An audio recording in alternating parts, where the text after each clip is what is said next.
Go for it. Alright, I've hit the start streaming button. We are starting now. Funky. We are in the starting soon screen now, correct? Mm-hmm. Now would be a really appropriate time to break out the intro thing you keep talking about. Right, because it's a Homestuck based thing. Right. Like, I can show you what it is that I want when we eventually get up to that page. And I think we will today, because, like, the early Homestuck is, you know... Like, we'll chew through that shit. I can't believe I couldn't think of a single... I can't believe we didn't put a single, like, Homestuck trinket up here. I know there's the suburb beta box, but it's hidden behind a link, so I was just like, I don't know. It's like... What trinket will we put? Like, there's a few obvious ones. I don't know. Like, just a single piece of grist, you know? Yeah, that, or I think an unprototyped sprite. Yeah, like a spirograph. Before the... Yeah. Yeah. One of those floating spirograph thingies. Or pick your favorite, stage 1 sprite. Stage 1 sprite? Yeah, like before they get the personality. Oh, yeah. Mine probably be the crow. The orange crow with the sword in the it, orange yeah. crow, yeah. That was also the first one I thought of. Yeah. Becquerel is pretty good, though. Becquerel is pretty good. Like, what hell of a stage 1 prototype. Isn't that what literally screwed... Like, we'll That get is to it, but, like, isn't that what literally broke their game? That is objectively the thing that broke the game. The fact that Becquerel got prototyped first? Yeah, he prototyped himself. He kind of jumped into it. Yeah, I kind of, But if he's all-knowing, he did it for a reason.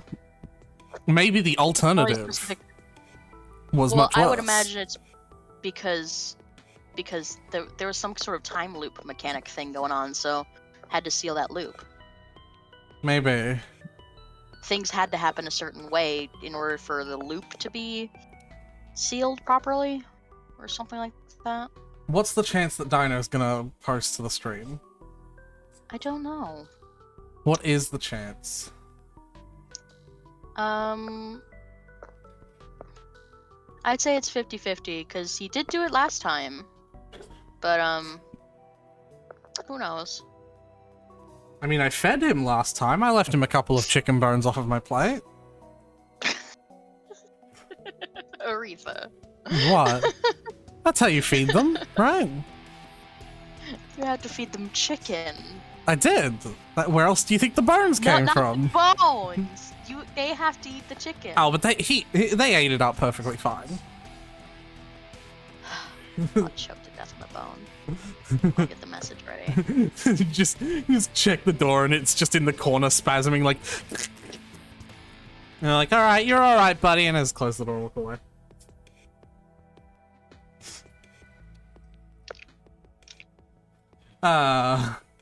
Kobold abuse, a daily for dragons.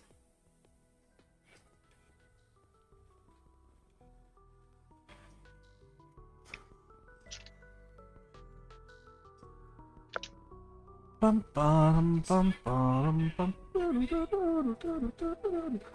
hate that you've been reduced to having to do this job though, because like, you shouldn't have to.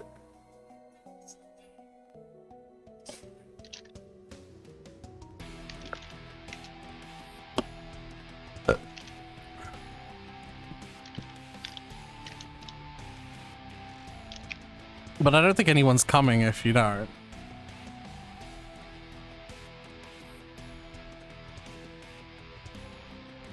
I shared the page to you while I was on the settings page, and so now it just says I'm sharing settings, even though like I've moved off the page.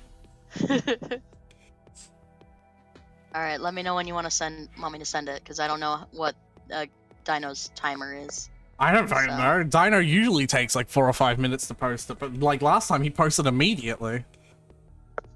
That's true, he did. Honestly, just send... I'll wait until it hits 5 minutes. We got 30 seconds before it hits 5 minutes. Give me a sec. See if we're streaming. Yep. Hey, Steven. We don't do that. You don't listen to the knock? We don't, no, people don't really, like, pay attention to that specific kind of thing. Okay. Letting you know that I'm starting stream, so... so keep it, I still feel bad. if you must. Let them know you're gonna be doing voices. It's gonna It's be real alright. funny. Alright. Hi, Tyler.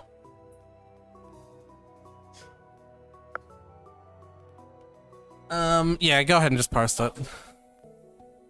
Alright. If he posts it, as well, like, then we double notify the stream. And who cares? You know, apart from everyone. Yeah, Discord always questions me when I send that everyone. You know what's funny? I know what I'm doing. It questions me too. Like, I'm literally the creator of this. It's like, are you sure you want to warn 40 people? Are you sure you... Yeah. I'm like, yes! It's my server! Shut the fuck up! Do you like my message? What did you say? Oh, the good old-fashioned shenanigans. It's a Homestuck reference, isn't it? But there's so many Homestuck references that, like, people can make Homestuck references that I've Probably. never fucking heard of. Probably. I remember something like that. Gonna get into some japery. Japery was a big thing. Alright. Alright, so voice assignments. We're just alternating, right? It depends, because there are some voices we both Also, you should get off specifically... recording soon. Stream. Yeah. There are some voices that we both specifically want. Yeah? Sort of. I can't remember. I'm gonna keep a notes app with what voices we end up assigning in case we forget. That's a because good idea. I know there's gonna be like It's gonna be like 100 weeks between us characters. encountering like one person. Yeah. And we're gonna be like, oh, who the fuck? Yeah. Okay, so Who was this again? Homestuck. Oh, it's the first Homestuck time we're meeting voice. this character for the first time. Yes.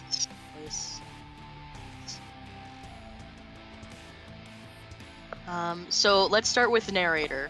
How are we doing the narration? I think it's safe to say that, like, well,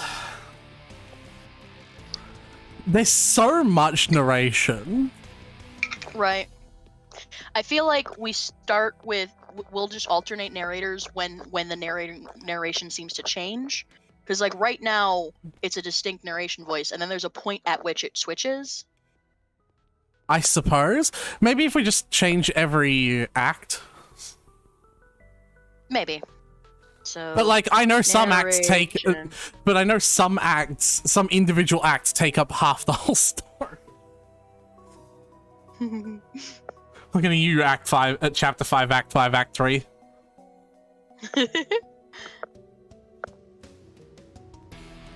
Maybe we just switch page to page. We could do that. Do you want to do that? Page to page could be fun. Yeah. But like, it's not like it's every page we read. So if we go for like 3 pages where there's no narration, we don't have to like keep track. It'd just be like, if I read Yeah, the last yeah. page, you'll read the next page. Yeah. And we won't count that as the first voice assignment since we're both doing it. Yeah. So first person who pops up is gonna be you, probably. Yeah. Well, you want to heads or tails it? Do you want to heads or tails it? I don't have a coin with. Steven, do you have a coin? Heads or tails, Tyler? Heads. Fantastic. I love tails. Whoever it lands on is the voice. It's not whoever it lands on picks. Alright, well, that was not the idea. Steven just dropped the coins all over the floor. Did any of them land on tails? That's not how you flip a coin. Just give it to me. Just give it to me. He just, like, threw the coin at the desk. He didn't, like, flick it with his thumb. He was just like, This is an excellent start to this series. Well, it went behind the desk. Let me try that again. This is truly the pinnacle, It man. landed on the side because it landed against a bag. Third try. There we go. What the fuck? Is that heads or it's tails? I couldn't tell for a second because our coins are dumb. Okay. It was tails. So I guess I'm John. Alright. So narrator's voice is just gonna be our normal voice, yeah? Right. Like it's just me. I just wanted to give it to some space before I said I'm clipping that entire thing of us Yes, trying to flip a coin. please, please. The, I just wanted to give it some space. the narrator, settle. the narrator is just gonna be our normal voice, but then whenever we pick a character, we get to pick how we do the voice. Yeah. Oh, but that means What you're gonna an have two excellent start. girls. You're gonna have two girls, and I'm gonna have two boys.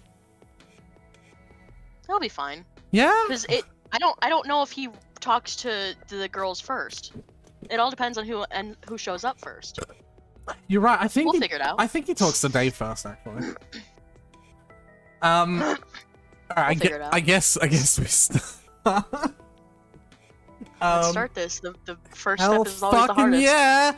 A young man stands in his bedroom. It just so happens that today, the 13th of April 2009, shut the fuck up, Tyler, is this young man's No, I birthday. got a glitch right when you started. So I didn't hear the whole first two sentences.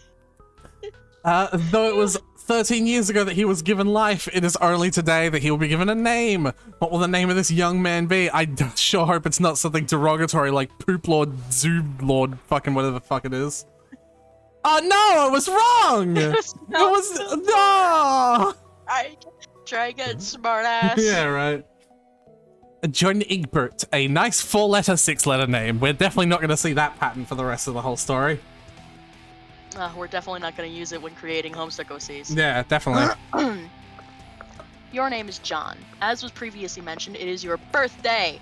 A number of cakes. Oh, are please do scattered about not in a do row. that joke for the rest of the whole story. They do that so much. You have a variety of interests. You have a passion for really terrible movies. You like to program computers, but you are not very good at it. Same. If you have a fondness for paranormal lore and are an aspiring amateur magician, you always also like to play games sometimes. What will you do? John is like me, except for the amateur magician. Everything else is like spot on. I think because he's supposed to be really generic. Yeah, but no, I don't think that's true. Like really terrible movies, computer programming, paranormal lore, and are all really specific. Video games is definitely a general one, but like I like you have a variety of interests. yeah, you have interests. Quickly retrieve arms from the drawer. Your arms are in your magic chest, Poop Lord. Just going on with it. Out of sympathy for John's perceived lack of arms, you pick up the cake for him and put it on his bed. Alright, quickly retrieve arms from the magic chest. Haha, it's funny because they're not real arms. One of my favorite lines is coming up. I don't know if you or I are saying it. You retrieve your fake arms from the chest. You use these for hilarious antics. You capture log them in your Silodex. You have no idea what that actually means, though. There are other items in the chest. Examine contents of chest. Oh, you get the nice long one. In here you keep an array of humorous and mystical artifacts, each one a devastating weapon in the hands of a skilled magician or cunning prankster. You are neither of those things. Among the artifacts are two fake arms, currently captured in your Silodex. One Oh my god, pair of Tyler. handcuffs. one stunt sword. One magician's hat. One pair of Beagle Puss glasses. Several smoke pellets. Several tilde. Several blood capsules, and one copy of Colonel Sassacre's daunting text of magical frivolity and practical japery, and one copy of Harry Anderson's Wise Guy by Mike Cavany. Some of this stuff may come in handy at some point. For now, you decide to just take the smoke pellets. So you say colonel and I'd say colonel. Well, colonel is the correct way to say it. Or so do I say colonel? that's Is why it I said- colonel or colonel? Are you just eating that with nothing on it? it's colonel. That's... I Fee- understand you. Fee's gotten just But like the a rat. correct pronunciation is colonel. Fe's just gotten a rat. Just- And it's just eating, it's just eating, not with anything, just like the bread. Didn't you just take him out on a date? Yes, I know. Did she not eat? It was like a coffee shop date, so it wasn't like a huge amount of food. Okay. And it was like a double date. Anyways, the correct pronunciation is colonel, just like the correct pronunciation is marquis. Marquisondor. You stole the smoke pellets. Yes, I did. It is. I get to say my final line. No, I don't. No, I don't. Never mind. I read too far. You stole the smoke pellets on one of your capture log cards in your Silodex. You still aren't totally sure what that means, but you're starting to get the hang of the vernacular at least. You have 2 empty capture log cards remaining. Equip fake arms. Yeah, no, you get to say it. This is my Do you favorite want to line. say? You could say that line. Go ahead. You are totally sure if equip is the verb copacetic with the abstract behavioral medium in which you dwell, but you give it a try anyway. That is one of my favorite Homestuck lines. Unfortunately, you cannot access the fake arms. Their card is underneath the one you just used to capture log the smoke pellets. You will have to use the pellets first in order to access the arms, but this is probably unadvisable since you just make your room lousy with smoke. Your Silodex's fetch modus is currently dictated by the logic of the stack data structure. You were never all that great with data structures, and you find the concept puzzling and mildly irritating. But with any hope, perhaps you will advance new, more practical fetch modi for your Silodex with a little more experience. As someone who's read the whole series, nope. Nope. Nope. Examine problem sleuth poster. Is it even possible to get any more hard-boiled than that? You really doubt it. This poster was one of your wisest purchases. There's a nice spot in the wall next to it. You've been meaning to hang another poster there soon. Read note on drawer. The note is rich with aromas of fatherly aftershaves and colognes. Beside the note is a rolled-up poster. Ah. Take poster. Pardon me. Another birthday artifact. You wonder what is printed on the poster. You'll need some way to hang it on your wall. Acquire hammer and nails. They will come in handy. You first place the hammer in your Silodex, but now all of your capture log cards are full. You wonder what will happen if you try to take the nails. You guess it doesn't hurt to try. Take nails! You capture log 4 nails into the top card and push all the artifacts down a card. The fake arms are pushed entirely out of the deck. Oh well, they're probably completely useless anyway, but you probably don't want to do that again, unless you want to drop the smoke pellets and suffer the consequences. In any case, you now feel like you have gathered enough things to get down to business and do some really important stuff. The next thing you do will probably be exceptionally meaningful. Squawk like an imbecile and shit on your desk. This is the dumbest idea you've had in weeks. Stupid, stupid, stupid. And yet, the polished surface of your desk beckons. It beckons. Combine the nails and the hammer. You merge the top 2 cards. The hammer and the nails are capture log on the same card and can be used together. Yay. Use hammer/nails. Use the hammer and nails card in conjunction with the card beneath it. Nail poster to wall. Use the hammer, nails, and poster on the blank space in the wall. It's glorious. Exactly what you wanted. The old man really came through this time. Examine Conair poster. Put the bunny back in the box. I said put the bunny back in the box. Why could you put the bunny back in the box? We even get the link to the YouTube clip. So dumb. United States Parole Commission that. Oh. Are you allowed to watch this? Sorry. Are we allowed to watch this? Probably not. Yeah. Put the bunny back in the box. I knew you was a punk, and I was right. You been playing Oh, us Nick all Cage with along. long hair. You a free man. I said, put the bunny back in the box.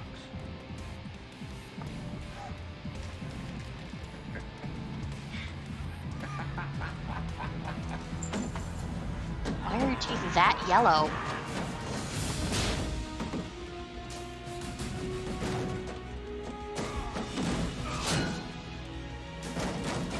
Yeah, you get him, Nick Cage. Get him, Nick Cage! No, Nick Cage. No, Nick Cage! No, Nick Cage! Punch him in his yellow teeth! Oh. I can't tell what's happening, but Nick Cage won, so good. Why couldn't Oh, you put funky. the bunny back in the box? There it is. Nice. Examine deep impact poster. Morgan Freedom's genteel, homespun mannerisms were perfect qualities for a president residing over a crisis. Why couldn't he do that now? For us! We're currently in a crisis! Oceans rise, cities fall, hope survive. Hope? Wow. Oh my god, I just had there's... Oh my... No, Tyler. Tyler. I'm coming, Tyler. All four of the children of each of the four groups, like the beta kids and the alpha kids, and like the in a killing game, in a Homestuck killing game, in a Danganronpa killing game. We'll discuss it. We'll discuss it later. Oh my god. I don't think my heart can handle this. We'll discuss their ultimates later. Ultimate ectobiologist! Please focus. I can't anymore! I just broke myself. Please focus. Films about impending apocalypse fascinate you. Plus, a black president? Now you've seen everything.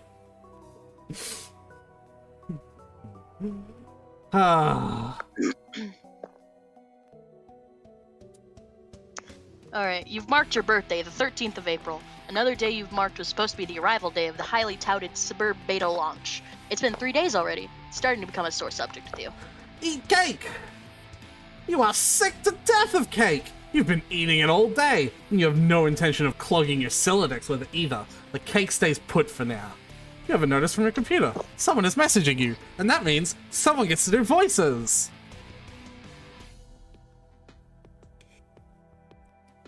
You pull up to your computer. This is where you spend most of your time.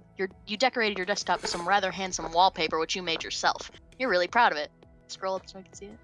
So we could see the wallpaper. Nice. Good work, John. Your desktop is also littered with various programming project files. You are so bad at programming, sometimes you wonder why you even bother with it. Your Pester Chum application is flashing. Someone is trying to get in touch with you. So he's got .ath. Fuck. And That's probably the most accurate program file. But that one's from Carcat, isn't it? Maybe? I don't know. I think that was the whole point, wasn't it? Because that's a Tildeth, like, which is the Trolls programming language. That's what Tilda ATH, TALDEAT, like Tildeth. Yeah. Don't you remember that? Maybe I pay attention to more details than you, Tyler. Maybe. Yeah. All right, are we ready to decide voices? Mm-hmm. Okay. Pester Chum. It's literally whoever speaks first. Only one of your chums is logged in. He sent you a message. Hey! We know who that is. And this is where I missed this whole part. Oh yeah. So you get Dave. Oh, so it literally is who speaks first, is what you're saying. Yeah. Oh god, do I have to do Dave? That's what I think. All right. I was like, John gets seen first, but. Do you want to do John? No, I kind of like the idea of doing Dave, but I'm just embarrassed because I have to give him like a, hey yo, so what sort of insane loot did you rake in today? Like, yeah, I was gonna give him like a thick Texas accent, like a. Give me an. He raps, remember? He actively raps. Yeah, but he's also literally lives in Texas. What? Do it. Show me what how you would do the first. I don't know. Do it.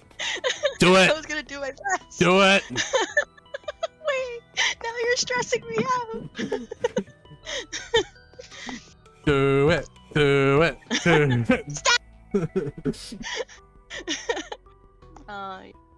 Hey, so what sort of insane loot did you rake in today? Oh, I get it. Yeah. Yeah. You can do Dave. You can do Dave. You get first. All right.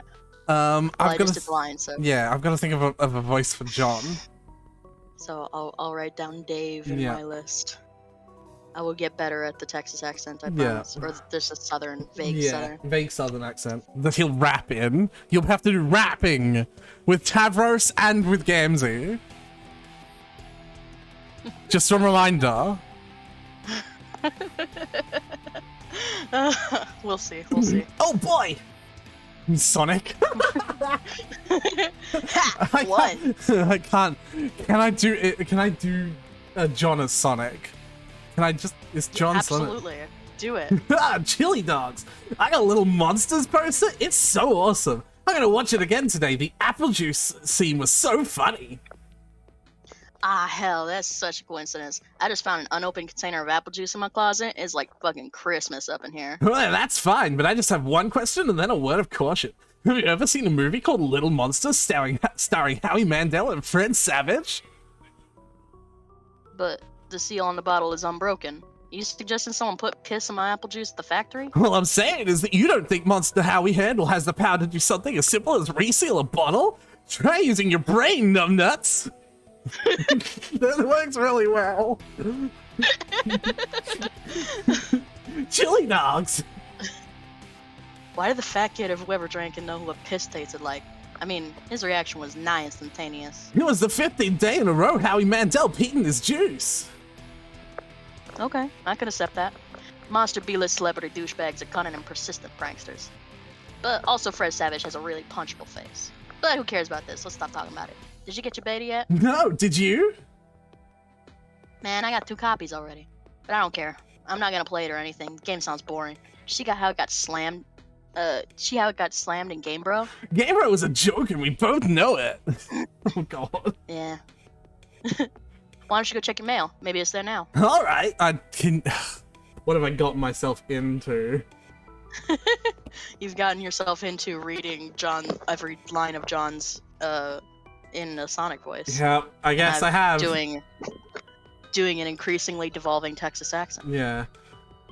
You see the view of your yard from your window. Hanging from the tree is your tire swing. In the kid's yard, a tree without a tire swing is like a proper gentleman without a monocle. That is to say, he can hardly be considered a terribly proper gentleman at all.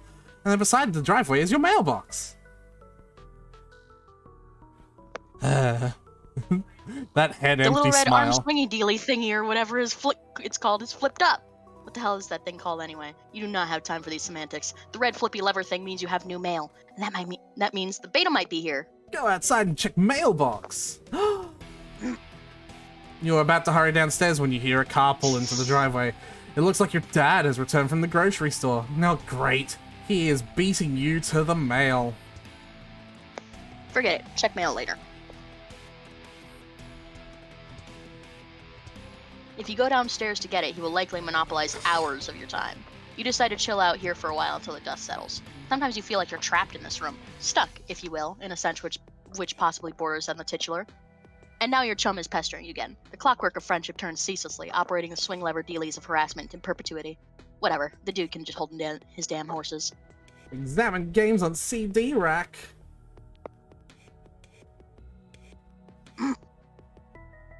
Come on. Bard Quest. The Caper Havers. Paper Havers. There's nothing on that one. Problem Sleuth, of course. And it don't stop. And it don't stop. That's a logo for like some sort of website. What pumpkin? It's a logo for what pumpkin? Ghostbusters MMORPG. Little Monsters. Harry Anderson. Call my bluff. Call my bluff. But yeah, that's the logo for what pumpkin. Oh, I know okay. that because that's the site where I bought as much Homestuck merch as I could. You put countless hours in this assortment of quality titles. Read Colonel Sassacre's daunting text. Oh, are you gonna be able to read all of that? Oh no, it's the next page. Fuck. No, this is mine. You No, decide to the consult the reading Colonel's it. bottomless wisdom. Good grief, this thing is huge. You'd kill a cat if you dropped it. But to really dig into this hefty book, you would have to captchalogue it. You're not really sure... you are not sure you are ready to logjam your other artifacts beneath it just yet. Capture log fake arms again. What did you say? You don't want to... What did you just say? You don't want to clog up your... No, Jesus. In a momentary lapse of concentration, you accidentally capture log the arms again. Set Pester Chum status to bully. You don't think the You situation... don't think the situation... Psst. Do I get to tadpole you? Maybe. I like how all of them are smiles except for the one that's furious. Chummy, palsy, chipper, Yeah, that's bully, a good... peppy, Yeah. rancorous. You don't think the situation is quite dire enough to go all the way to rancorous, but you still feel the Pester Chum client should reflect your mood change in some way. Bully will have to do, you guess. This unsurprisingly does nothing whatsoever. Oh, right. You forgot your chum is still pestering you. Is it there? Please say yes. Maybe you could play with TT since she's been pestering me all day about it. She's macking on me so hard She's macking on me so hard all the time I start to feel embarrassed for her. I mean, not like you can blame her or anything. Yeah, it is understandable because you are really attractive. I'm attractive to you. Thank you. JK. No, I don't have it yet. My dad has the mail and I guess I have to go get it from him and see if it's there. And I've been busy spending all my afternoon shitting around with my stupid Silodex. It's so frustrating. What's your modus? What? How do you retrieve artifacts from it? Oh, like one at a time, I guess. And if I put so much in, something falls out. Stack? What's yours? Hash map. My bro taught me a few tricks. He basically knows everything and is awesome. What the hell is that? I melted into something else. I'm not sure what it is, but I'm gonna stick with it. Yeah, it works. You should probably brush up on your data structures. I guess. Did you at least allocate your strife specibus? No. Could free up a card for you. Plus let you attack stuff whenever things get too hot to handle. Which is never. What have you got? You're in Texas. What do you want about? Well, I'm gonna have it, but it's trapped under some cards. Some arms. Some arms? What the fuck? Shut up. How'd you know? What the fuck? Bro, I can see your chat. You really suck at this, don't you? Just get rid of those arms, then allocate the hammer to the specibus. How? Just use the arms on any old thing and see if it works. I don't remember whose it was, but you stick the fake arms in the cake on your bed. This definitely makes the cake at least 300% more hilarious. You are sure Colin yeah, see, when I read it, my brain... Colonel! I know, but, like, my brain immediately reads the letters rather than the word. You are sure Colonel Sassacre would know the precise index of elevated hilarity. Allocate hammer to stripe specibus. And he would not realize this is a permanent fucking allocation. You check the back of your stripe specibus for the kind abstratus that you have in mind for it. Select hammer! The stripe specibus has been allocated with the hammer kind abstratus. The hammer has been moved from your capture log deck to your strife deck. Wasn't our hammer card combined with our nail card? Yeah, but the nails got used. They're like ammo. Port progress to TG.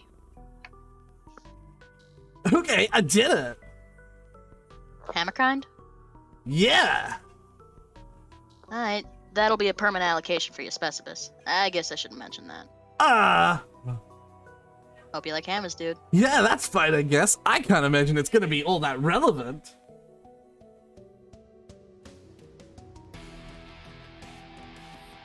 That's you. Is it? Like, Yeah. I'm Pretty sure. I can do it. Now that you've got some space on your Silodex to work with, you figure you might as well start squandering it immediately. Ordinarily, this ridiculous book would be way too heavy to carry around in any practical way. I guess maybe this is one respect in which the cards present some convenience.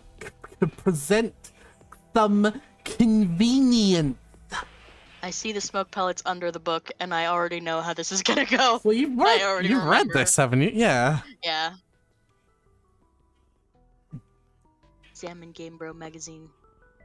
Read article. Oh, God. Bro notes. Dennis is so wasted. Haha. I mean, damn. Do we? Rotel I don't. Rwanda. I don't. Rotel Rwanda. Oof. Oof. Oof. The review ends around about here. Like, there's so much more. Oh, my stream can't see the mouse. Hold on, I need to set it so that they can see my mouse.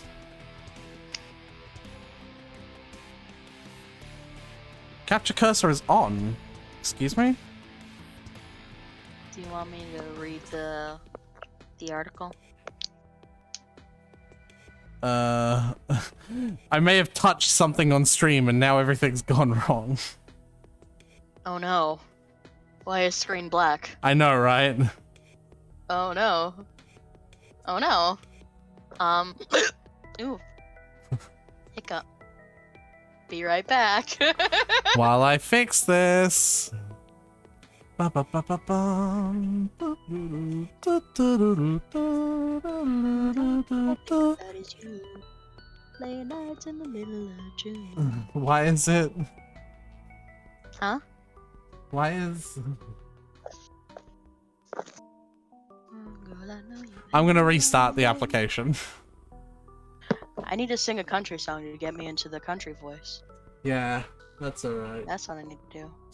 Girl, And I know you dug my well. key into this. Shh. You ain't feeling No, them don't shush me. downtown lights.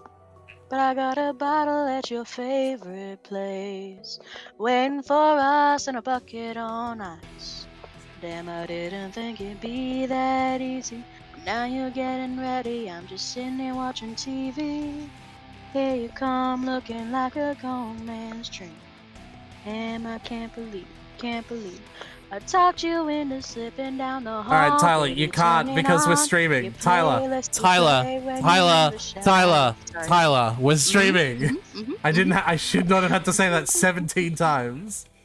You didn't, actually. I stopped after you said it twice, and then you just kept saying it, even though I was quiet. You did not stop on my end. Mm-hmm. That's on you. No, it's not on Yep. me. Yep. It's on my shitty internet. Pretty sure that's just on Discord delay. That too, but even then, there would be less Discord delay. Is it still good? I think it's actually even bigger than it was before. I zoomed in even more, I think. Uh-huh. I don't want to zoom in that much. Bro, yo ma. It might come in handy if you ever need something that burns easily. Capture log magician's hat. You expend your final card on the magician's hat.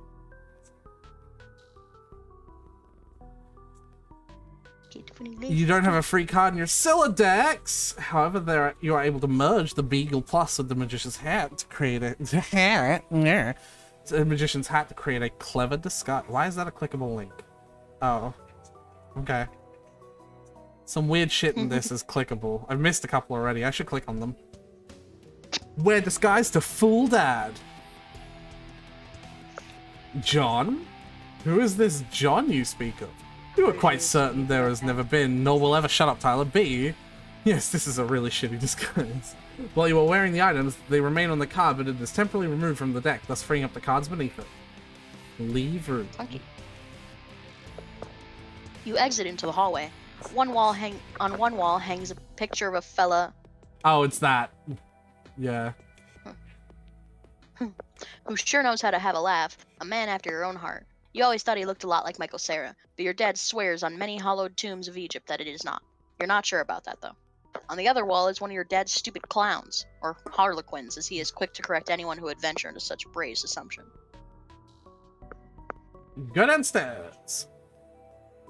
The accursed odor of fresh baking wafts into your newfound nostrils. Someone is brewing in the kitchen. It must be the connivings of your arch nemesis, Betty Crocker.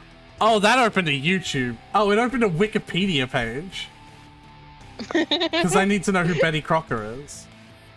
And the rich, buttery aroma of her plot stinks to high heaven. This mission is going to be more difficult than you ever imagined. Admire Harlequins. Admire Harlequins. You check out the shelf of fanciful Harlequins. Look at this fucking garbage. You hate this stuff. Funny is funny, but your dad sure can be a real cornball. Sometimes at night you pray for burglars. A bright orange flame flickers in the fireplace. It doesn't matter that it's April and not terribly chilly outside. In a home, a fireplace needs a fire because that's what a fireplace is for. A fire belongs in a fireplace, damn it. What? That's fair. Categorically, at all times without exception. As domestic... Categorically. Yeah. As domestic myth of uncomfortable origins hold, a home borrows... You cannot do this to me. Because you throw me off my groove. Then read slower. You read so quick! Don't even give me read slower. And if I mess up a word, I go back and fix it. As domestic myth of unaccountable origin holds, a home borrows the spirit of the flame for as long as it makes a guest of it, much as the moon takes liberty with the sun's rays. The moon is an errant thief, and her pale fire she snatches from the sun. Mark Twain. You're almost certain Mark Twain said that. Toss Game Brew into fire.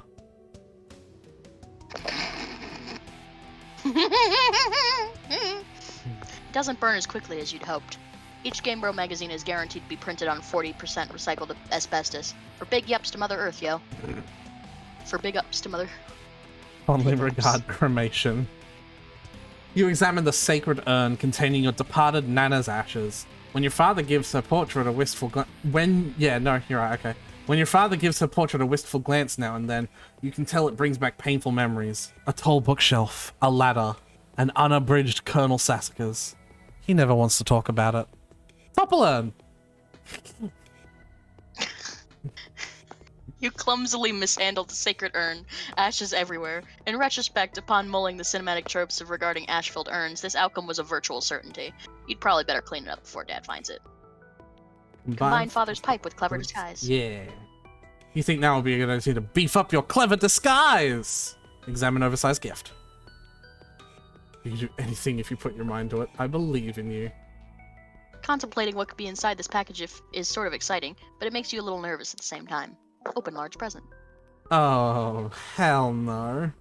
I like how I started saying "oh," and like it was the correct capture log ashes.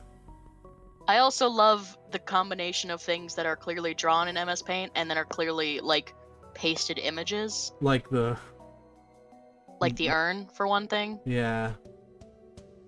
that are just like stuck in grayscale. First, you prop up the Harlequin doll on the couch. Having it in the middle of the floor sprawled out all akimbo like that really struck you as unseemly. You capture log the ashes in your available card.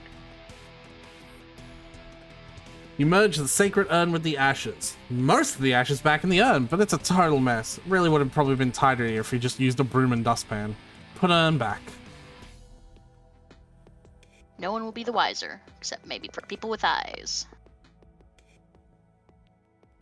You just got another Well, let me see brilliant... the page. Oh, well.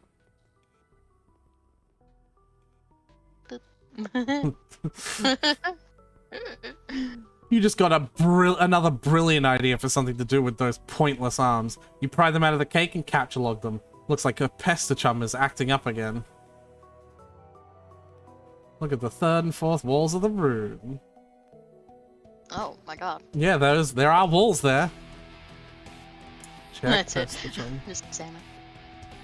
Tickle Another one of your therapist. another one of your chums is messaging you. So Check message. you get to do tentacle therapist then, which means I'm Jade. Okay. I understand that you have recently come into the possession of the beta release of the Game of the Year, as featured in respectable periodicals such as Game Bro magazine. That's an I'm ugly. That's an ugly rumor. Whoever told you that is a filthy liar. You should probably stop hitting him on him all the time, or whatever. I can't control myself. I must have a weakness for insufferable pricks. Anyway, I still haven't checked the mail. My dad has it. I'm still trying to get it from him. So BRB. John, What? you're wearing one of your disguises now, aren't you? You are typing to me right now while wearing something ridiculous. No, why would you even think that? That's so stupid. Okay. Why don't you go get the game from your father? Alright, wish me luck. Oh, by the way, JK, I was wearing a funny disguise this whole time. Gotcha. I know, John. Do you like my Rose voice so far? I love Rose. Like, you could never do Rose wrong. You can now execute that brilliant idea you had. There should be just enough frosting on the fake arms to serve as an adequate adhesive. Attach arms to doll. You don't care what Colonel Sassacre says. This makes it at least 1,000,000% funnier. Roblerone. Roblerone! Toblerone is actually so tasty, though. Have you ever had it? No. It's like really nutty tasting chocolate with like bits of like nougat and like walnut at the bottom in like that base part. And it's just so tasty. So good. I don't like most nuts. That's fair. You won't like Toblerone then. but like, God, I love it. What about Broblerone? Well, it looks like it's made exactly the same way, but instead of with T, there's a B and an R. Anyway, you put this back in the fire where it belongs. Throw present wrap in fire. As long as you're cleaning up. You can- Capture doll. You can carry hefty items, but that thing is just way too big. Get real! Besides, you don't even want it. Read Colonel Sasaka's text. You'll get it one day. Oh, jeez. You thought about consulting the text to determine exactly how hilarious the doll is now, but this text is way too big to navigate in a timely fashion. You decide to forget it. Find Dad and retrieve mail. The door on the left leads to the kitchen, from which the smell of baking wafts a powerful aroma which could lift an especially portly hobo off his feet. The door on the right leads to a study where your dad spends a lot of time. He could be in either room. Where will you go? Very obvious baiting towards the old way Homestuck was written. You know what I mean? Mm-hmm. Do you know how Homestuck was written at the start? No. Toby Fox. No, not Toby Fox. Andrew Hussey. That's right. I get the two mixed up because they both have very similar vibes in my head. Andrew. Well, also, Toby Fox worked on the music. Exactly. So Exactly. he's associated with it. Andrew Hussey essentially ran a forum alongside the game, and this link is actually the most popular forum post, or the forum post he just found the funniest. Like, what? It's why, like, some of the posts, like, seem to be the opposite of the thing that like, you know, the line ends in, like, the next thing you do will probably be incredibly important and momentous, and then the fucking link is shit on your desk and squawk like a goat or some shit like that. Is because that was just the most popular forum post in reply to the latest page in the comic. Or the one that he just found the funniest. It's squawk like an imbecile and shit on your desk. No, but you get what I mean, right? And also thank you to remember that. All right, Tyler. Yes. So, like, this is a very obvious bait for that. Like, it's like basically left it up to see who could vote for the either path. But like, as Homestuck grew in popularity, he stopped doing that and just started making the decisions himself. But yeah, that's why it's actually written like this. And his earlier adventures, like Problem Sleuth, were written so that both, like, all the paths were written out. And so instead of having one set path, he would write... Like a choose your own adventure. Yeah, he would write what happened if John went in either room. But, like, the story would expand horizontally rather than linearly, and it would never go anywhere because every single story path would be 100 pages long instead of having one coherent story that's a cajillion pages long like Homestuck. So, like, that's why he started doing Homestuck. He was like, okay, I'm only going to do one path this time, the most popular or my favorite path, right? But I'm going to keep on following that path. I'm not going to do any alterations or diversions. And then eventually he had to give that up because there was just so many people into it. Like, you know, thousands and thousands of people. But yeah, that's a bit of Homestuck lore for you. Bit of Homestuck trivia. We're going to go in the study. Doesn't look like he's in here right now. Examine father's desk. On the desk is a deck of playing cards, one of your dad's pipes, the April issue of the Serious Jester magazine, and a stray capsulog card. There is also a can of peanuts on the desk. Oh, haha. Oh, Dad. You won't be falling for that one again anytime soon. A severe peanut allergy is a terrible affliction to cope with. Alright. Upgrade costume with hat from Hat Rack. You swapped the magician's hat for the bowler hat. The disguise is somewhat less funny, but a lot more distinguished looking. Combines second pipe with clever disguise. Your dad maintains numerous pipes around the household. A father without a pipe is like a strapping roughneck without a toothpick. That is to say, he is a rather piss-poor excuse for a roughneck, if you ask me. You'd rather not take the pipe, though. The first one tastes bad enough as it is. How you suffer for your comedy. Examine capsulog. Oh, yeah, no, that's right. I think it makes more sense for the person who reads the page to read the link as well. That's what I started doing it the other way around, but then I just constantly got confused. Yes, this will be perfect for expanding the space in your Scylla capsulog card. Ah! Alright, I'm gonna pause the... Haunting piano refrain. Yeah, I'm gonna pause the background music. Oh, hold up. Oh, nice.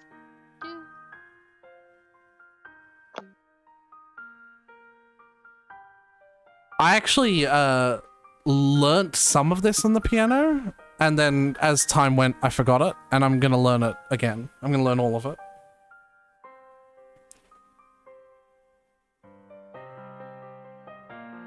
Because it's such a pretty theme.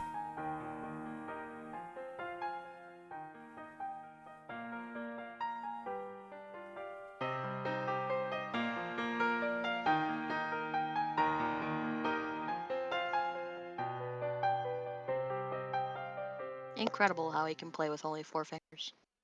I know, right? Pages I'm include gonna do sound something recipes real by quick, Ness. because I think there's actually music in the app, and I could be wrong. I'm gonna save. That is not what I wanted.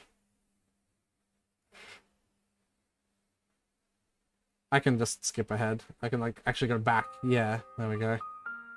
I think you clicked load instead of save. No, I clicked save, but I think maybe... Add plus, maybe? Okay. There you go. I'd rather save over the same one, that's all. Then if I go to home, there might be like a way to play in music. Oh. I wouldn't wanna, because we wouldn't want suddenly fucking Cascade to pop up and be completely antithetical to the current mood. Yeah, no, we're just like playing 52 pickup and it's just like fucking Unite Synchronization starts playing, you know? Yeah. Unite Synchronization might be my favorite. Do you remember what that one is? Nope, we'll get to it. Yeah, it's a 52 pickup. It'll be, yeah, we'll get to it in a very long time. You play the prankster's favorite card game, even though you are alone in the room, thus rendering it an especially foolish version of solitaire. So stupid! Look at this mess. The peanut gallery over there is sure getting a kick out of it. You are allergic to their scorn. Attempt to leave the house. You go back into the living room and contemplate checking the mailbox outside. You think perhaps you should exhaust all possibilities before plunging headlong into a dad encounter. Your television is currently airing a commercial. Exit. High C. Look at that. Nice. Yeah, now the stream can see my cursor too. You exit the house. Check mail.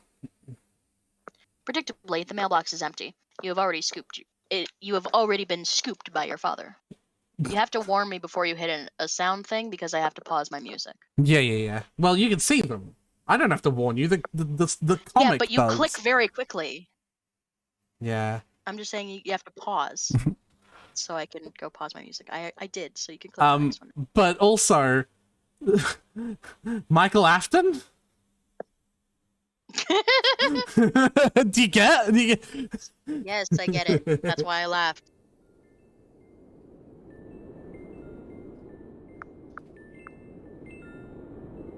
The streets are empty. Wind skims the voids, keeping neighbors apart, as if grazing the hollow of a cut reed or, say, a plundered mailbox. A familiar note is produced. It is the one desolation plays to keep its instruments in tune.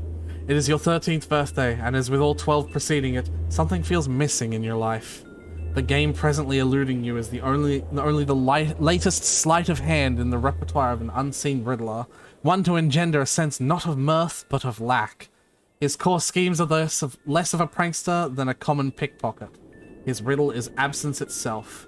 It is a mystery dispersing altogether, like the moon's faint reflection, with even one pebble of inquiry dropped in this black well. It is the most diabolical riddle of all. Absence diminishes little passions and increases great ones, as wind extinguishes candles and fans a flame. Walt Whitman. Yes, you are certain Walt Whitman said one. 100% positive. You have a feeling it's going to be a long day. Isn't there supposed to be a hand here? Or does the hand only appear once you get that far? I don't know. There's no hand there, so I don't know. Oh, have you finished Homestuck? No, because there's no hand there. Did you ever? No! Oh! I told you that! I don't remember that. I apologize. Okay. I said I stopped around the time when Carcat got stabbed and thrown into lava, and then I just stopped. Yeah, you stopped there was at too much shit going on. I just didn't care. You stopped at game. You stopped at game over. Yeah. Leave a surprise for the mailman.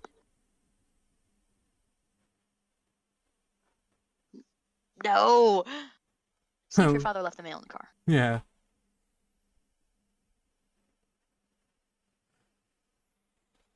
You do.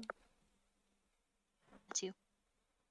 The door is locked and the door is locked and your dad has the car keys. You peer in through the driver's side window. You don't see any mail, but you do see a green what the fuck is mail if it's not a packet? What, John? Because it doesn't look like mail. It just looks like a package. But that's different what than mail is. Mail is a whatever. Package has different packaging on it. Okay, Tyler, I have a question for you. How do packages What? arrive, and whom do they arrive from? Packages that arrive in the mail have specific labeling. What he means is it's a green box, also known as a package. John's an idiot.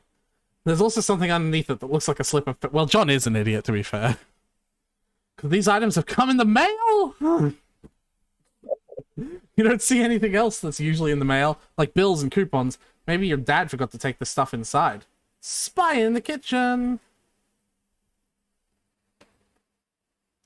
You try to get a gander through the kitchen window, but you can't see a whole lot. Seems your dad has been doing so much baking the glass is steamed up. God, he is so weird. But you can see what's on the table just beside the window. It looks like your mail is there. Included among it is a red package, some bills, your dad's PDA, and an envelope that appears to be suspiciously labeled with the Suburb logo. Could it be? Unfortunately, the window is locked. Go back into the kitchen. Alright. You have no other choice. You are going in. Clever disguise. It's time to work your magic.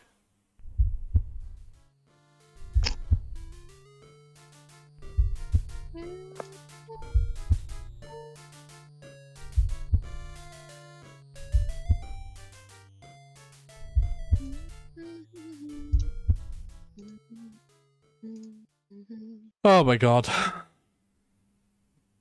Hi.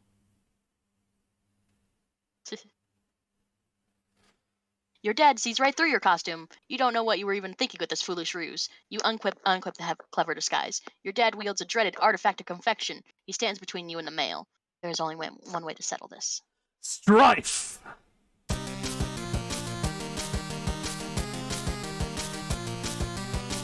Grieve! Yeah. Auto... What does that say? Hold on. Auto pastry. Oh my god. Like Perry from pastry. Yeah. That's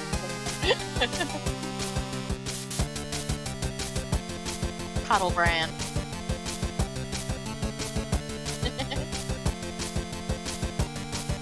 Alright, retrieve package and flee to your room! Abscond. I'm just gonna watch this first. Okay. You cannot abscond! This pesky guardian is blocking your path! You will need to engineer some sort of distraction. Distraction! And now he brandishes yet another artifact of confection! The man is ruthless! You better blast for impact in the most comedically striking fashion possible! Equip disguise for defense. Think. Splat.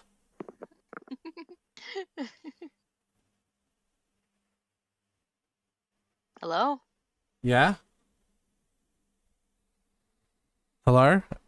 Uh-oh. Uh-oh. Internet. Hello?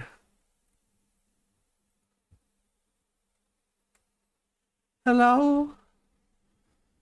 It's me. My internet had shot itself while I'm trying to stream.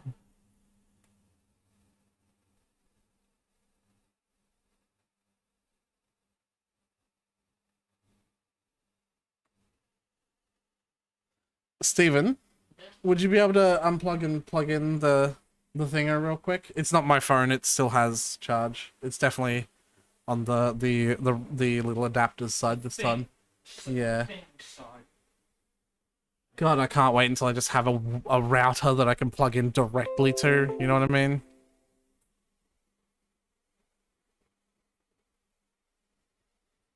It's better than having to worry about limited data, not being able to stream at all.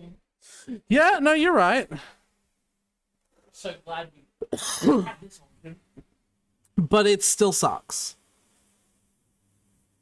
Before you had Felix, you were streaming once a week. Now you can stream every day. Well, I can't if it doesn't work. I can try turning the Wi-Fi off and on you, you know? What the fuck? It connected and then immediately... Oh. Have fun. Hello? Hello? Yeah, reflections. Hi. Hi. Are we back? Is my stream back? I see it on the stream. I'm gonna refresh just to be online. Yeah. Yeah. Let's see. Yep, we are freshly live. Alright! The Beagle Agus. The Beagle Agus. The Beagle I am Agus. finding new music because I found an error with the music I was using. Yeah. The Beagle Agus absorbed the brunt of the treat. Looks like Dad will be enjoying the prankster's gambit on that exchange, as he usually does. Capture log pie tin. Are you ready to continue? A sec. Beagle Agus. I just think that's Now funny. I have a quick pause button. Okay. Capture log pie tin. You take the pie tin and unequip the Beagle Plus. Everything in your Silex is pushed back a card. The smoke pellets are ejected from the deck. Yes, this could be just the distraction you were. Nothing happens. What a huge letdown. A seed! Yes! When two great forces oppose each other, the victory will go to the one that knows how to yield. Oscar Wilde. Wise words by a man who likely could resist everything but temptation. The cake forces the Colonel Sasuke's text out of your Silodex. Sasuke, you beautiful... Well, that's yours, but... Sasuke, you beautiful bastard. Now's your chance. I was gone. Now that your dad is busy placating the smoke detector, you can safely sneak away.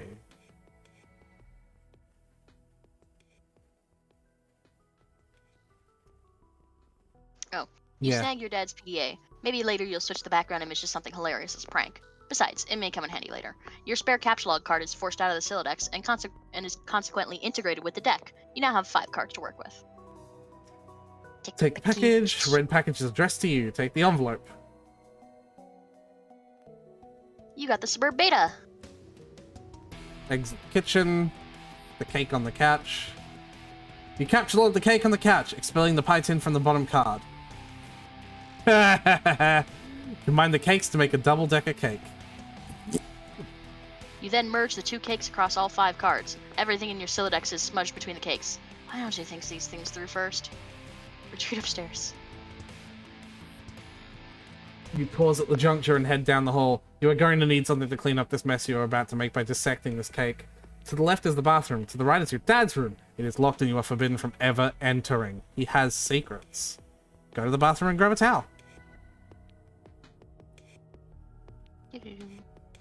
You enter the bathroom. You can see your backyard from the window. The jewel of its crown is a swing set, which has provided you with years of joy. There's also a spring-mounted pogo ride, which is responsible for more than one painful injury, and has provided you with years of lament.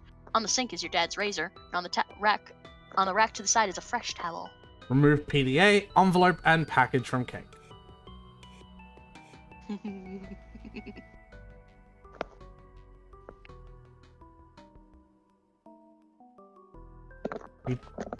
You take the razor and use it to perform surgery on the cake. You perform surgery on a cake! You take the towel and clean off the extracted goods. The items force the manhandled cake into the toilet, and just like that, your Silex is full again.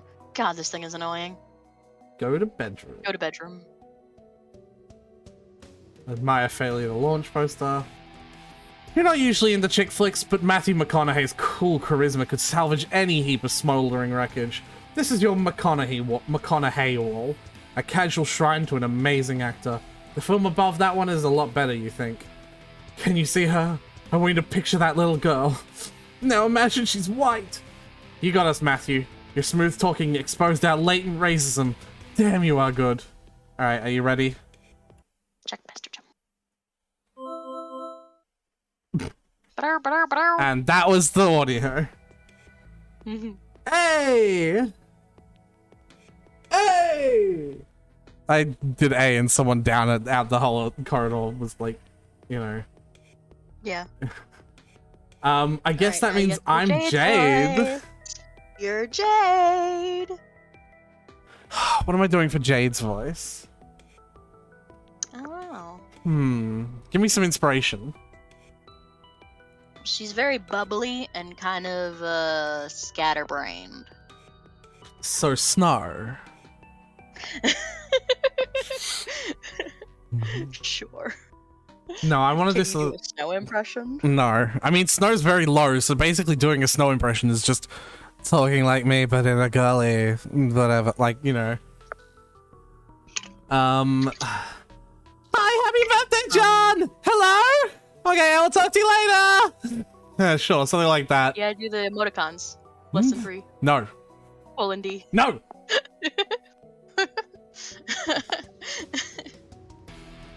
Hey, Gigi is looking for you. Why are you so popular all of a sudden? Say some sort of special occasion or something? Did you do something to curry favor with ladies? Did you break your leg on a puppy or some shit? Dude, what are you doing? I discovered a comet that's gonna destroy the Earth, and it was named after me. How apropos. How fucking apropos. Right? Now I'm famous, and everyone wants to talk to me a lot. No, stop. Just no. Don't talk about your awful stupid movies and make references to them. Your gross man-bro crush on Matt McConaughey is an unsavory thing to behold. McConaughey. Sounds like a noise a horse would make. I.e. dumb. Equally dumb are all the pictures of that clown you've got hanging up. Those are my dad's. I was talking about Nick Cage. Oh, what? No, man. Cage is sweet. So sweet. So lame. You don't even like him ironically or anything like that. Like, this is for real, isn't it? I do things ironically sometimes. What about what I sent you for your birthday? No, those are awesome. What? No, they're stupid. Which was the joke? The ironic joke. Get it? Wait, you're actually wearing them, aren't you? I'm wearing them ironically, because they're awesome. The fact that they're ironic makes them awesome. And vice versa. There Are you you taking go. notes on how to be cool? Jesus, get a fucking pen. You didn't realize they touched Stilla's weird sort of grunt face at some point. Ew, yeah. Oh well. Anyway, speaking of which, did you get the mail? Yeah. Did there happen to be a package there? Yeah, it's a big red one. Should probably open it. It's fine. I just realized. Oh my god. I'm an idiot. Yeah. It's red because it's from Dave, and the other one's green because it's from Jade. I just realized. And there's a purple package from Rose. Also, I like the impressive and dedicated nature of his internet friends to somehow schedule their mailings to arrive on his birthday. Like, that's impressive. I would, but it's trapped under the Spur beta, so I'll probably open it after I install the beta. Aw, man, the beta came. Yeah, you want to play it? Nah, Why not? sounds so hells boring. Just get TT to play it. She's all about that. Where is she? Where'd she go? Her internet's blinking in and out, I guess. Probably be back online soon. Oh, Christ in the sidecar. You still using the stack modus? Seriously, dude. You need to bone up and get to data structures. That shit is just ridiculous. Okay, I will. Open your browser and go to mispaintedventures.com. You decide to space out on the computer for a while before doing anything important. You open the Typheus web browser and direct it to what is indisputably the most amazing website ever created. Alright, Hussy. Oh man, we're gonna have to, like, learn how to do, like, gangster accents for the fucking Midnight Crew. Alright. Hey, boss. Yeah. Yeah, boss. Yeah. I'm assuming that voice is for that little one. Mm-hmm. Yeah, boss. Absolutely. And then, like, what's up, boss? Meh. Nice one, boss. Yeah. He is not fit to be a gangster, that poor little guy. Anyway, moving on. New adventure is okay, but you're not sure you like it as much as the last one. Install the Spurb data. You decide it's time for less meta and more beta. That offended me. That offended me so much. Meta and more beta. It's time for more. I switched the pronunciation. It's time for less meta and more beta. Get the fuck out. I did that on accident. You insert the CD and installed the Suburb beta. It's almost worse that you did it on accident. Like, if you did it on purpose to fuck with me, like, I'd be like, yeah, good one, Tyler. Points. You get some japery points. But it was on that accident. was completely accidental. My brain just like was like, my brain was like, note, those two words look the same but are not pronounced the same. And I was like, I know. I know, I've got this. I swear to drunk, I'm not God. I'm gonna make those pronounced so differently. What the fuck is this? Growing up on data structures. You go to your closet where you keep a lot of clothes and an array of handy computer programming guides. Data structures. Look, there's tilde. Also, there's Tildeth and cake. Upcake. Disasterisk. Disasterisk. Yep. Automata. Carrot cake. Oh, I get it. Carrot cake.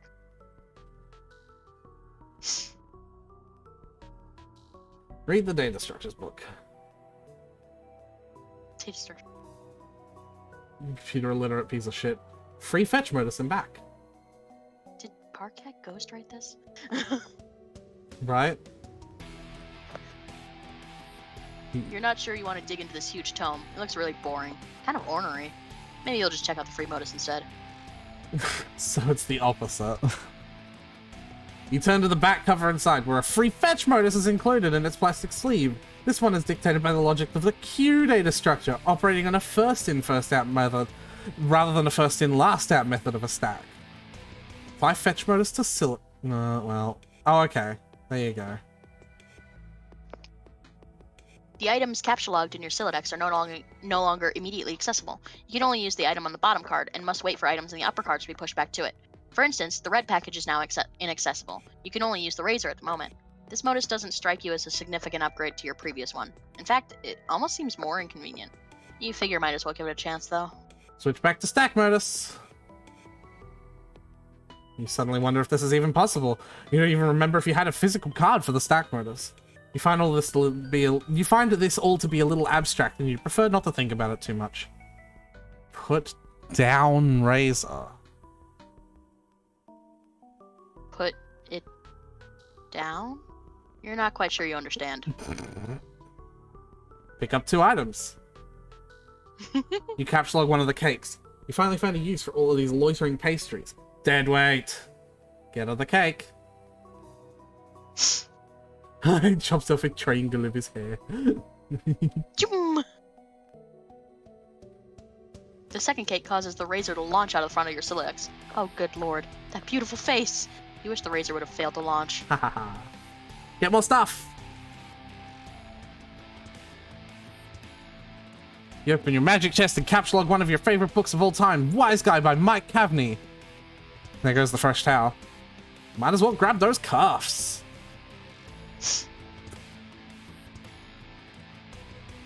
Do you get to see it?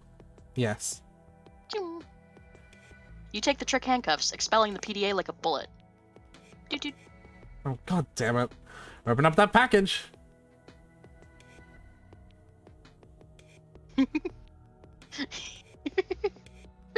You examine the package. It is from one of your internet chums. It's bound in packing tape, though. You'll need something sharp to open it. Ah, of course! The razor! It's all so simple. You wonder why you didn't get razor.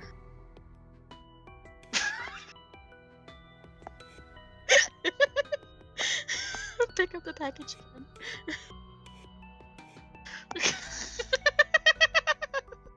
Let's take this from the top. Oh no. One glass shard. You take 3 glass shards in quick succession and duck for cover. Your Silodex rains destruction on your room from above. You know that your cards are packed with glass. You probably don't want to do that again anytime soon.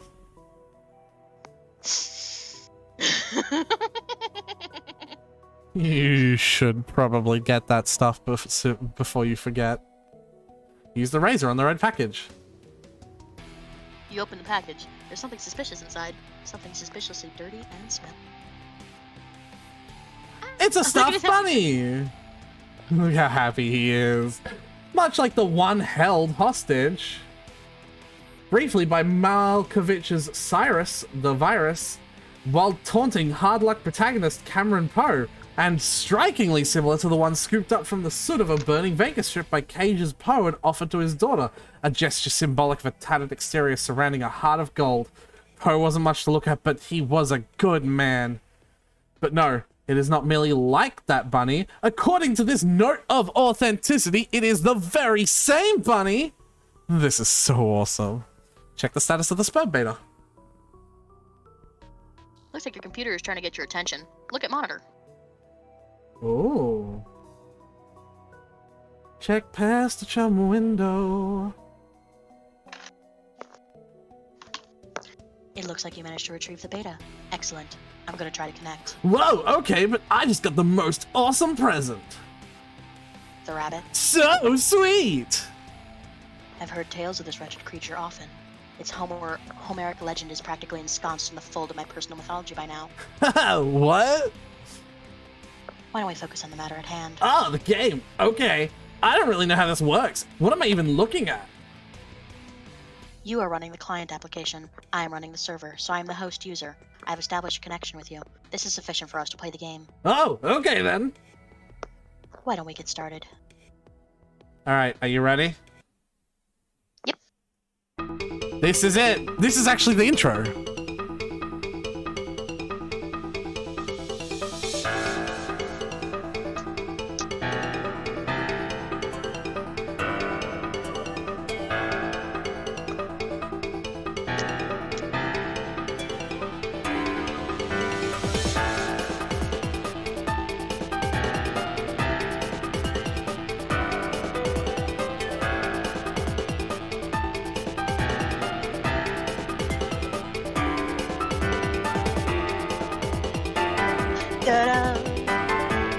I know I'm off time. Yeah, you're way off. Bum, bum.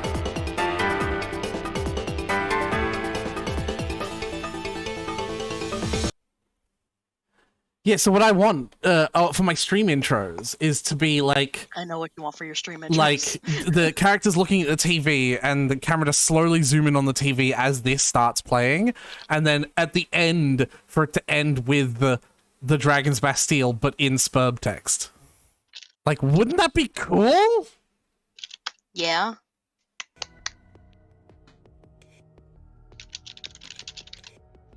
Oh, wow, you actually just get to, like, it's interactive as shit. Have a look at this, Tyler.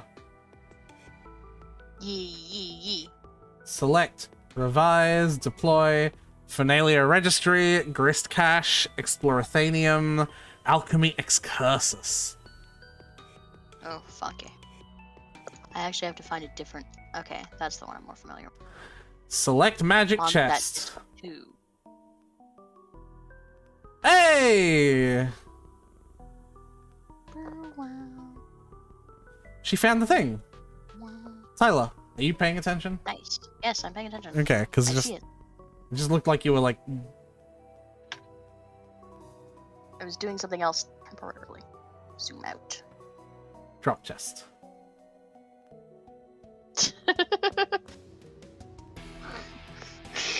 What are you doing? Sorry, I was just getting a feel for the controls. Is my magic chest on the roof now? Yes. That's Perfect. I will try to be more careful next time. colon open bracket. Like what? No, I like do like anime. Yeah. Fucking- Ugh. And now you can switch however you want. You find your missing stack fet modus and quickly reapply it to your Sylladex. You can now opt for either the stack or the Q modus at any time. You toggle between your fetch modi with gleeful abandon.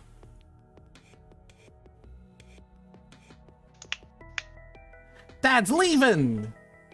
It looks like your dad is leaving again for more baking supplies. You're relieved to have the house to yourself again, if only for a few minutes. You just hope he doesn't notice the magic chest on the roof. Or all the shit you threw out the window, for that matter. Select stuff in yard and move it back into the room. TT. Hey, do you think you can do me a favor? Can you grab all that stuff outside my broken window and bring it in for me? I'll give it a shot. Thanks! No luck. It appears to be out of range. I'm guessing it's too far away from you, the player. You cannot select the player! John abjures the medicine cursor. Quit abjuring me. She put the bunny back in the box. Revised room. This is why I want this game to be real. Like, isn't that such a cool fucking concept? Yeah. Like, screw the apocalypse that, you know, may or may not be... Disregarding the apocalypse. Yeah. This game would be so cool if it was a real thing. Open Finalia Registry. Things! Deploy Totem Lathe. Let's put all these things in the most annoying positions possible, even though they're vital to your survival. Examine Totem Lathe. Don't know that yet. Yeah. You know I don't what the heck this thing is, but it looks neat. Okay. Open grist cache. Doom, boom, boom, boom, boom, boom. It seems expanding the dimensions of your room costs us some build grist, but deploying the lathe did not appear to occur any expense. It looks like certain objects are freebies, probably to help you set up the game. Wow, okay. What do they do? I think it's up to you to find out. All I can do is drop stuff in your house and move it around, apparently. How do I move stuff around? It sounds fun. I don't think you can as the client. You'll need to install the server application. You should have received both in separate envelopes. I'm running both on my computer right now. What? Did you get another envelope in the mail? No. Once you install the server and establish connection, I'm sure you'll be able to manipulate my environment in the same manner. Are you sure you didn't get it? Oh man, I think I know where it might be, or where it... Shut up. That wasn't even remotely what that sentence Shut was. up. Now that your room is bigger, why don't you move to the far corner? It will extend the range of the cursor so I can reach the items, which you threw out the window for some reason. Good idea. Anyway. Alright, if you don't mind... It's stupid. Yeah, It's if you stupid. don't mind, I'm gonna make a bit of an edit to this one. I was fussing with my stupid Silodex, but I think I have it under control now. What modus do you use? I like to use trees. Oh no, that sounds so awkward. It's not exceptionally practical, but I think they're elegant. Stand in the corner. Nice. Boop. Deploy Crux Shooter. Deploy Alchemitter. I suppose I didn't let that whole animation play. Oh, in the door, Rose. I guess she can't see that there's a door there. She just sees there's a convenient little slot. Yeah. Put something in. Okay, but like Tyler. But now he's truly Homestuck. Tyler. Firstly, there is a back door in the laundry. But secondly, like, would you not, like, as someone who understands how houses work, having lived in one your whole life, understand that a divot Also, in her a house is supremely weird, so I wouldn't blame her for not knowing. That's fair. Doesn't she have like a lab Yes. in her backyard? Yes. Yeah. And a mausoleum. Why is the floor shaking? Are you dropping more stuff in my house? Yes. 2 more large gizmos. Sweet. What is with all these big contraptions? If I had to guess, they appear to facilitate some sort of system involving Oops. punch card-based alchemy. Apparently hitting That's the logic I know. apparently hitting enter on the keyboard opens and closes it. That's interesting. Huh? To what end? I mean, what are we supposed to be doing in this game? That remains to be seen. Maybe you should go investigate. Get put up. Also, can we talk about how crazy that they're just accepting this as a game Right. where she's able to literally manipulate his physical environment? Yes. You grab the PDA, switching back to stack mode so it is easily acceptable. This interface is oddly sterile, no hilarious clown wallpapers or anything like that. Oops, you mean Harlequin wallpapers. The serious business application is open. It seems your dad uses it to keep tabs on various acquaintances. His fellow street performers, maybe? Fuck. You guess the performing arts must be pretty serious business after all. I like reading these. Please Decided- a lab on incident. Yeah. I think it's going from bottom to top, so I was reading from bottom to top. Oh. Oh yeah, you're right. Need counsel on removing coffee from necktie. Incident occurred 45 seconds ago. Beverage essence is rapidly setting into fabric. Please elab on incident. Yeah, was posturing unevenly to reach for hat on wall hook. Tip of tie slipped in open mouth of pot. Duration of dunk approximately 3 seconds. Photographic documentation of incident. Use ballpoint pen to roll up tip of cloth. Extract pen. Press rolled up cloth against ceramic surface, e.g. restroom sink. In future, consider replacing, repositioning hat, hook, and or coffee pot. Decided to return home for fresh tie. Soiled tie will be laundered immediately upon return. The following matters have been submitted in a frank and forthright manner for pipe fan 413's 413 judicious appraisal. I find it adorable that he made his username his son's birthday. It is, yeah. Install Pestachum!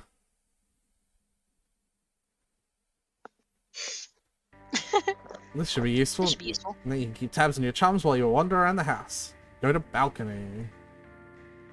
Hey, I'm out in the balcony now. I'm messaging from my dad's PDA. This won't get old. The one you threw into the yard. What won't get old? Your Sonic voice. Should I reconsider? You can do whatever you want. I have abandoned the southern accent for Dave No, already. I like Dave kind of sounds like a more chill Snoop Dogg at this point. He's just like, yeah, what's up? Let's chill, my dog. Like, that's kind of the voice I was going to give Dave Once anyway. you get to drop a y'all, you'll hear the southern in there. Yeah, but you know what I mean, right? Like, it seems like when when you're doing Dave, you're doing kind of just like a chill Snoop Dogg, and that like works for my understanding of Dave. Yeah. Like it's just like it because that makes sense. It's like, what's up, y'all? Let's chill. I'm Dave. But like, I don't. John has main character energy to me, and whenever someone has main character energy, the voice that most suits them is, "Hey, I'm out in the balcony now, and I'm messaging from my dad's PDA," which is not entertaining. Or you do Aaron's main character voice. Hey, I'm out in the balcony now, and I'm messaging from my dad's PDA. Oh my god, that works. Can I? I'm switching it to that. Okay, absolutely.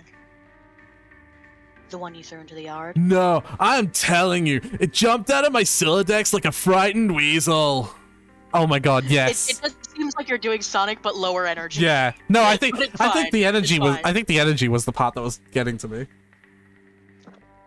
What were you doing within the first place? I am not sensing a lot of regard for personal property of others. Is this how your pent-up frustration with your father manifests itself? What? No, those were all accidents. Please take your psycho-babbly elsewhere, miss. Your bathroom is a mess. Did you do that too? Oh man, see, this isn't cool. All this snooping nonsense. There's a cake in the toilet. Yeah, there is. I'm tempted to clean it up for you. Okay, if that will satisfy your weird OCD complex, then go ahead. My obsessive-compulsive disorder complex? Can a disorder also be a complex? In your case, probably. Sounds complicated. Anyway, I'm gonna have a look at this enormous platformy thing you put on the balcony. Examine Alchemitter in a cautious manner. Stand on it. Yeah. You have no idea what to You do have with Alright. Do you want to do it? Yeah. You have no idea what to do with this thing. You can't find any controls for it.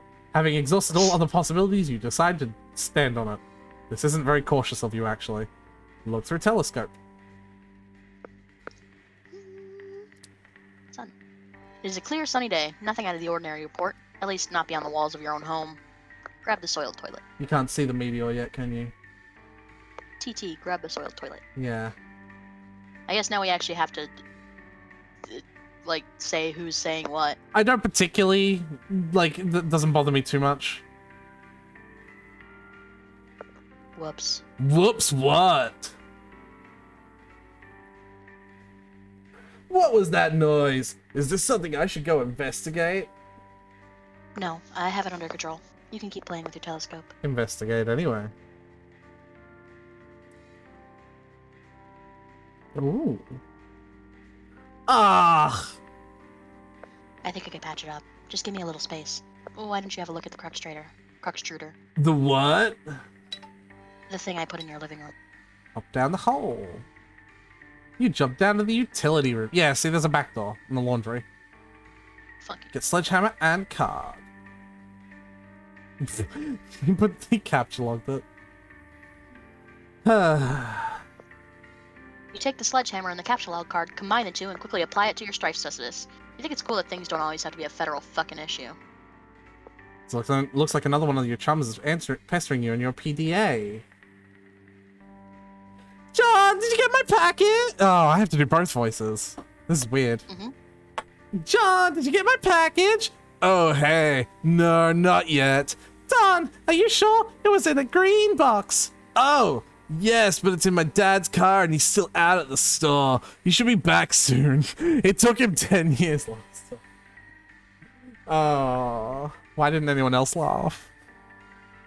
Great, so what are you up to today? I am up to my neck in this spurb stuff. TT is making a royal mess of my house. Lol, what's spurb? Oh, it's just this game. It's okay, I guess. I'm still figuring it out. Whoa, what was that? What was what? There was a loud noise outside my house. It sounded like an explosion. Whoa, really? I will go outside and look. Oh man, alright, but be careful, okay? I will. Might as well check the Cruxtruder. Oh, hell no. You put this thing in front of the door? There's a door there. Yeah? I didn't see it. I just thought it fit nicely into the groove. You mean you know thought what it was... Tyler said. You mean... Who's Tyler? Anyway, you mean you thought it was elegant? Oh well, what do I do with this thing? Hello? What are you doing up there?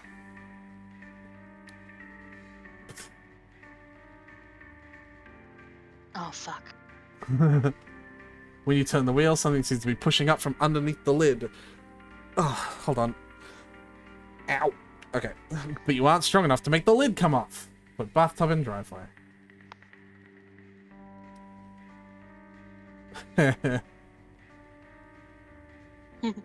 On the tub's journey to the driveway, connection is interrupted. John, scold TT. You can see me, right? Tell me what is wrong with this picture. Sorry, I keep losing the wireless signal. Must be the weather. I would look for a stronger signal in another part of the house, but I'd rather not risk an encounter with my mother. I battled through her cloud of gin and derision once again this evening. Haha, yeah, I hear you. Yes, cake, gestures, unfaltering love and support. Quite the road to hoe there. Though I suppose I'm complicit for not informing social services about your situation. I know. What about going outside? Maybe you can catch a neighbor's signal. That presents the same problem. Also, it's raining, remember? And dark. It's dark already?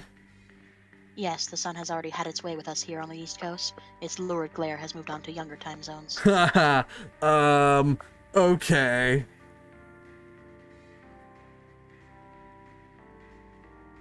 Need some help? So technically this shouldn't be allowed because you're not supposed to be able to interact with things that players are touching, right? Well, that was because John was obscuring the cursor. No, This time he's not. I'm pretty sure it's actually like a rule. That you're not allowed to interact. The cursor isn't allowed to interact with things that people are touching.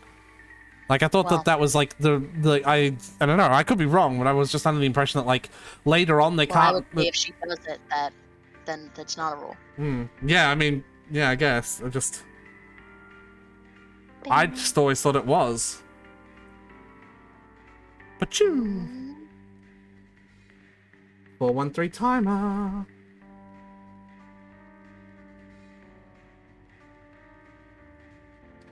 What is this thing? And what is this clock ticking down to?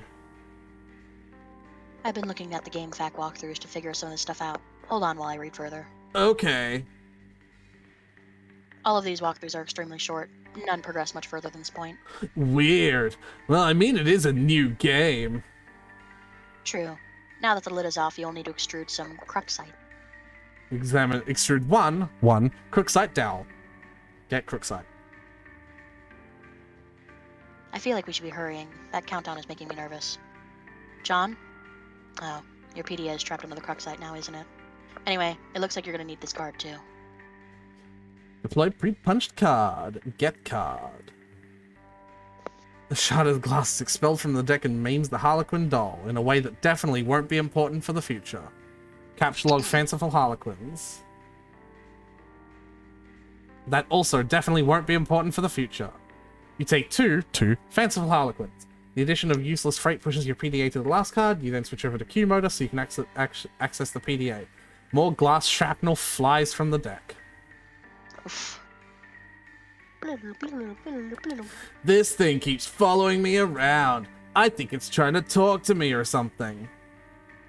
That is probably the kernel sprite. It apparently needs to be prototyped. Twice, actually. Whatever the hell that means. These walkthroughs are horrendously written. Okay. Well, you are the one with the curses, so just do whatever. Just do whatever you think the right thing to do is the right to... Also, fix my bathroom. Speak a coherent sentence and maybe I will. Are you ready? Yep.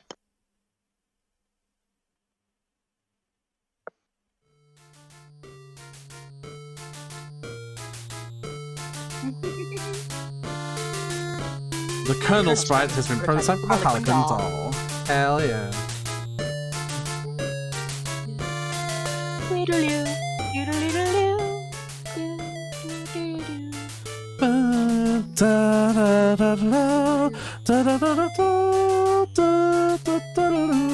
I love this tune. Alright. I dig it. Oops. I still can't understand this thing's gobbledygook. Oh, I'm That doing was only Sonic. one prototyping. There is still another tier to the prototyping process, which, for all we know, merely advances this entity through the increasingly esoteric stage of linguistics. The clock is ticking. We don't have time for this asinine tomfoolery. This unmitigated poppycock? Extravagant hogwash. Okay, stop. Stop typing whatever silly thing you're typing. I'm going upstairs to the big platformy thing. The alchemiter? Try to learn the lingo. Use the pre-punched card with the alchemitar. There's no slot anywhere. Explore the Athenium. Acquiring a Cruxite dowel seems to have populated the Athenium with one item, a perfectly generic object. Capture log telescope. And there it goes.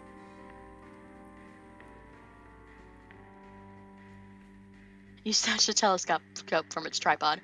Who knows, it might be useful, but more importantly, it pushes the Cruxite to the last card, making it available for tinkering. The PDA is predictably jettisoned into the yard, over the neighbor's fence. Cruxite on weird dowel. Place the Something Cruxite is dowel. happening. Something is happening.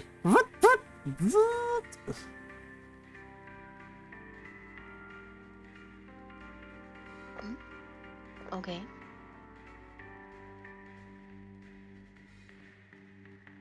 Beep, beep, beep. You set the You set alchemist the alchemy. to cast three perfectly generic objects for some reason, expending a total of 6 units of build grist. These things look completely useless. What a waste. Out of the corner of the eye, you notice there's something in the sky. Switch modus to telescope. Switch modus to use telescope and explore. You switch back to stack modus and get a closer look with your telescope. Whatever it is, the kernel sprite seems particularly agitated about it. There it is.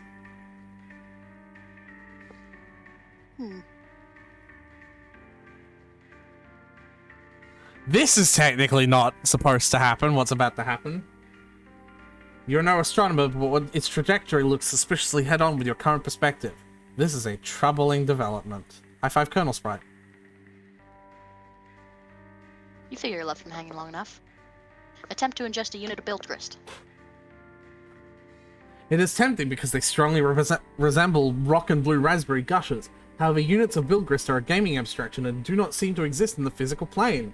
There is apparently no crisis so imminent that will deter you from contemplating idiotic and frivolous actions. And it was you, so I'm blaming you, Tyler. Your dad is getting home. John, what did you do with your PDA this time? I'm working on the bathroom, but we were running low on build grist.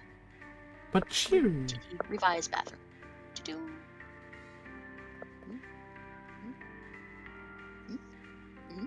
Yeah, it's funny. You contact TT with your Pastor Chum. Two chums have been trying to message you. I'm working on the bathroom, but we are running low on build grist. Oh man, who cares about the bathroom? Now there's a meteor heading for my house. I see. Do you suppose it has anything to do with the game? I don't know, maybe. What do I do? I think it's very likely. The walkthroughs vaguely suggest an impending threat before they end. The already poorly constructed sentences become even more curt and ambiguous, as if written hastily and with a sense of alarm. Actually, their dedication to updating the walkthrough under such circumstances is admirable. Wow, fascinating. If the meteor is a game construct, I think the only thing to do is proceed and try to solve the dilemma the game's terms. Try using the lathe. It says you can use the card on it, but it isn't more specific than that. Okay, I'll do that. Heck, really, it is a labor to read this drivel. If I read any more, my brain will need to be spoon-fed from a jar. While it blows spit bubbles in a high chair. I think I will write my own walkthrough. That is, after we make sure you don't die. Heard you got the box. I hope you appreciate my heroic fatherly perseverance in getting it to you. All right.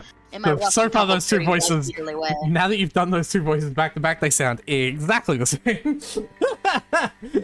All right. I'm sorry. It's all right. It's all right.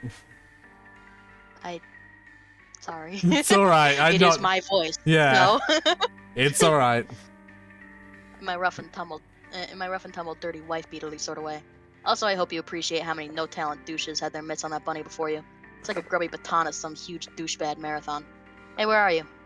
Yeah, no, it's like I said that, but then in my brain, I sort of just realized that like I have like a year and a half of experience of doing goofy voices that sound very different, you know, for a stream that I happen to do.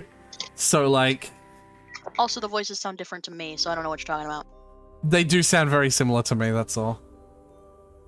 Okay. That's all right. I'm not Thank like. you for that vote of confidence. Would you rather I lied? Yes. Or just not say anything. Oh, I don't want the intro to. Whoops.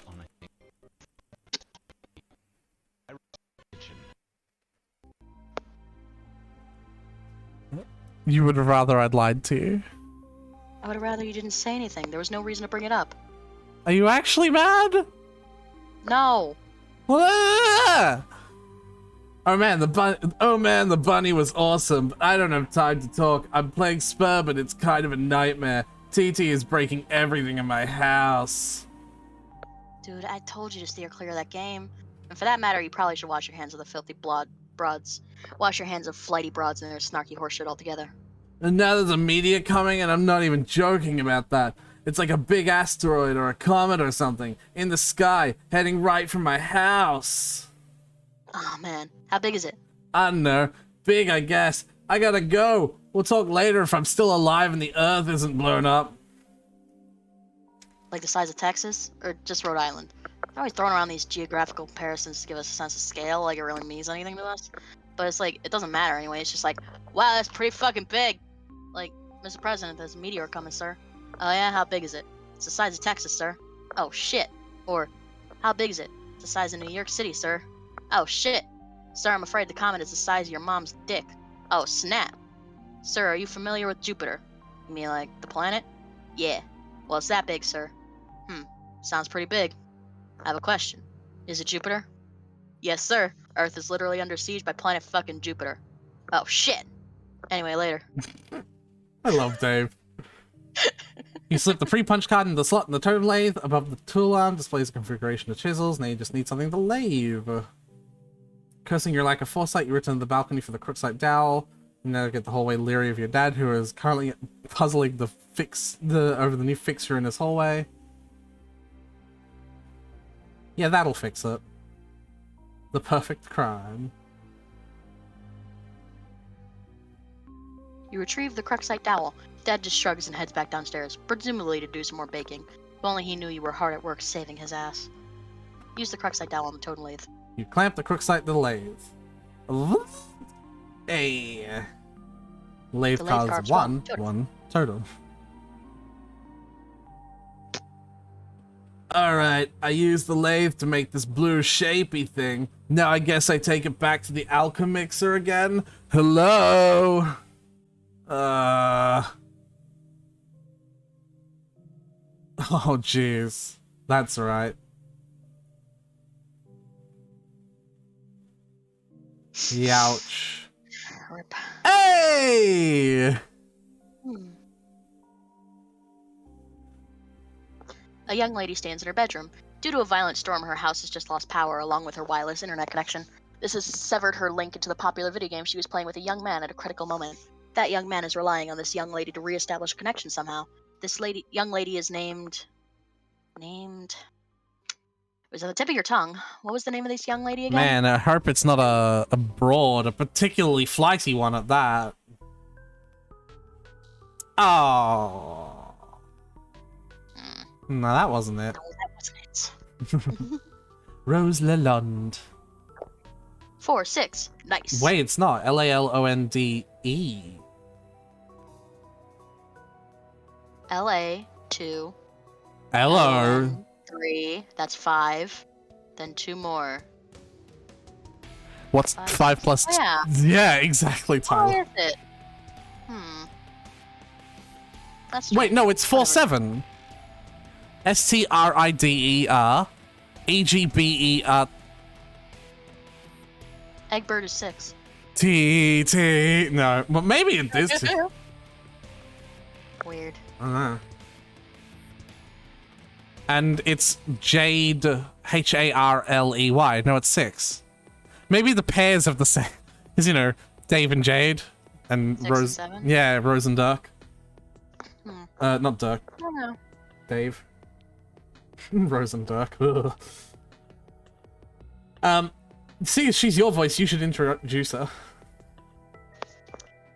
Your name is Rose. As was previously mentioned, you are without electricity, although your laptop computer still functions on battery power. You have a variety of interests. You have a passion for rather obscure literature. You enjoy creative writing and are somewhat secretive about it. You have a fondness for the bestially strange and fictitious, and sometimes dabble in psychoanalysis. You also like to knit, and your room is a bit of a mess. And on occasion, if just the right one strikes your fancy, you like to play video games with your friends. What will you do? Retrieve arms from purple box.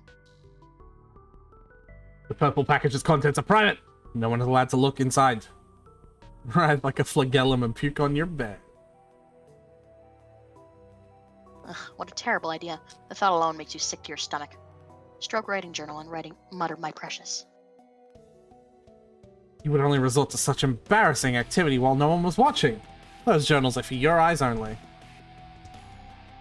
Get violin. You capture log the violin, storing it in the root card of your Silodex. Are you ready? Play haunting refrain on the violin.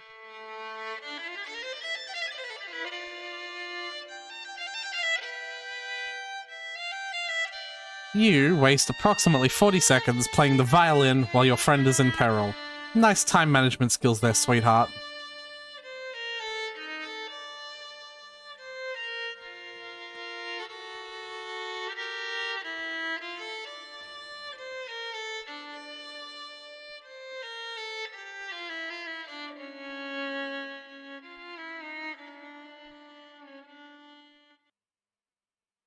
Nice. Tell Liv Tyler you love her before impact. Since your good-for-nothing friend is obviously not going to bail you out in time, use your words of parting fondness to dear, sweet Liv. Oh, if only Affleck could have been the one to make the final sacrifice instead of her stubborn, blue-collar, salt-of-the-earth father. Then she would fall into your arms for consolation, and you would be the one to make the deceased Bruce Willis proud. Capture log knitting supply bag. You get the knitting bag. It contains the left. It occupies the left leaf card under the violin per the tree modus's alphabetical sorting method. K is earlier than V. Look out the window. This is such a pretty landscape when you think about it. It's so strange. Yeah. Your panoramic. Nope, it's yours. Your panoramic window offers a view of your yard below, and the mausoleum housing your dead cat Jaspers, who died when you were young. Your mom had the structure erected with a spirit of scornful irony in response to your youthfully innocent request to hold a funeral for the animal. At least, that is how you've come to interpret the gesture in retrospect. You can also make out a silhouette of the laboratory next door, a facility which likely broadcasts a strong wireless internet signal. You may be able to connect to the signal from a different part of the house. Perhaps if you seek higher ground? Get laptop. You take your laptop and prepare to make the journey through the house. L is earlier than V, but later than K. L is earlier than V, but K is later than... whatever. This causes the tree to be unbalanced, so your Silodex auto-balances itself. Now the laptop occupies the root card, while the other two comprise the leaves. Examine book on desk. This book is absolutely indispensable for the enthusiasts of your ilk, of which there are very few. Take book. You take the grimoire. G is earlier than L and earlier Why than don't you say K. less than and less than? Because it's not less, they're not numbers. A is not less than B. But that's literally what they're sorting through. I know, via. but it's not numbers. But the symbol is still less than. and I know, C's but are I'm second not, symbol. I'm not, no. And it's also harder for me to consider that less than and greater than. That's a, like, the small bit of hint for me. I hate algebra. Algebra was the math subject that I did the worst at objectively. And the greater than and less than symbols, I had a huge amount of time telling apart, like, in my brain. Okay. So, You leave your bedroom. Hanging just next to your door in the hallway is a painting of an exquisite wizard. Your mother collects these awful things ironically. She must know how much you detest them, and there is no doubt in your mind she stores these dreadful things in the house to bother you. Down the hall to the right is the way to the observatory. Perhaps you'll be able to connect from up there. Your mother's room is also in that direction. You'll have to watch your step. it just kind of upsets me that all these kids are like, I am, like, they're trying to take an interest in their child's life. So, like, but they always, all the kids misinterpret that as some sort of They are sadistic... 13. I also find it hilarious that she dabbles in psychoanalysis and tries to get into John's dad's issues, but won't even deign to touch her obsession with this idea that her mom is doing everything to like spite her. Yeah. So the observatory. You approach a juncture in the hallway. Beyond the juncture is the observatory. This was such a cool cinematic shot for me. Yeah. And we sneak by. And she's not there in the lightning shot for that one. It's just cool. This door leads up to the observatory. You haven't ventured up there in quite some time. This house looks like it was built by a Spurb client, okay? Yeah, her house is extremely weird. OSHA would not approve of that balcony with no railing. The door opens to an exterior walkway leading to the observatory entrance. You've seen less inclement weather before. Oh, the things you'll do to help out a friend. Try to connect. You first put your laptop on the floor to get it situated, but removing it from the root card causes all the branches and leaves to be severed. Your items are dumped unceremoniously on the floor.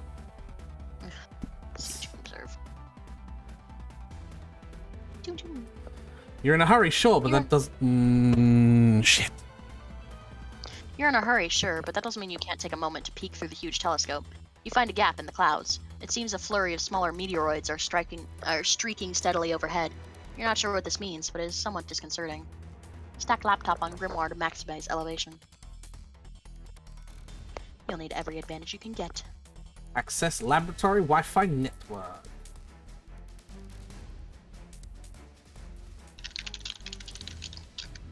There are several signals being broadcast from the library, each of them relatively decent strength. One of them is mysteriously and quite conveniently unsecured, requiring no password.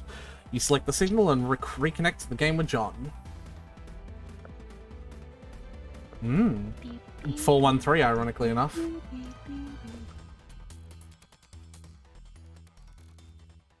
I'm back.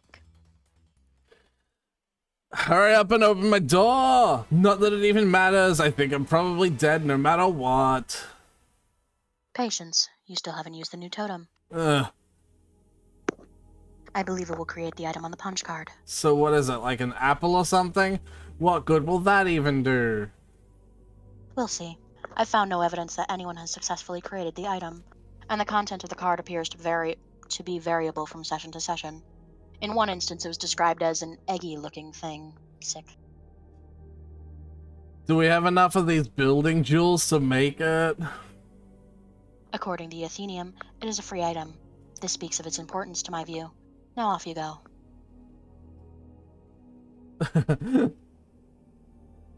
There goes the rest of your build, Grist. Probably should have just done that in the first place. Take totem to Alchemida. Those stupid blocks out of the way first! The Colonel Sprite is getting awfully worked up about all this. You stir the perfectly generic object in your Fernalia registry, Yep. potentially to be deployed at a later time. Alright, are you ready?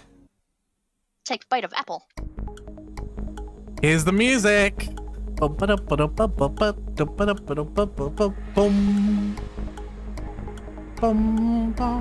one of my favorite soundtracks.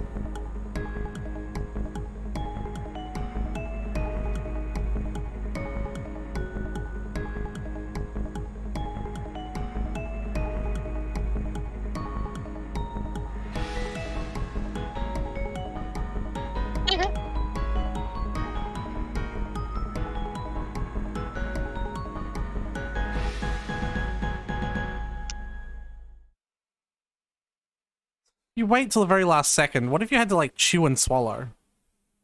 You know what I mean? He was stressed. Give him a break. He had a 30-second break right before the fucking meteor hit. He's 13. End of Act 1. Shink. Years in the future, but not many.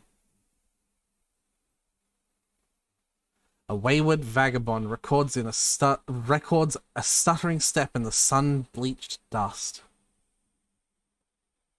What? I clicked the thing.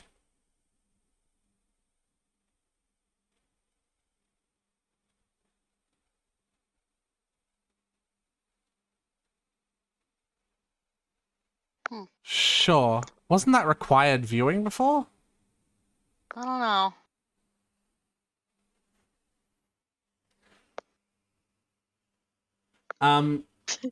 We don't necessarily have to read. I'd be inclined to dispense with the trite even in less pressing circumstances. Needless to say, I forego the inscrutable ASCII banner, which typically heralds the striking freefall of these documents.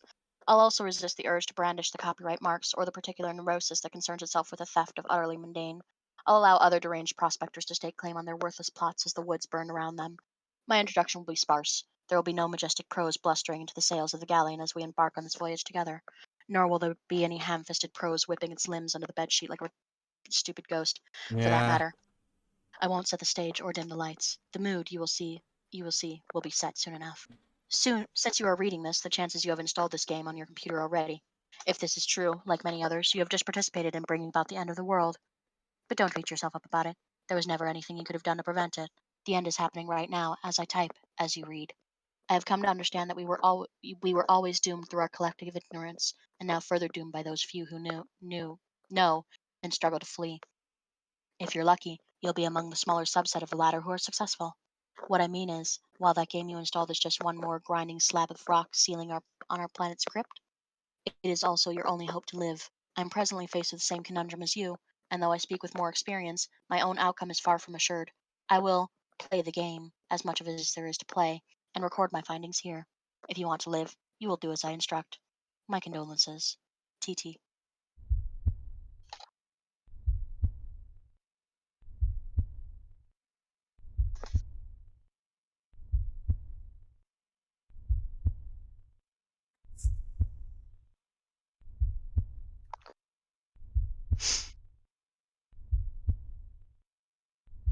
Uh-oh.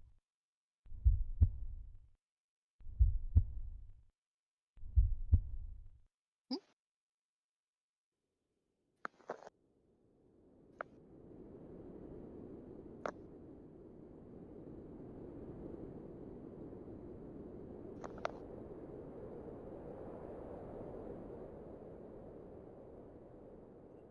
This was such a cool moment for me. Funky. The kernel divides. The two halves go their separate ways, leaving behind the sprite portion.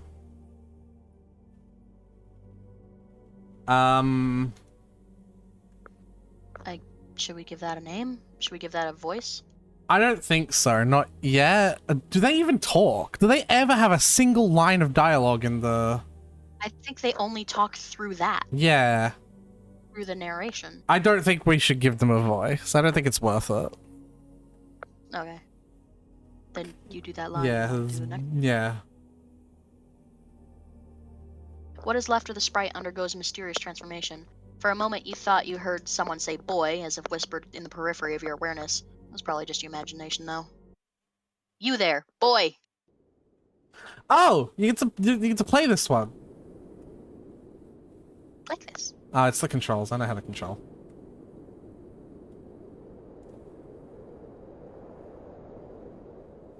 Oh, I can... Yeah. Yeah. The alchemist created the apple, or the tree that sprouted it, rather, right on time to save you from destruction.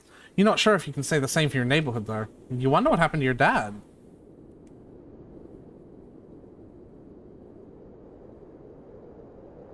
We'll swap text boxes, yeah. It looks different now. After you bit that apple, your whole house seemed to have transported somewhere. Then that apple disappeared and the kernel sprite underwent transformation. Aside from the change in appearance, the transformation doesn't seem to have any relevant ramifications. Open this door and walk through it. Boy, go in here. Examine the unpleasant fluid. What is this stuff? Surface box. The bunny is not in the Bunny is box! not. I said the bunny is not in the box! Why couldn't the bunny be in the box? What? Seems you're still connected to the internet. Rosa's trying to get in touch with you. You will reply in a moment once you have fully assessed the situation. It's funny man text. Just looking at the cover cracks you up. What a great book. Harry Anderson is your hero, and Mike Cavanagh's glowing treatment of the man does him every bit of justice. You have to give this another read soon. It's a huge sewing machine. The punch card seems to contain the instructions for carving a totem of a certain shape. You guess maybe other punch cards will produce different shapes. It bears further exploration. Bow. Ba-bow. Ba-bow. At least your tire swing remains unmolested. A tree without a tire swing is like a house without a surrounding neighborhood, you guess. Isn't there more to click? Can I? Oh, okay.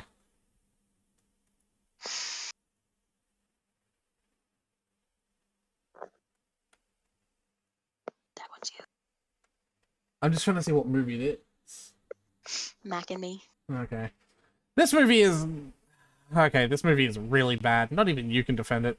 You've been meaning to take the poster down, actually. I don't think there's anything... Oh, maybe this one. Fred Savage has a punchable face, your ass. More like a talented young actor's face who you'd want to hang out with if you got the chance. And also if you were not a fully grown man now. Anyway, the thought of monsters lurking in your house scares the shit out of you, which is why this movie is so awesome. But the fact that those monsters could also be your best friend is what makes it doubly awesome. Except now it's real. Can I go down there? Your dad's room is still locked. Only appears faulty. Man, Rhodes does such a piss poor job of fixing the bathroom. It would almost certainly be a mistake to try and use the toilet. You guess you could just pee over the edge of the cliff.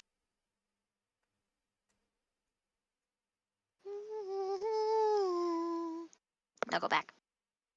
Test this. The Harlequin Harlequin? paintings? You have the sentiment in common with John then, I suppose.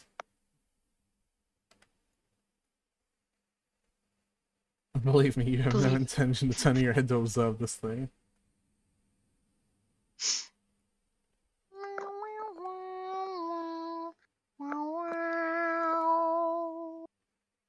This thing weighs a ton. You'd honestly be surprised that the game cursor could lift it, or at least not without a significant expense of grist.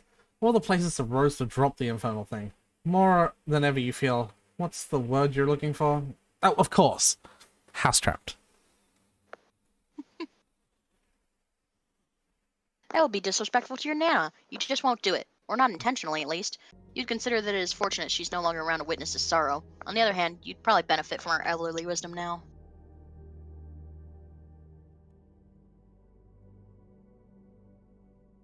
You're so glad your dad wasn't watching you when you did this. He never would have let you hear the end of it. Oh, we can hear it again.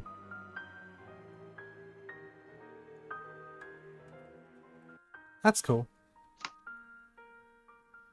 His name is His name is John, you nincompoop.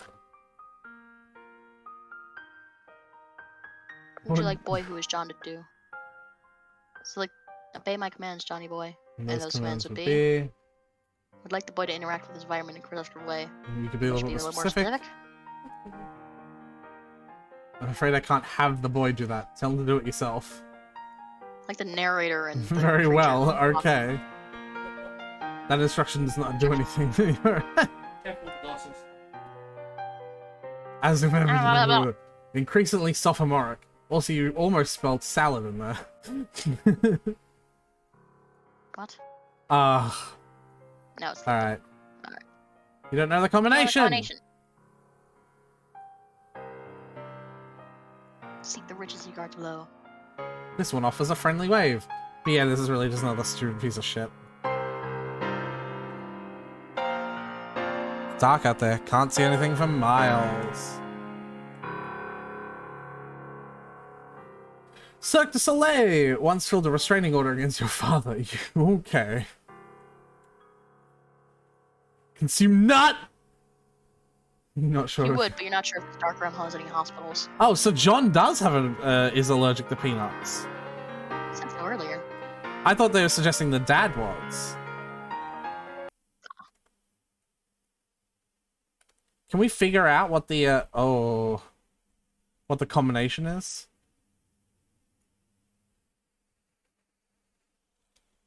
Is This this oil? oil? I wonder what happened in here. Where's your dad? Where have your dad left? He seems to have left in a hurry. For all his absurdities you have to put up with, you sure wish you were here right now.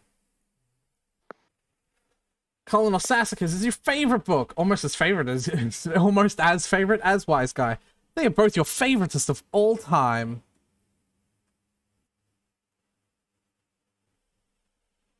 Back, ye miserable wench! Stay thy cooking airborne particulates of temptation. Well, it said choking. It's almost perfect anyway. Yeah. Would you like to play a game? I don't know. With the Ted Hags remains. Hehehe.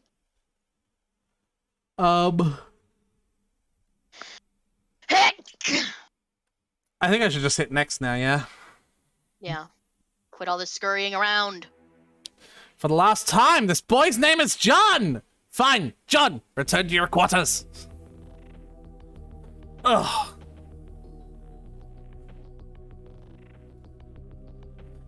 You go back up to your bedroom, tiptoeing around this weird petroleum-based sludge. Now, John, respond to your friend unit! Whoops. John, are you there? Hey, yeah, I'm here. And not dead, I think. I know. I've been watching you scramble through the house like a lunatic.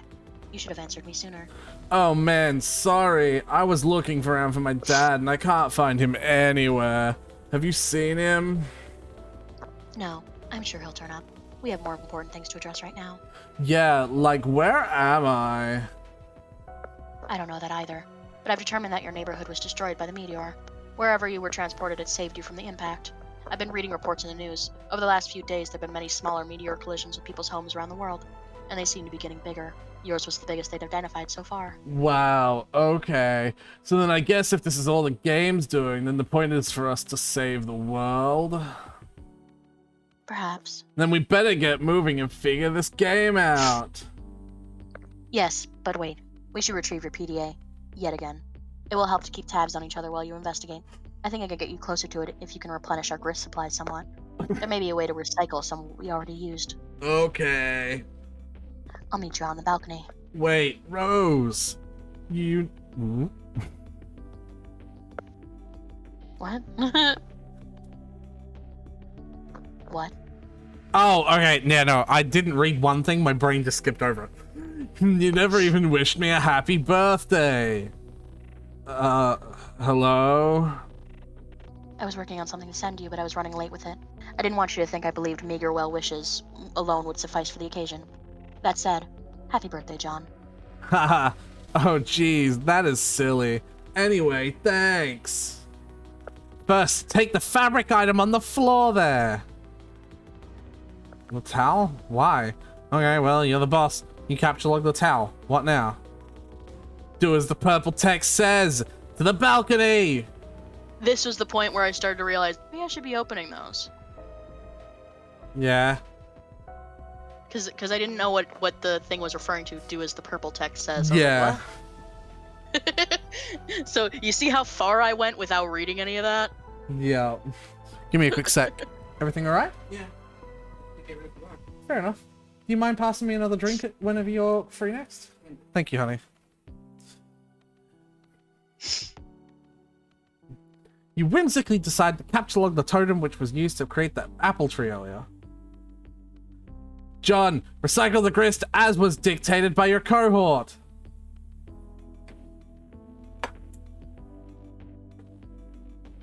John cannot do anything with the grist There you as go. of this moment. That is up to the suburb player.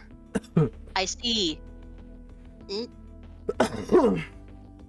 Yes, that will suffice. Rose deletes the perfectly generic objects. 6 units of build grist are restored to your grist cache. Oh, jeez. That, I would never be able to walk across something like that. Welp. Would you? Yeah. Yeah, you're not afraid of heights? No. Well, sort of. But like, I don't know. It depends on how it responds to me walking down it. Well, I would argue that's probably a meter by a meter cube because most gaming, like, you know, it would probably be like based on that, or maybe like a 6 foot by 6 foot cube, right? So like, you know, that'd be 6 feet wide and like 40 feet across, or something like that. And a meter isn't very wide, and neither is 6 feet. So 6 feet is pretty wide. no, it's not very wide for me. Well, So I would not be able to do that. Rose expends the grist to drag a new plank to the balcony in the direction of the PDA. John, run across the precarious platform swiftly. John isn't sure about that. It's a long way down. Boy, I said make haste on the narrow catwalk. John is very nervous about the idea, and the strident tone of your commands is starting to make him a little upset. Fine, proceed as your level of comfort dictates. Yeah, see, that's what I would be doing. Just like,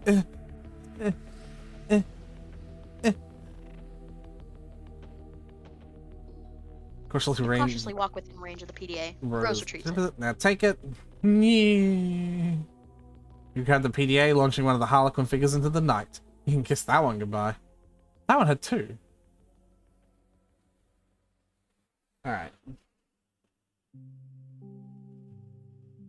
Submitting inquiry of concern over cataclysmic events. Fight 413 will reply.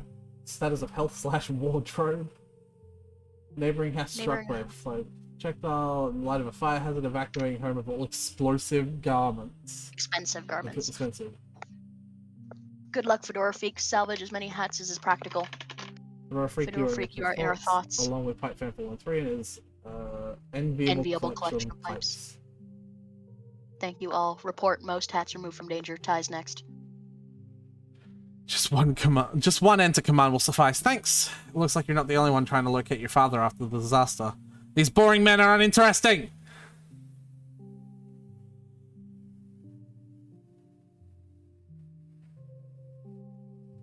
Beep. John, are you okay? You seem a bit tentative. I'm fine, I guess. Since I've got here, I felt compelled to do these weird things I don't really want to do. Like, because by some kind of voice that I can't really even hear, I don't know how to explain. Perhaps the early symptoms of an anxiety disorder, like post-traumatic stress. Yeah, maybe. Who knows? The drink, honey, Well- by the way? Yeah. Yeah. You just walked past the fridge, that's all. Well, if you can pull yourself together, there are a few more things we should try. Like prototyping the kernel sprite again, if possible. We should hurry. My laptop battery won't last forever. Okay. I will go back inside. No, don't do that! Hop off the ledge onto that car! What? No, that sounds incredibly dangerous. I have to hit enter to fucking... Now you're just being a pest. What turnip truck did you just tumble out of anyway? Who are you? Years in the future, but not many. Not many.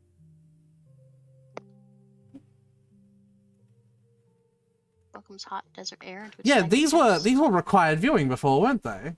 You couldn't just skip it and go to the next fucking... You had to watch these. Boy. Yeah, so going slower through it. It's the wandering vagrant that we saw before. WV. Yep. Boy. You there, boy.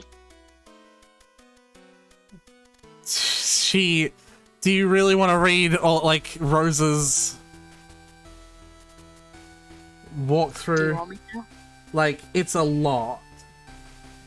We can skip it. Like, do you want to? All depends if I don't mind. Homestuck is a lot. Homestuck is a lot. So if you want me to, I will. We know she's explaining everything so far mechanically. We don't need to, yeah. Oh, look at them. Holy shit.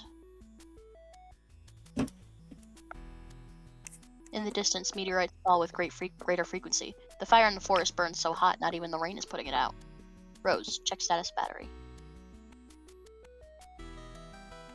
Your laptop battery is alright for now, but it won't be for long. If the power in the house doesn't come back on, you can think of one last resort. The small backup generator stored behind the mausoleum. Prototype sprite with Betty Crocker box. That... Can we talk about the ramifications of that real quick, right? What if that worked?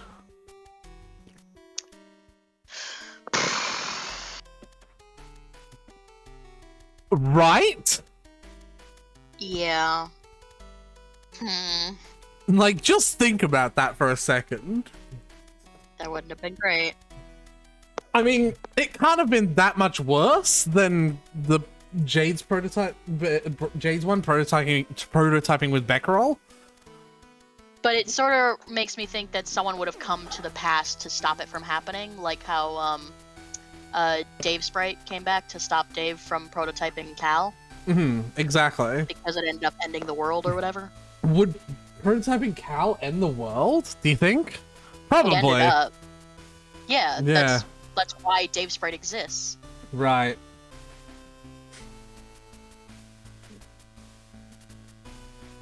What? Oh man, you're gonna use that? That sucks. What a stupid idea. We have to hurry along. I'm running low on battery power. But the cake mix. That's so dumb. I doubt it matters. We might as well just use any old crap lying around. Fine, I guess. The sprite is playing hard to get. I guess that's what you get for originally prototyping it with something that engenders mischief and pranksterism. Do the plotted vegetable instead. It looks delicious. Pipe down, you. This is Rose's decision, not yours. Prototype Sprite with the sassy vertex. That would be kind of cool if it worked.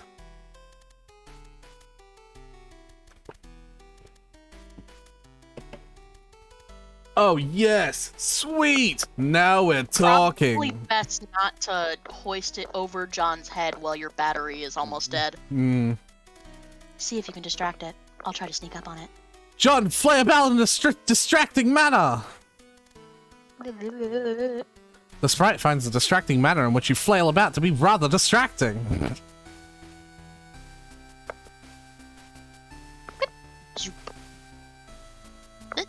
The pesky sprite eludes you again. Not even the great Colonel himself can outfox it.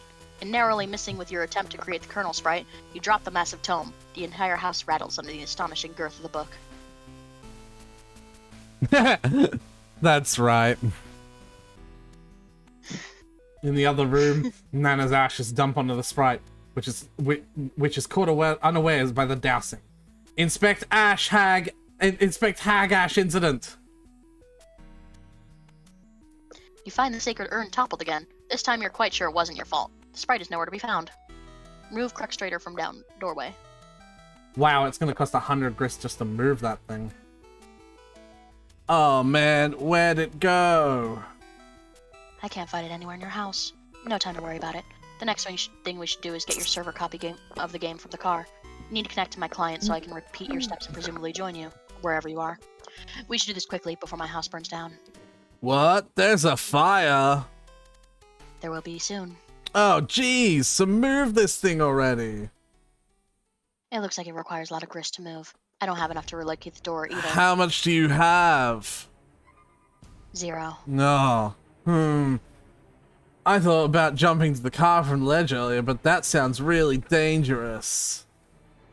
I have a better idea. Meet me upstairs. Do again as the purple words say! You're about to head upstairs. Okay. But you thought you heard something behind you. It was faint, but you could hear it, swear it was a small, light-hearted chuckle on the lungs of a spirited feet.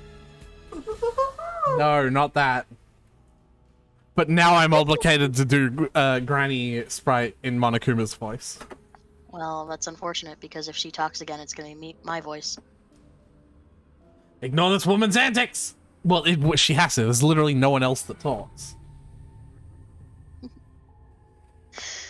You're not sure you even saw a woman, let alone any of her hypothetical antics, but whatever it was you might have caught a glimpse of, it sure gave you the willies.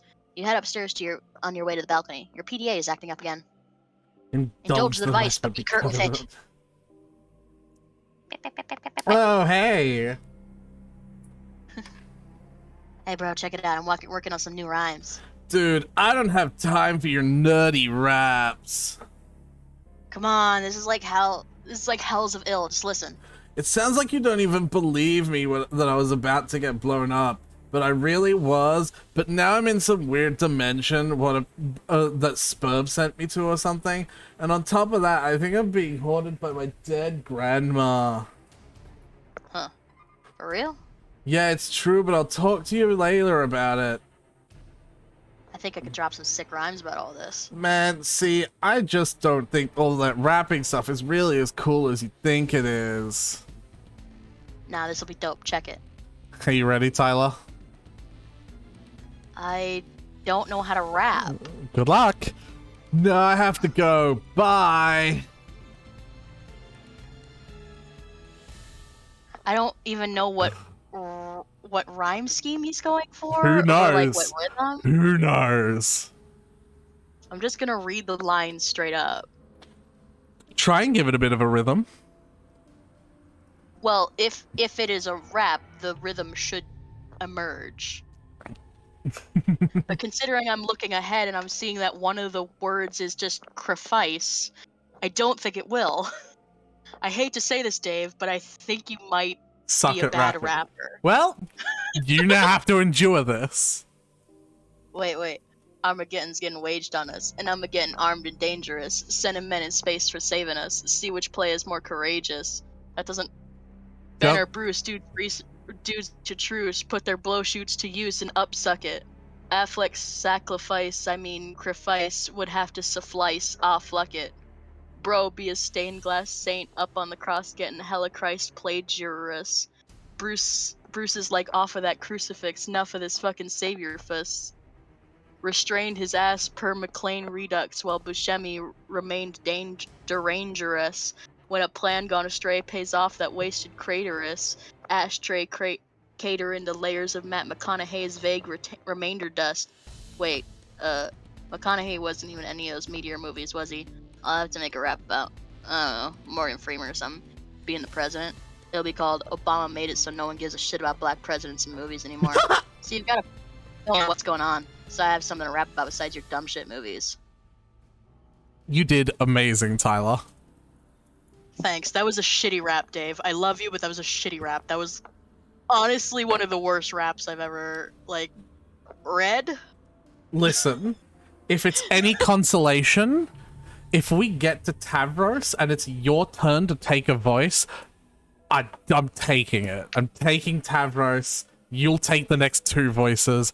I'm taking Tavros, and me and you can have Tavros Dave rap battles. By the way, I'm also making little notes on what the voice is, so we can remember. So for John, I have written Aaron's MC voice, and for Jade, I just have Bubbly Gal. Yeah. Just to sort of help remember, so if we go for a while without hearing anyone. Enough strange poetry from the red text! You head out to the balcony to find out what Rose has in mind. He's messaging you again. The purple text is less irrational than the red text. I'm lifting the car up to the balcony. Whoa, okay. I don't hear how they're similar besides being my voice. So Tyler, you might not know this, right? But the majority of the voice you hear when you talk actually comes from the inside of your skull. I'm aware of that, yes. Right. So, it's probably sounds very different to you because you put intonations on it that sound different when reverberating through your skull, that don't sound as different when reverberating through other people's eardrums. You know what I mean? Okay.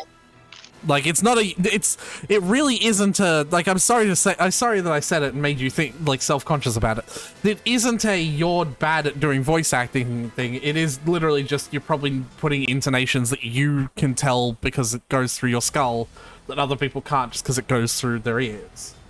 You know what I mean? Okay, but that literally does mean that I'm bad at voices because the point of doing voices is so this sounds different to other people. I mean, I would argue that I have a lot more experience in it, so, like, it's probably not necessarily a bad thing to be bad at voices. You know, you get better over time. Is it a crime to be bad at something?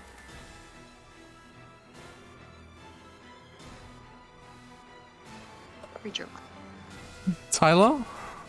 Read your line. Tyler? Did I upset you? Read your line. Tyler, that's not how anxiety works. I just think I'm a little upset that you say you have years of voice acting I experience. don't have voice acting experience. I have years of doing funny voices on Twitch experience. And you assume I also don't have experience doing funny voices. I also do voices. For what? For just I do voices all the time. To myself. Fair I enough. also did voices for Doki. I did voices for doing Danganronpa. For With myself with and with my Kazoo, friends. with Kazoo, yeah. With Kazoo and Melina.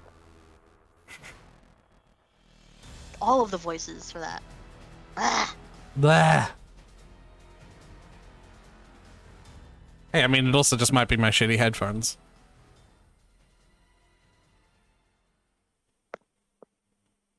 Which line are we on? I did whoa, okay, it's your line! You fucking salty bitch! Once it is up, retrieve the game. Then I'll put it back down on the driveway. But the door is locked. Then break a window. But it's my dad's car. Ugh. It's just a window, and this is sort of emergency. Otherwise, I promise I'll handle the car with velvet gloves. The car just attained a death flag. Alright.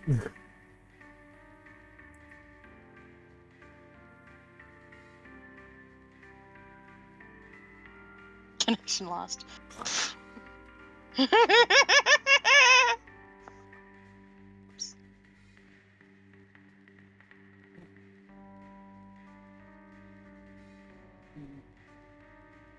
Ridiculous folly! Inexcusable! You're inclined to agree, but hey, accidents happen. You double check your PDA to make sure Rose is really gone. Indeed, this seems to be the case. TG is still pestering him, of course, but another chum is now logged in as well. What color are the words that this chum says? I'm back!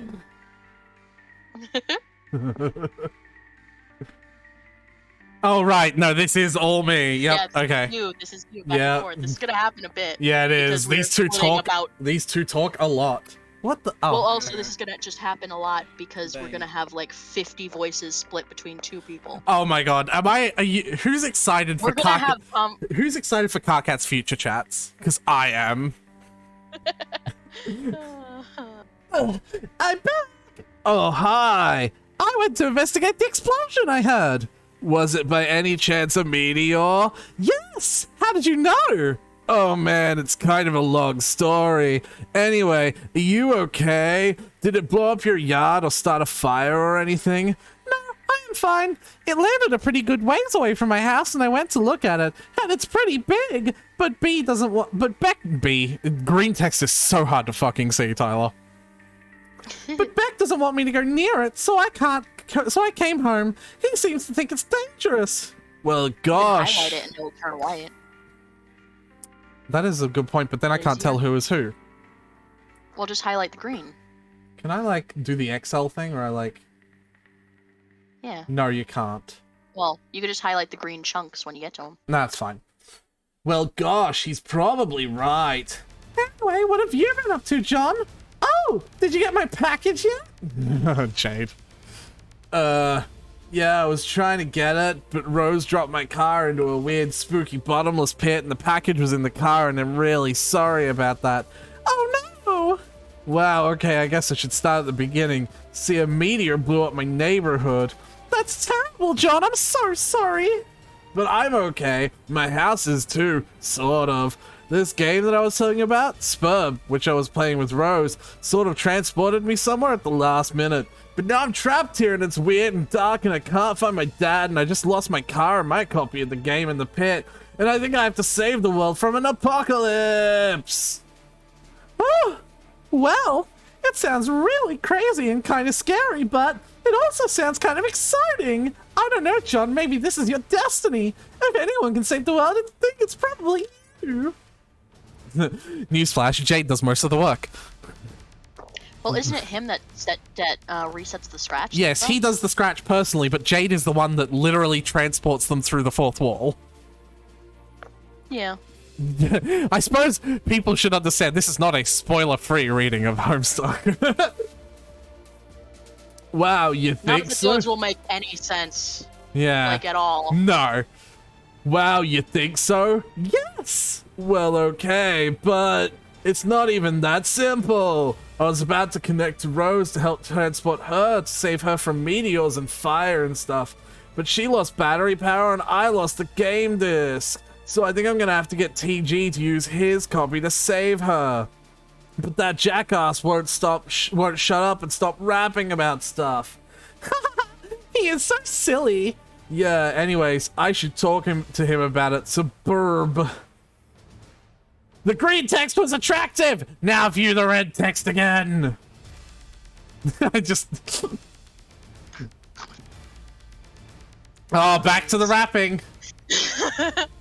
When the film crew zooms where the president's at, I'm like, if this dude's black, I'll eat my hat. Turns out he is, so we're all damn directors got gumption. We'll all flip our shit like shit he ain't shining shoes or something. It's called free emancipation. If it's not Prez election, it's got ascension. And Bruce Almighty, whoops, different Bruce from the one I just mentioned. Ah! Can't explain to me why this ain't condescension to think I'll shit a brick. Not even he can convey the intention with the quick spun wit. Rather defray all this tension, sit on his lap while he whittles a splint. In some guy's eyes, what he does and patronizes, I guess. I'm not saying that. The mothers of invention. Yeah, no, that's a little fucked up. This was written in a time period. Stop rapping for a 2009? second, you horse's ass. I have something important to talk about. What's up? Rose is in trouble and she needs help. Was going to connect to her with Spurt, but I lost my copy. Okay. Also, she lost battery power and she can't get back up running. She'll need someone with the game to get her out there before her house burns down. So I think you should use your copy of the game to help her. My copy? That's gonna be tough. Why? I lost it. It's a stupid story and I'd rather not talk about it. Should be embarrassing, yo. I thought you said you had two. Well, yeah. One is my brother's copy. Okay, well, get his then. Alright, but he's not gonna be happy about that. Whatever. Also, you might want to read Rose's walkthrough to get up to speed on this. Oh, man. What? Nothing really. Look, all I'm saying is the girl tends to lay it on kind of thick, you know? Rolls eyes! I can hear the difference now that I'm like, that you're doing it more as well. By the way. I am emphasizing it a little more. That also might be why, yeah. I also need to pee, so You're fine. I'll be right back. Yep. You keep chat entertained. There has not been a single fucking comment. I don't think a single person is here. Chat? Question mark? We have one viewer in the list that is an active viewer. Go pee. I messaged Chat my friend. fucking I entertained. messaged my friend that also used to be a Homestuck. That we were reading Homestuck, and their response was, "God damn, why are you doing that to yourself?" Reasonable, So, honestly. Okay, so I'll be right back. Honestly, understandable. Oh, Jesus.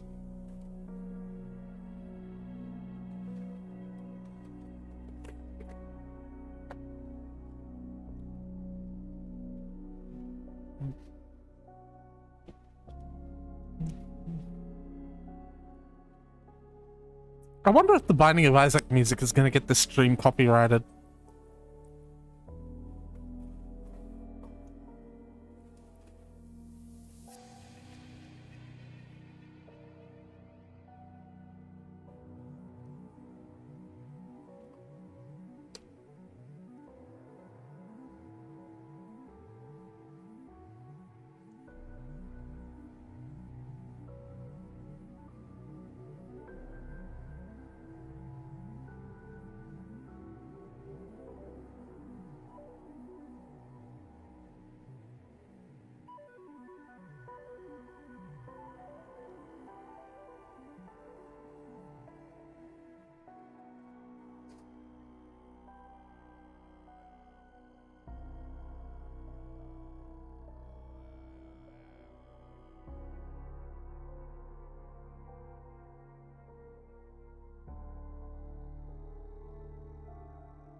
Every single comment on this video about the original Binding of Isaac soundtrack is...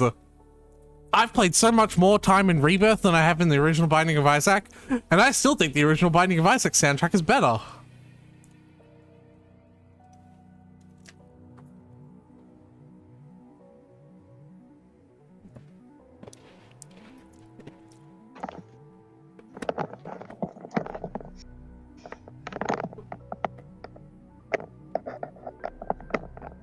All right.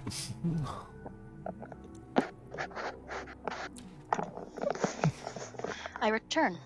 I believe Tyler is back, yes. I'm back. Your laptop is out of battery power. There's only one thing left to do. Time to make your way to that backup generator. Knit laptop cozy to shield your laptop from the rain.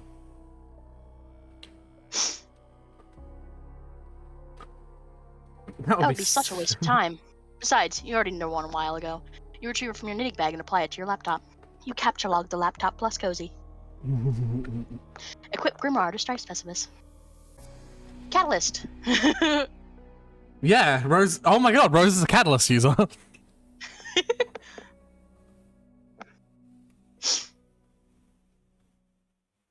you. I know, I'm just looking at the cool animation. Yeah. That would be incredibly ill-advised. There are some dark forces you just don't want to mess around with. You understand this better than most. You put the book down.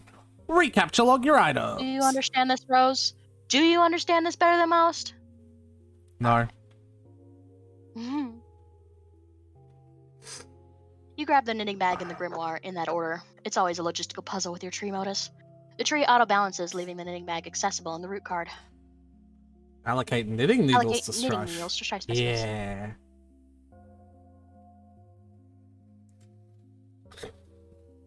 Now that just makes me think of... No, that's not...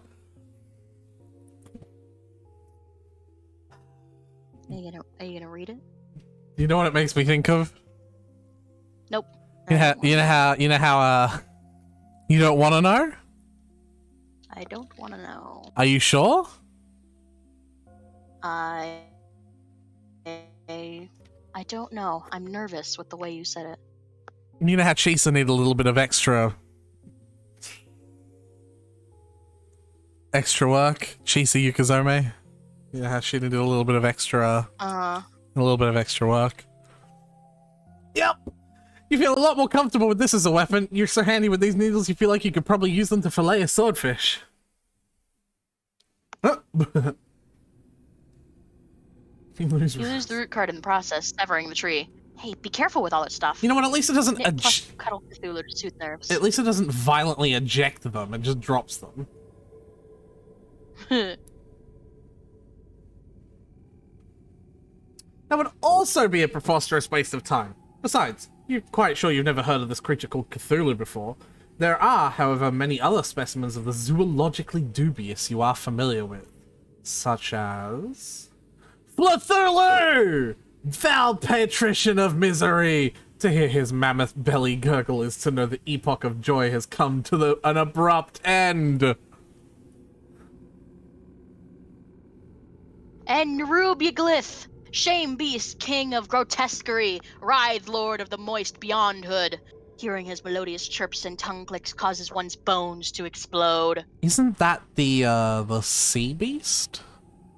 I Isn't think that one is of Pfeffery's, sea beast, isn't it? her Lucis, her sea beast. Lucis, yeah. Also, I like how there's little Cthulhus around it to show like the size comparison, I guess. Yeah, and there's little and around this one there's little. Oops, I went back twice. There's little Nerubuglyph. Yeah. And of course there's Oglo Goth, the Deep One. Whatever he grinds his teeth, all of the children of a random galaxy somewhere will frown continuously for a 9,000-year span. He is the first and smallest of the smaller gods, appointed in servitude of a vile, unfathomable pantheon of middling gods which caters to the whims of the noble circle of the horror terrors, an omniscient, omnipotent order of the elite few, forever cloaked in the darkest of the furthest ring. And the thing is, they all actually exist, because, you know... Yeah. Spurb. I do recall. Yep. Something I like think that. Rose talks to this one, doesn't she?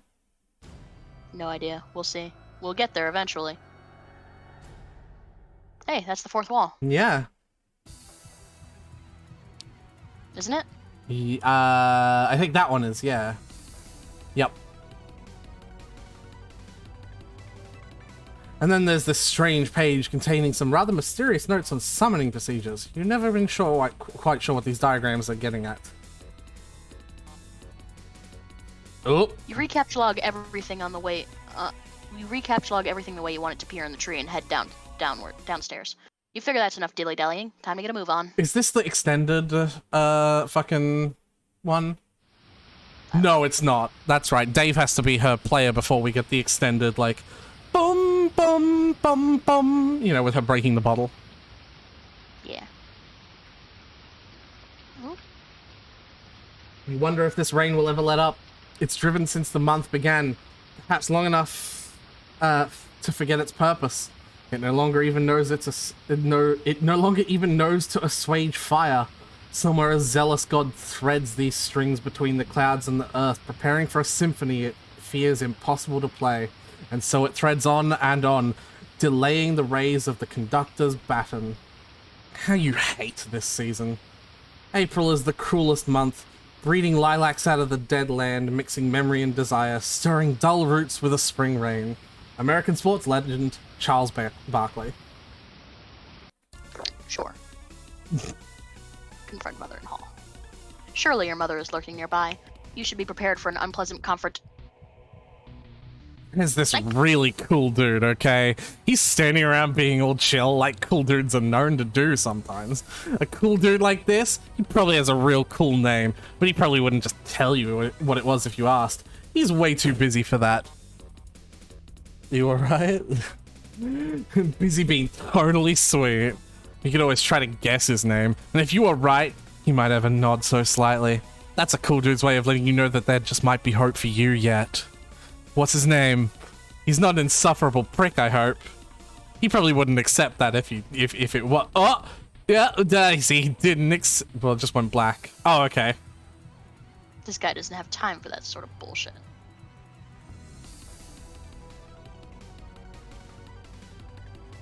Ding! The fucking sparkle. You're his voice, sir. Your name is Dave. It is an unseasonably warm April day. Your bedroom window is open to let some air in. Your fan is cranked. Arguably even more cranked would be your fly beats, which brings us to your variety of interests. A cool dude like you is sure to have plenty. You have a penchant for spinning out unbelievably ill jams with your turntables and mixing gear. You would like to rave about bands no one's ever heard of but you.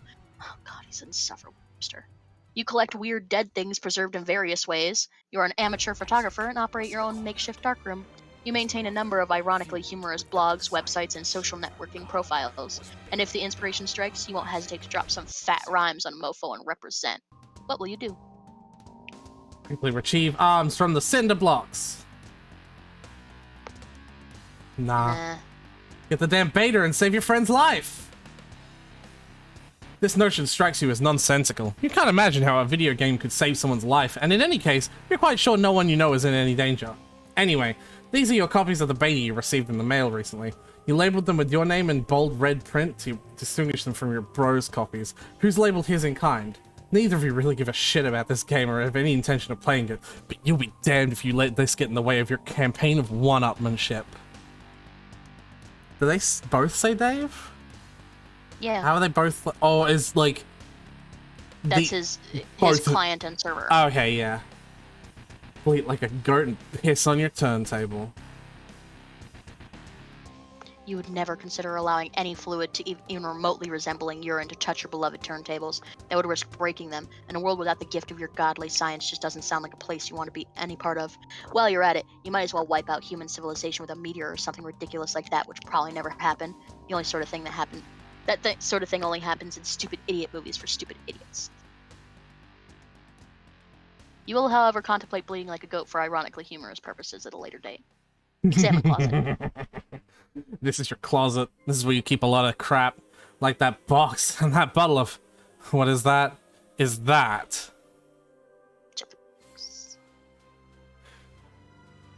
This is the package that your friend John Egbert sent you for your 13th birthday a little while ago. It now contains nothing except a note and a certificate of authenticity vouching for the genuine Hollywood memorabilia which the box originally contained, and which you are now wearing to be ironic, but also to be incredibly cool in a way that's somehow intangibly related to the ironic nature of the accessory. You find it sort of exasperating to explain these subtleties to people, and I agree.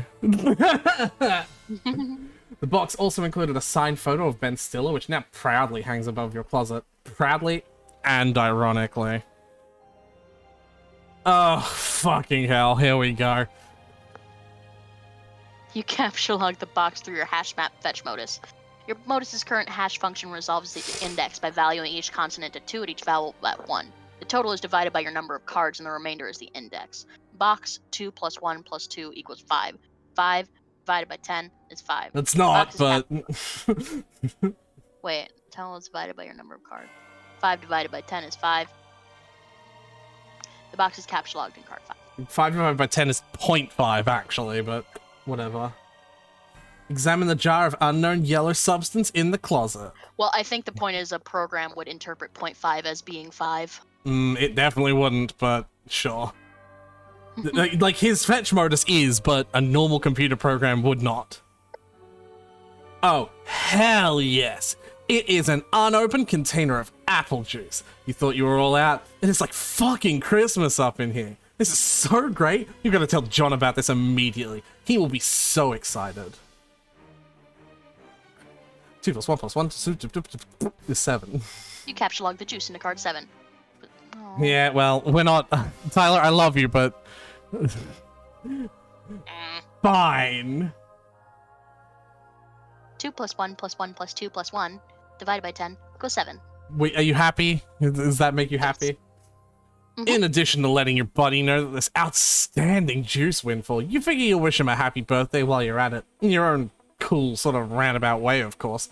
Good thing you looked at that box he sent you. You might have forgotten. You also might as well ask him about that beta. The kid's been harping on it about it for weeks. It would be cool if it came on his birthday. He'd be one happy camper.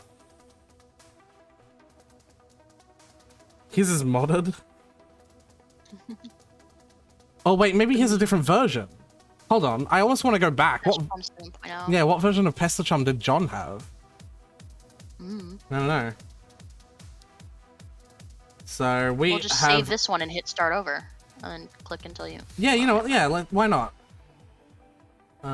Let's get rid of this. What is that? Oh, save? Nope. So what does that button do then? I don't know. Yeah, let's save that, and I'm gonna go home because I really want to see now. Don't you? I guess. Oh, I went to the beta. Yeah. There's a start over button at the bottom. You could just hit that. Listen. Because, like, either that or Dave has modded his, like, you know, thing. Which, it doesn't matter. But, like, that's just, like, little details that I find interesting.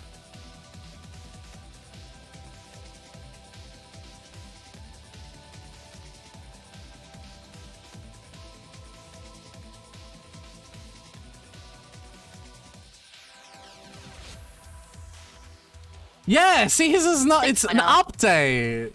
Go on, update your fucking chat client, you bitch. Oh. So yeah, we've already read this. How insane loot did you rake in Insane, today? you don't think of it. Talking about it. 2 copies, yeah. Alright. You open the Hephaestus web browser and direct it to your ironically maintained blog where you post monthly satirical reviews of Game Bro magazine. Your latest post is a review of the March issue. Grand snack, fuck snack, yeah. fuck. Nice. Alright, the Doritos sweet chili flavor is unironically fucking delicious. Okay? And I will not hear a bad word against it.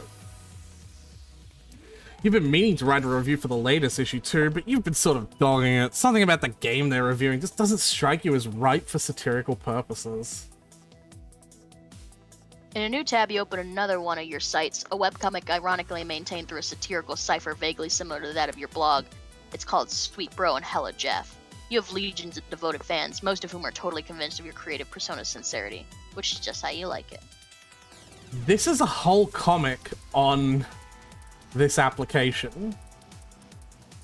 Yeah. There are 46 comics. Yeah. This man stairs, I'm telling you. I told you about the stairs, bro! It even changes, like, look at the fucking, the style of the... Yeah. Oops. Oh, man. We're not gonna go through it. At least not No, now. please God, no. I figure as long as you're chilling at your computer, you might as well see how that new MSPA story is going. You haven't looked at that in a while. You are members of a sinister gang called the Midnight Crew. Your nefarious plots are serpentine in complexity. Your schemes, convoluted. You are planning a heist in your underground hideout. What will you do? Use Occam's razor on the plans and schemes. Spade Slick uses Occam's razor to carve a circular hole into the heist plans, freeing it from the knife. You wonder what moron would jam a knife so hard into this table into the first place. It was Spade Slick. Climb ladder and exit hideout. Implement nefarious plots.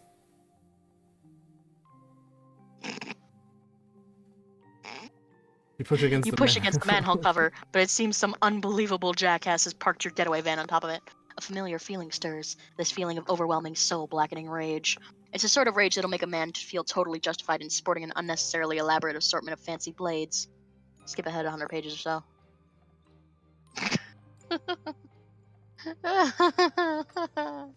Accurate, basically. Disciplined. Good. Read it out loud. Aretha? Yeah, I'm fucking getting there. I'm just like hearing shit from outside as well. You don't remember where you last left off, so you jump way ahead. You always forget to save your place in the story. And it looks like tempers have become short in this pressure cooker already. You speculate that the tipping point may have been an ill-advised motion for a game of 52 pickup. Save your place and read it later. Even though the venture began recently, it's already over 3,000 pages long. You just don't have time for this bullshit. You'll catch up later. Besides, it looks like someone's pestering you. You're pretty sure you know who it is. Hell yeah, guess who gets to talk to themselves now? In some cultures, the persistent refusal of a lady's invitation to play a game with her would be a sign of wanton disrespect. Either that or flagrant homosexuality. What? Oh no. No, look, I'm busy, okay? I've got a lot of shit on my plate. I'm sort of a big deal, okay? I know. Sometimes I wonder how you are ever allowed to pay for meals in restaurants. It must be hard to keep a low profile when you're always overhearing odd voices whisper, "It's that guy who has a blog." Seriously? I fucking Seriously. love Rose! Seriously. Dudes be worshiping the left and right. I can hardly walk down the street without stepping over the torsos of the prostrate. Do you know what prostrate means? No. It's like the position when someone is on their knees and also bent over completely, like, fucking, like, on the ground. Like, Okay. yeah. Like, I can look up a picture of the like, for you. No, I'm good. I can imagine it. Okay. Navigating the urban landscape, I'm sure, is difficult enough without the obstacle course of deferential flesh and skyward asses. Perhaps adapting the art of parkour to your unique environment would help. Yeah, I mean, damn. Like, there's this scruffy little shit at my feet, an orphan or something, I don't know, face flush on the pavement. I'm like, dude, are you listening for a stampede of buffalo or something? Scroll, please. Sure. But I sent you an image. Okay. Just so you know what I'm talking about. He braves a look at me that gives my shoes a little kiss and scurries the fuck off. Heavy as the crown. Yeah, not kicking Oliver Twist in the fucking face every day is my gift to the world, I guess. Breathtaking magnanimity. Among other things, I just give and fucking give. Among Us? Indeed. Bum. Indeed, nary a jewel tumbles from your wish box of daily exploits, which I imagine does not sparkle. Oh, for fuck's sake. You're just lobbying for me to play that dumb game. Baseless accusation. Look, I am telling you, Egbert is all about that game. He'll play with you and probably be tickled stupid about it. Yeah. They say that a lot. Wow. Yeah. I don't remember this. Me neither, actually. I know this very well. I cannot hasten his mail's delivery, however. Yeah, I'll have some more about it. And look, how about this? If you ever find yourself in the position where your life depends on me playing this piece of shit game, then I'll play. Will that make you happy? More than you know. It practically nullifies my grief over the demise of chivalry. Oh, well. Good thing he already promised. Yeah. John, what are you doing? Stop doing nothing! Meanwhile, in the present, in a place where the present may be a concept of dubious merit, John is spacing out. But a vague and forceful thought jolts him to attention. Or maybe it is the bumping sound coming from the other side of the door? What is that? Enter? Question mark? Oh. Oh. I don't like that. A thick, unpleasant fluid pools from beneath the door. Troubling! Investigate this! There's a trail of this fluid in the hall leading to your room. Play some hauntingly sick beats. You've had enough of the computer for a while. You feel like you've been messing around on it all week. It is time to get your jam on. You pull up your trusty Akai MPC 1000 sampler and prepare to get sick nasty. Oh shit, finally reading it. Hi Jaden. Jada, not Jaden. We've got the Jaden animations. No. Imagine if we got raided by Jaden animations. Hey, wouldn't that be cool? Yeah. Jada. Alright. So these do something. What do these do? They probably add some sort of effect to all the buttons you could press.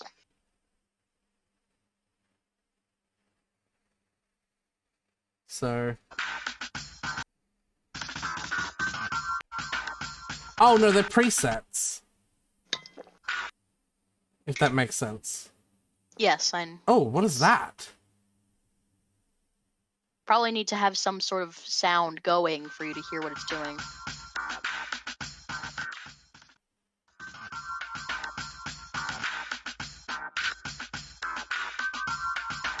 Okay, so I can change the volume of things. And that's it. Do the sliders on the left do anything? Nope. Alright.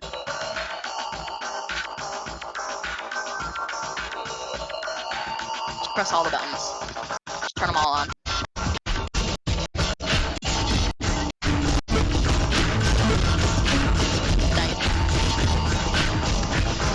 That was offensive to my ears. Alright. But I would imagine Dave would unironically like that. I'm gonna make a save of that though, because I want to explore that more. Dave's, what is this called? Soundboard? Yeah, or you could call it Dave's Sick Beats.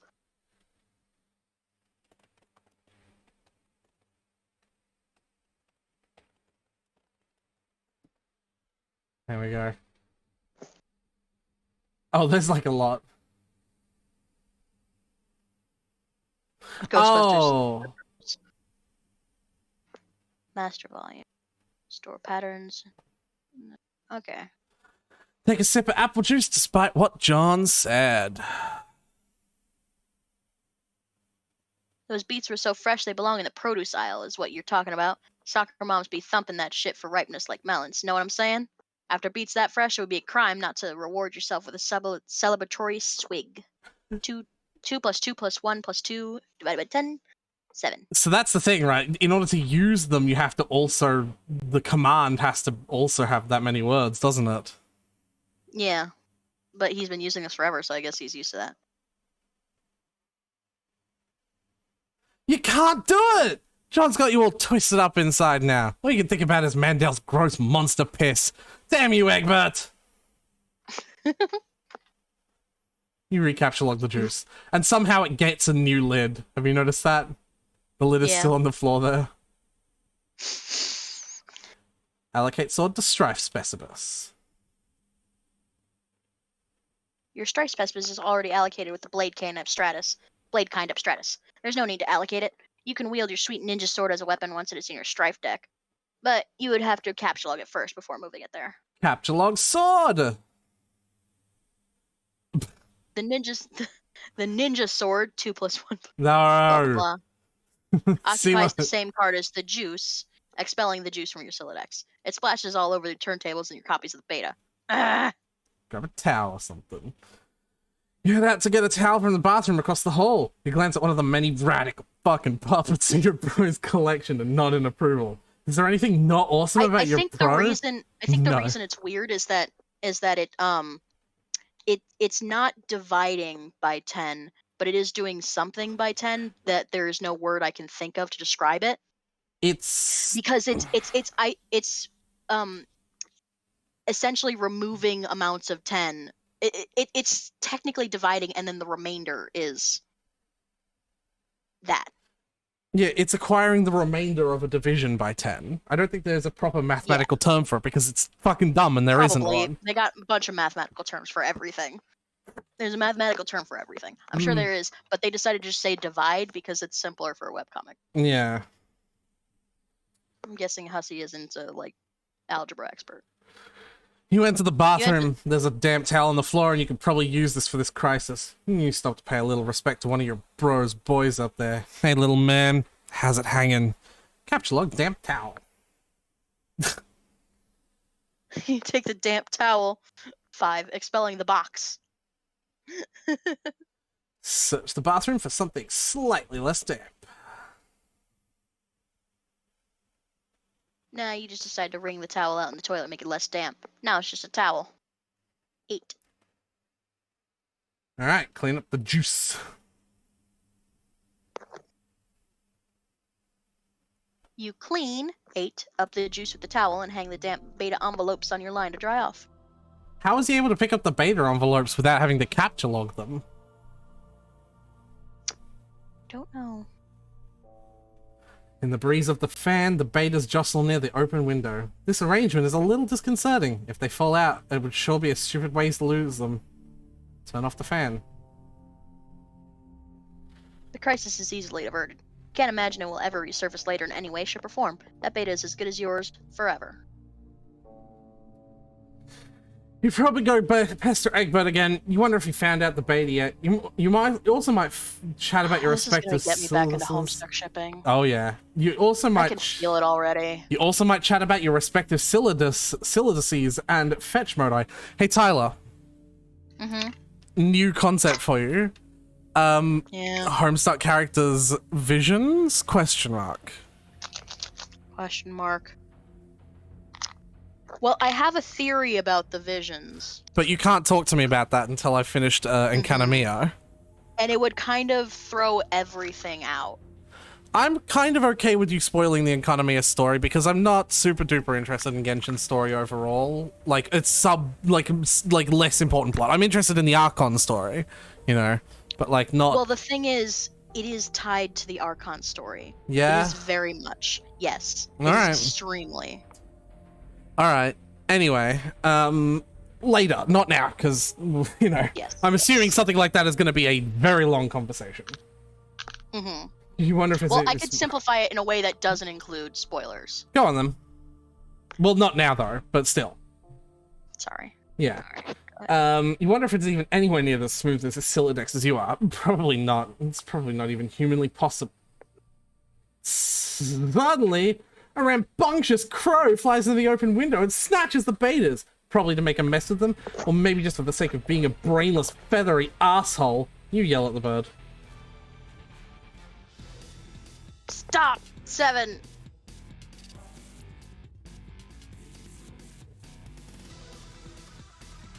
You accidentally launch your ninja sword. Everything goes flying out the window, dead bird and all. Also, it's really interesting that he has a poster of both the Midnight Crew and the Felt. Yeah. No one can ever know about this. Yeah, you can kiss all that stuff goodbye. You feel sorry for the bird, but at least you never planned on ever using that beta, ever. Anyway, now that that bit of ugliness is behind you, you guess you can look forward to the several more hours of messing around in your room. Whoa, wait, what? Do you like the fact that I act genuinely surprised with the scene transitions? Yeah. Okay. You prepared to descend the stairs to your living room. You were standing eye to eye with a familiar foe, a 20-foot-tall granite statue of the mighty wizard, Zazarpan the Learned. Your mother had him installed through a hole in the roof with a heavy-duty crane. Just look at that mystical gaze. To peer into those aloof glassy eyes is to arrest the curiosity of any mortal. To behold the wisdom concealed in the furrows of that venerable face is to know the ceaseless joys of bewilderment itself. Any man so fortunate as to catch askance his merry twinkle or twitch of whisker will surely have all his dreams fulfilled.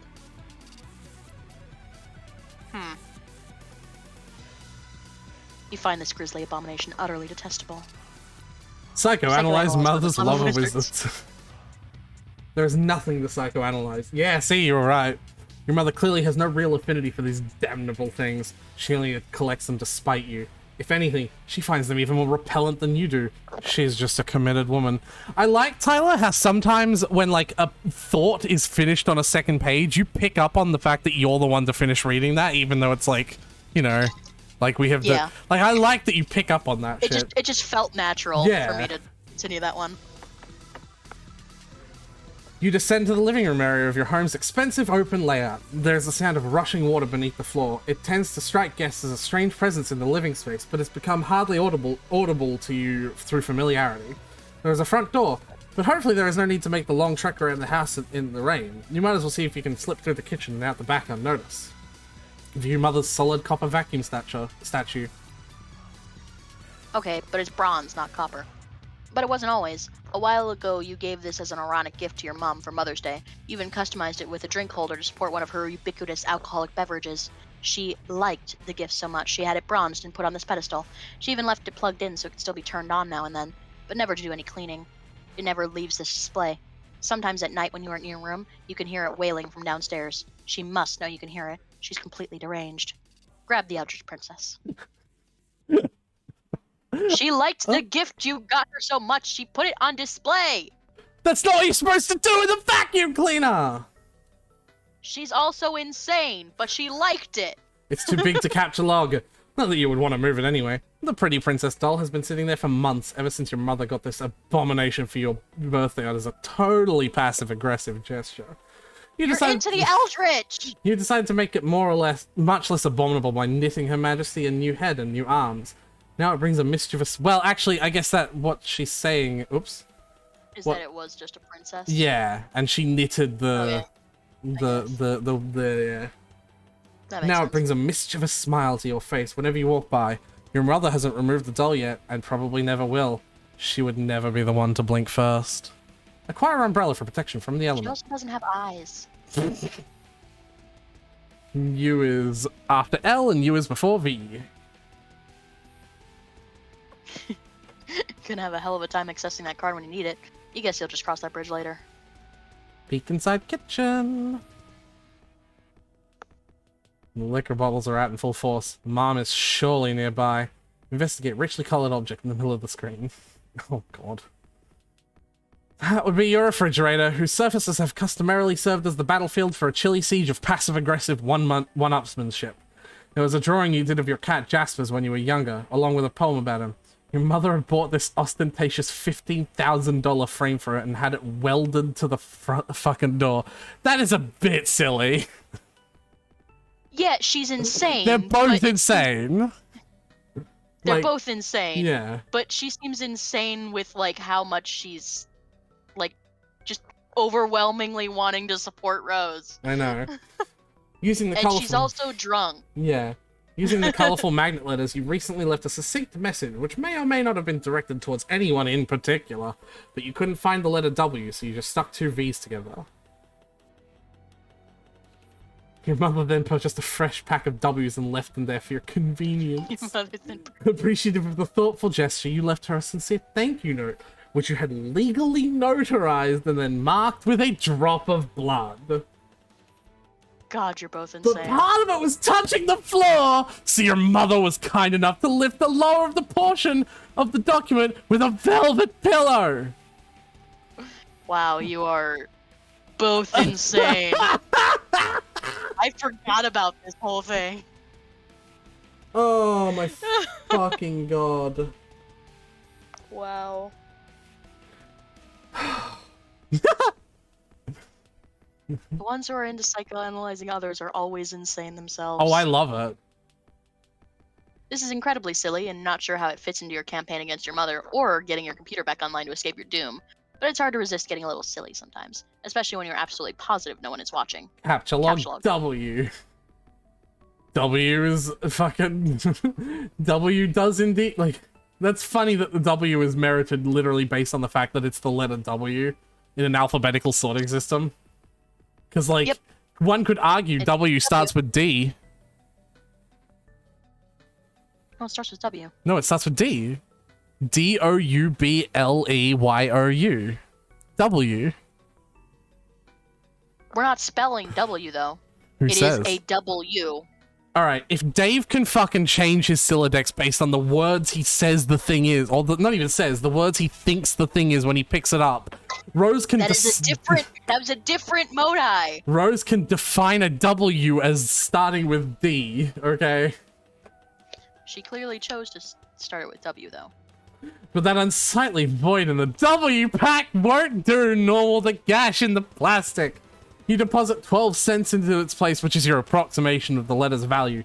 You also make a vow to return later and neatly sew the plastic shut. Wow. Oh. Think of ways to one-up mother. I think there's just like more important things going on. No, You forgot the forest is on fire. No, but Tyler, you have to address the pillow situation. Seems the woman has you at a clear disadvantage. Perhaps slipping a fresh doily under the pillow will do the trick. Or maybe spilling a bit of Worcestershire sauce on it, and then having it dry cleaned and returned along with a laboriously ingratiating apology note. No, there's no time for anything like that. Or maybe, just maybe, thinking aloud out here, you could use the entire pack of W's as an M's? Oh, that would be such a burn. But you've already done something with the W pack, and there's no need to go back and gild that, Lily. This is delicate business, and that pillow is screaming for rebuttal. Capture log of the pillow.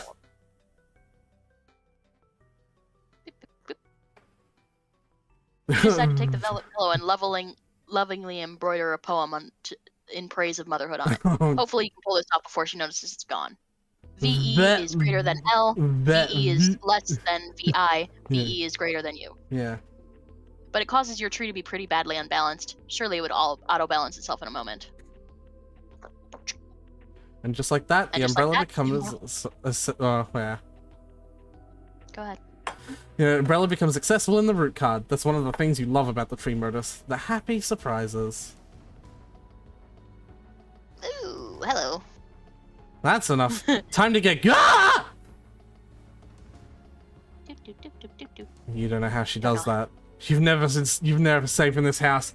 And of all the things she's doing during a power outage, she's up in her ironic housewife routine again. That mop bucket doesn't even have any water in it! What an absolute mad woman. Hop over the candle, landing in a roll. This bird's gotta fly. You throw. Ow. Lousy, stupid, goddamn wizards. Meanwhile, in the past again. You're almost done patching up the hole in your window with the gaffer tape, but it's sort of hard to get any work done when people keep pestering you all day. Guess you better get to that. Can you scroll up so I can actually see what's going on? You scroll down immediately and I can't see shit. To read the text! I want to see the picture first! Hi, Dave! Hey, what's up? Not much. Sup with you, bro? Haha, good one. It's alright, being chill. I guess you know how it goes. Great! Feeling cool today? Today? What a Freudian slip. Feeling gay today? I mean, feeling cool today? I mean, gay and cool today? Fuck! Gay? I mean, gay? I mean, gay? I mean, gay? Mr. Cool Gay? Mr. Cool Gay? Oh man, you know it. So gay! Alright, well... You know this shit is ice cold up in here. This shit is wicked bananas, I am telling you. So have you talked to John today? Yeah, we were just talking a while ago about how he sucks at his Silodex. Can you believe he uses stack? That kid is ridiculous. Well, that doesn't sound much like fun. What was it you use again? Wait, never mind. I forgot whenever you talk about your goofy moduses I get a migraine. What do you want with John? I want to tell him happy birthday and ask him about his birthday package. Oh yeah. I was being sort of cagey and told him to check the mail because I was wondering if mine came in yet. I think it did. Yeah? And I think mine came too. So, I guess you want to know if he likes it or something? No! He will not open it. He will lose it. Oh. Wow, sorry to hear that, I guess. No, it's good actually, because he will find it again later when he really needs it. Which is of course why I sent it in the first place. See, like, I never get how you know these things. I don't know. I just know that I know. Alright. Anyway, I have to go. I have to feed Beck, which is always a bit of an undertaking. Man, if I were you, I would just take that fucking devil beast out behind the woodshed and blow its head off. I don't think I could if I tried. Yeah, say hi to your granddad for me too, okay? Yes, I guess an encounter with him is almost certain. It is usually intense. Well, yeah, it isn't always with family. But he sounds like a total badass. Yeah, he totally is. Anyway, gotta go.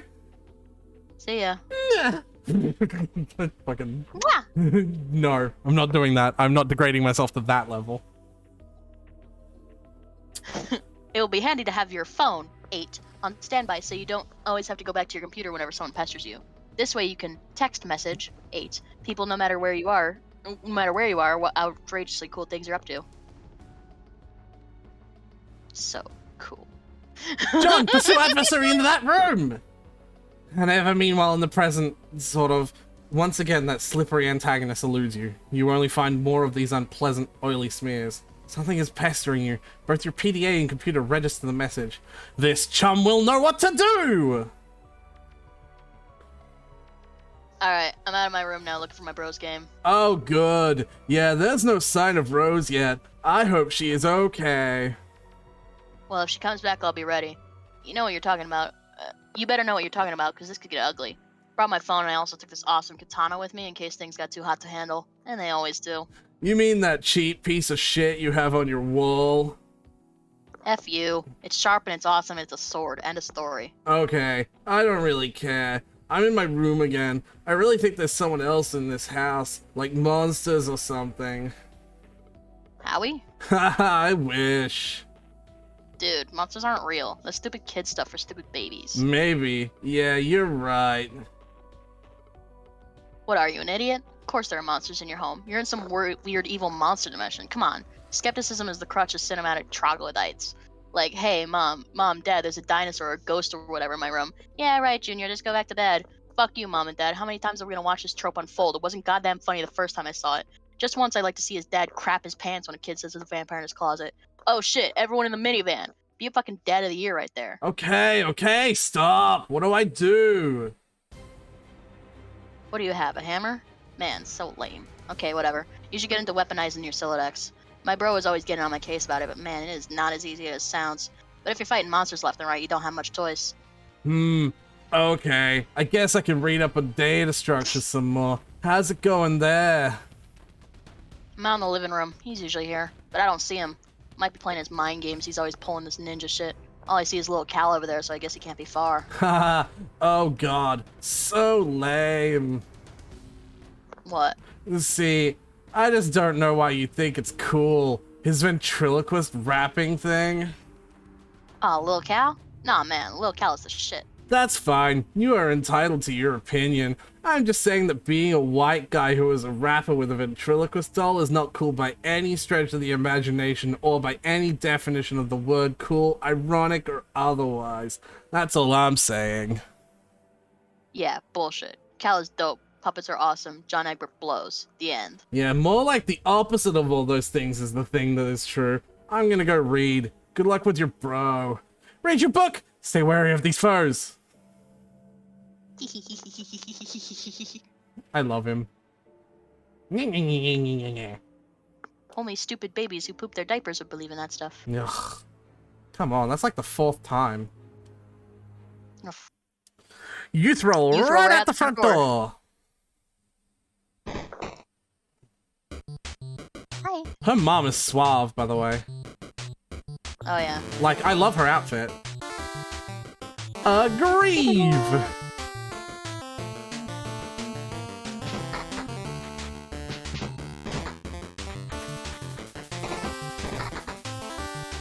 What did that say? I don't know. Rose is actually pretty good with those needles. Blotto parry? Blotto parry. I don't know, it might be an alcohol reference.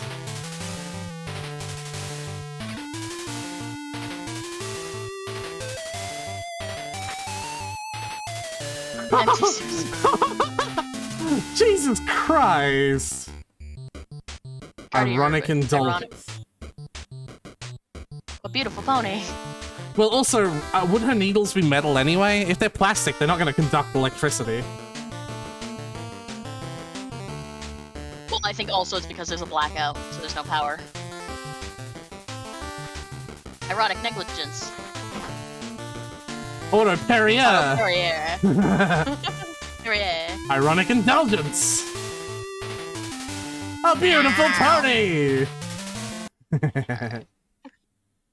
Das. It looks like Mom has satisfied her open bracket S close bracket strife quota for the day. She simply returns to her housework. No point in going out the front door anymore. Might as well head out the back. Look like you originally planned. First, be the pony. Second, trample Mom. I'm here now. I'm here. How much suffering is going on? Not that much. Oh my god, the pony is actually real. Well, yeah. Yeah, that's right. They're both insane. Of course it's a real pony. Yes, you're right. You can't be this stupid pony, and frankly, you can't imagine why anyone would want to. But you give the pony a begrudging pat on the snout anyway. Her name is Mabel Hoof. John, turn around!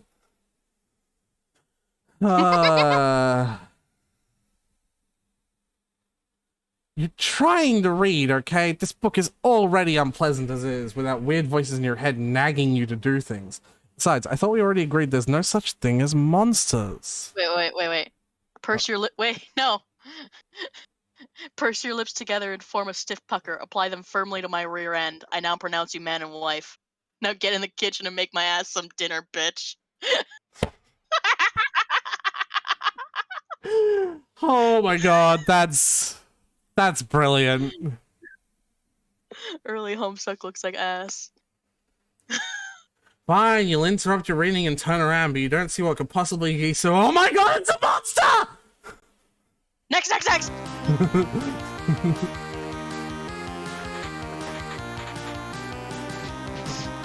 Nobody moves and Bunny gets it!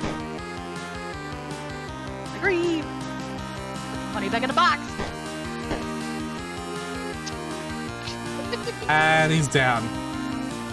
Alright. He tried. Alright. Oh, that's what took their power out. You leave through the back door. Nearby is the transformer which distributes electricity from the underground generator powered by the river flowing beneath your house.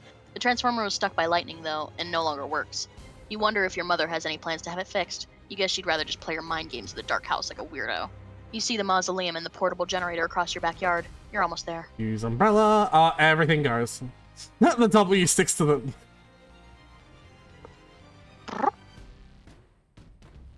Well, at least the pillow caught your laptop. Yeah. You regather your items and begin the soggy trek mausoleum ward. Get up, John! This is no time for slumber!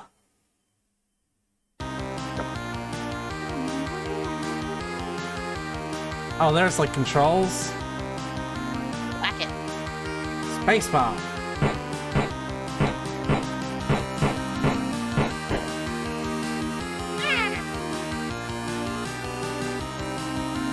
I think that's it. Forget the W and make haste to the mausoleum. Retrieving the W never even crossed your mind. It's just a stupid magnet. John, salvage your weapon and fight on!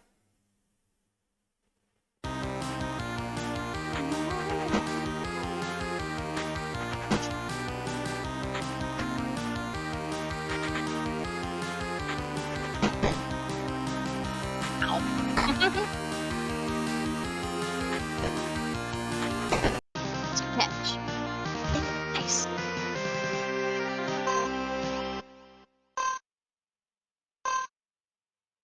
Shale. Biltgrist. Shale. Biltgrist.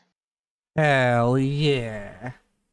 You said, put the bunny back in the box! Now why couldn't you put the bunny back in the box? Now exult, Now exult. Victory, spoils are yours! Ding, ding. Oh, he gets 2 levels for 1 enemy. Yay. Your amazing victory allows you to scale the first 2 achievement rungs of your Echo-Ladder. You are now a plucky tot with a new feather in your cap to show for it. Is it Echo-Ladder or Escher-Ladder? I always thought it was Escher-Ladder. I assumed it was Echo-Ladder like ectoplasm. And it could even be an etch-a-ladder, like the sharp CH instead of a soft, like an etch-a-ladder, like you're etching something. I would say Echelon like echelon. That makes sense, actually. Echelons of power. Yeah. The Echelon rewards your bold ascent with 125 boon dollars. You waste a little time storing them in your ceramic pork hollow. Additionally, you waste little time storing them in your ceramic pork hollow. Additionally, climbing the rungs has boosted your gel viscosity and cash limit. Your max health and your max money. Nice. Yep. Ba-ding. By expanding your cash limit, you've made room for all that nice grist you just collected. You now have 32 fragments of build grist and 10 fragments of shale. What about that card? It seems that the shale imp had allocated the bunny to its strife specimens. Sort of a stupid thing to use for a weapon, but you might as well grab it and stick the bunny in the strife deck while you're at it. It'll be at least be safer there. You got handle kind, but no hammer kind anymore. Group the 2 specified in your strife portfolio. No self-respecting strifer will be caught dead with that one. Gather the scattered bits of your large hammer. Yeah. Oddly enough, it seems breaking the sledgehammer altered the abstratus from hammer kind to handle kind, even going as far as expelling the head of your smaller hammer from the deck to force compliance. You didn't even notice it in the heat of the battle. You grabbed the sledgehammer handle, expelling the useless mannequin figure. Now repair the hammer! You merge the sledgehammer handle with the handle and return it to the start deck, repairing the hammer kind of stratus in the process. The smaller hammer handle is ejected from the deck since it goes into da-da-da. Fine, now what? Dave is pestering you. You don't have time to deal with this nonsense right now. Something is amiss in your room. You can't quite put your finger on it. Hurry and activate the generator. You fire up the generator and drag the cord into the mausoleum. It, of course, would be foolish to run the generator inside a confined space. Generator safety is everyone's business. Hell yeah, it is. Running it in the rain, however, no problem. Sorry, Jaspers. I have to make room for the Why can't you put the laptop on the... whatever. Besides, your final resting place is Or, already like, in a gently. mockery. You should have decomposed years ago under the bed of petunias like a normal cat, not given to a taxidermist and fitted with a tiny custom-tailored suit and then stuffed into a coffin built for infants. Plug in your laptop. Plug in your laptop, you connect to the internet again. Everything predictably falls out of your Sylladex, but you're not even in a better shape. You better fish up. Now. Looks like This Dave. is reading time, buddy. Looks Read like it. Dave noticed you're back online. He pesters you like clockwork. And there's John. What on earth is he up to now? The door, The door, John! John! Look at the door! You're right. Didn't Rose yank the door off its hinges and prop it on your bed? Someone or something has put it back and left it slightly ajar. Incredibly alarming. Investigate.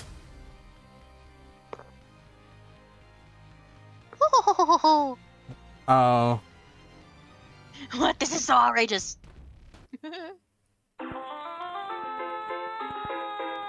Granny! Nanaquin!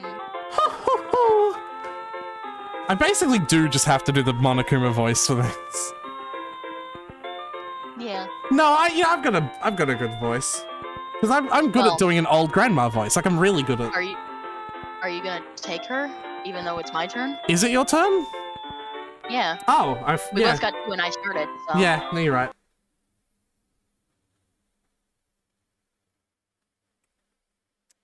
Oh Alright. boy, here we go. Yep. Ah, there you are. John said your house is burning down. Are you on fire yet, or what? No. For now, I have retired to the safety of a smaller building, which is much closer to the forest fire threatening my residence. Ah, well, that's a relief. John told me to get the game to help you out of there, so I'm working on that now. Working on it? Yeah, my bro's copy. Long story. Hey, don't tell John this, but I think he might have been right about the puppets. They're sort of starting to freak me out a little. You're referring to your brother's collection? I mean, don't get me wrong. I think it's cool and all. This semi-ironic puppet thing or whatever. The semi-ironic. Man, I don't even know. I'm just starting to think some of this shit is going a little far and it's kind of fucked up. I've seen his websites. I like them. Haha, yeah, well, you would. Oh man, I wish little Cal wouldn't look at me like that. Those dead eyes. Jesus. Sorry. Sometimes I dream that he's really talking to me and I wake up in a cold sweat and basically flip the fuck out. Interesting.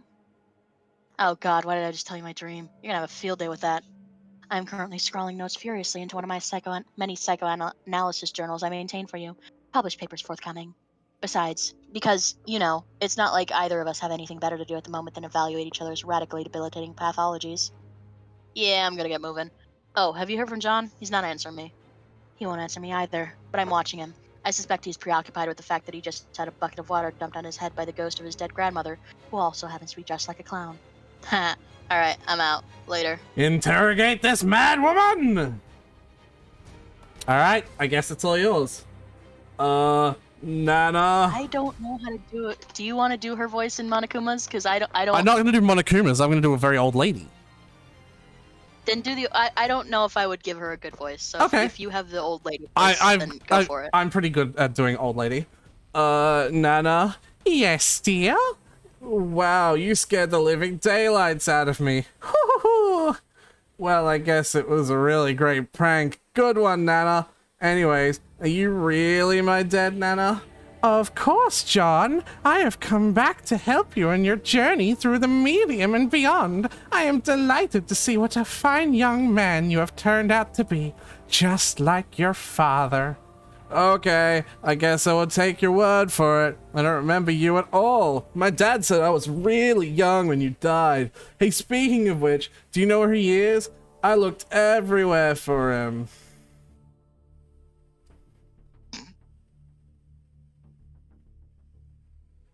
Your father has been kidnapped. Oh no! When you crossed over to the medium, he was apprehended by the very forces of darkness which your presence here has awakened. What? Okay, so what is the medium you're talking about? It is where we are now, a realm that is the ring of pure void, dividing light and darkness. It turns in the thick of the Insifosphere, a place untouched by the flow of time in your universe. You mean because we are inside a computer or in the game software or something? A computer? I love how monotone and boring your John voice is. It's Aaron's main protagonist Danganronpa voice. So if you ever get around to watching Aaron play the Danganronpa... in general. Yes. Yeah. He also does it for Doki Doki. Oh, okay, yeah. So if you ever get around to watching any of his novel-based games, get very used to the... Oh, goodness. Like, you know, get used to that voice. And it's worse because in Danganronpa 2, he thinks Nagito is Makoto for the longest time. So all of those conversations between Hajime and Nagito are just, Hajime, what are you doing? Well, Nagito, I'm... all the chapter 1 investigation starts. Yeah. He's like, I think I'm actually going to change this voice. Yeah. So... A computer? Why, what is that, dear? Some newfangled contraption, like the horseless autoboxer? Well, it's like this machine that, of course I know what a computer is, dear. I was just pulling your leg. Oh, okay. No, John, you are not inside a computer or software or anything like that. Try not to be so linear, dear. The software that brought you here was merely a mechanism that served as a gateway. Its routines, in a way, served to invoke this realm's instance, yet it stands independently of any physical machine, and, somewhat paradoxically, always has. I fucking love Homestuck, man. I'm not sure I get it, but alright. So what do I actually need to be doing here? I think it would be best if we started with the big picture. You ready? Yeah. I'm trying to also look at chat because I want to see what it's saying.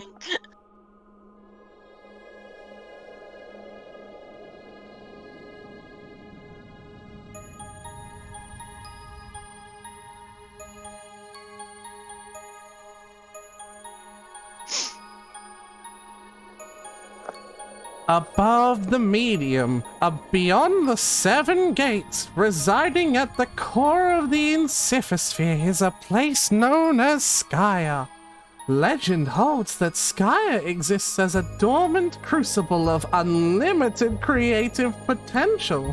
What does this mean, you ask? I'm afraid my lips are sealed about that, dear. But needless to say, where a realm of such profound importance is concerned, forces of light will forever be charged with its defense, while forces of darkness will just as persistently covet its destruction. I kind of want this music to keep playing while I do the granny explanation. I can just keep on doing this. Hell yeah.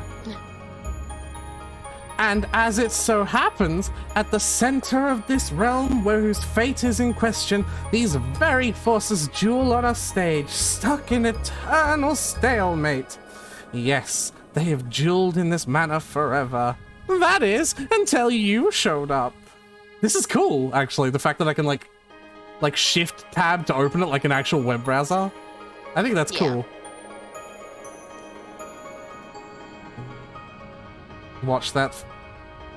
Me? Yes, you, John. Oh, okay.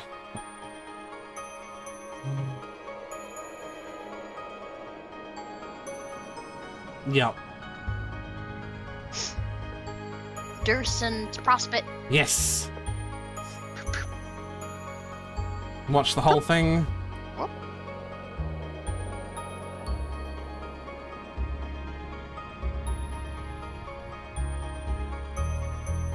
Yeah, I think it's good now.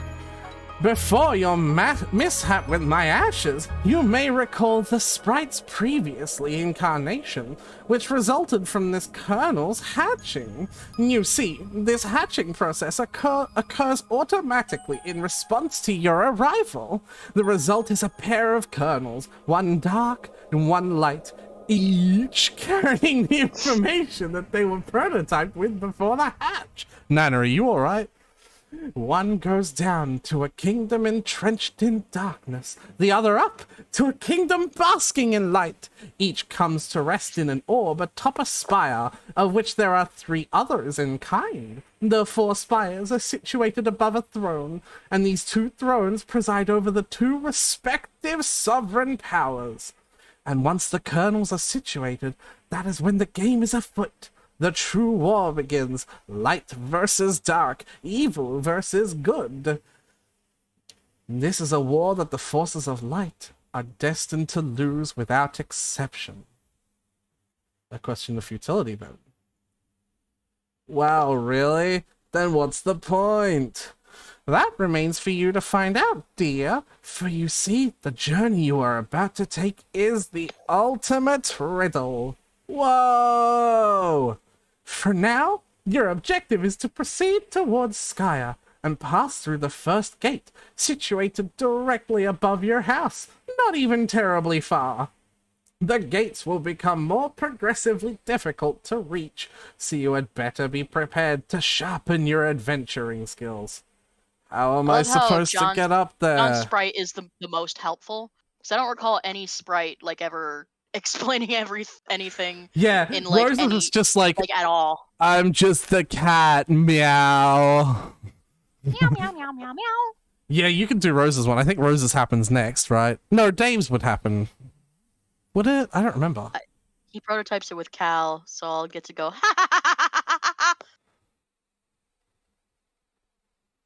Awesome.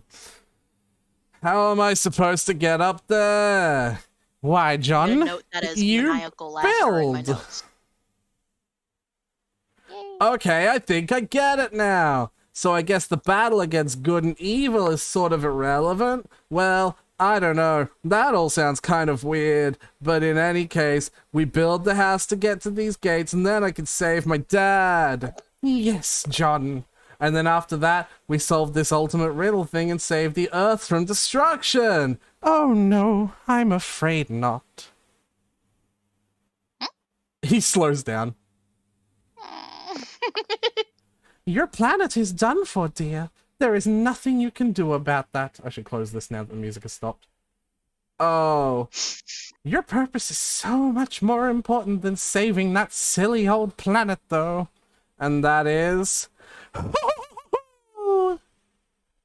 Yes, I will have to agree with the float hag about that. John, you are such a good boy. I know that you will succeed. Thanks, Nana.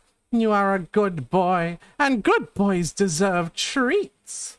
Hooray! I'm going to go bake you some cookies. Oh. The hag mentioned cookies! Pursue her! Oh, god damn it, that's just what you need, more baked goods. John, you do not say no to cookies! I command you to get them! You totally abjure the hell out of that idea. You're so busy abjuring, you don't even notice that Rose has been trying to pester you this whole time. Rose hit John in the head with the box to get his attention.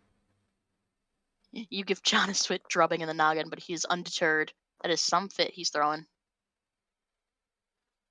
Perhaps you will take this spare moment to contemplate the Nana Sprite's strange tale. It also may behoove you to record your thoughts of these developments in your GameFAQs walkthrough/journal. It can be hard finding the time to update it. In fact, you're not even sure where you found the time to write what's already there. That's fair, it is long. Oh, is that so, Jaspers? And who do you think? And just who do you think you are looking at me with that smug grin? The last thing you need is sass from a dead cat. It's pretty much all his fault you're in this mess to begin in the first place. So he can just button up. John! Cookies! Now! You refuse outright. This impudence is insufferable! Go get the cookies!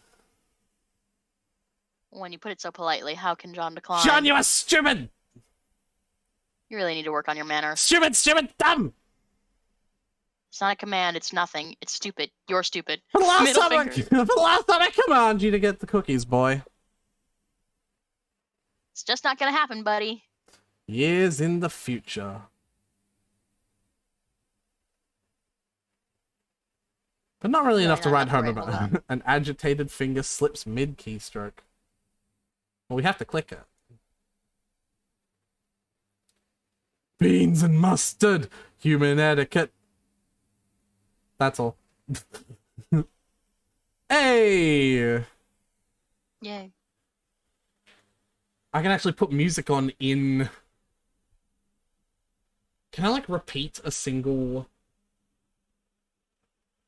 I don't know. track? I wonder.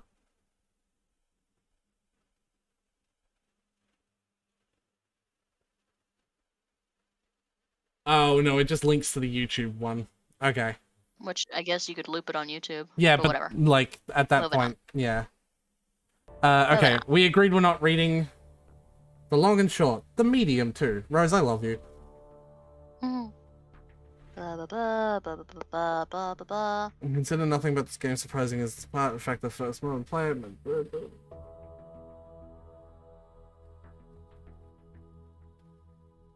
He's not finished with this yet. Jeez, cut us some slack. Maybe you could go back to someone else for a while, or at the very least, someone else. Months in the past, but not many.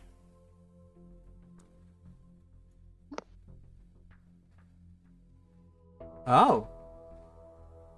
Happy birthday, Rose! Hello, and thanks. Did you get John's present yet? I just opened it at this moment. What a stunning coincidence you'd ask about it now. I'm stunned. Yeah, I know. What will you make with it? And who said it was something from which something else could be made? Well, John did tell me what it was. Duh!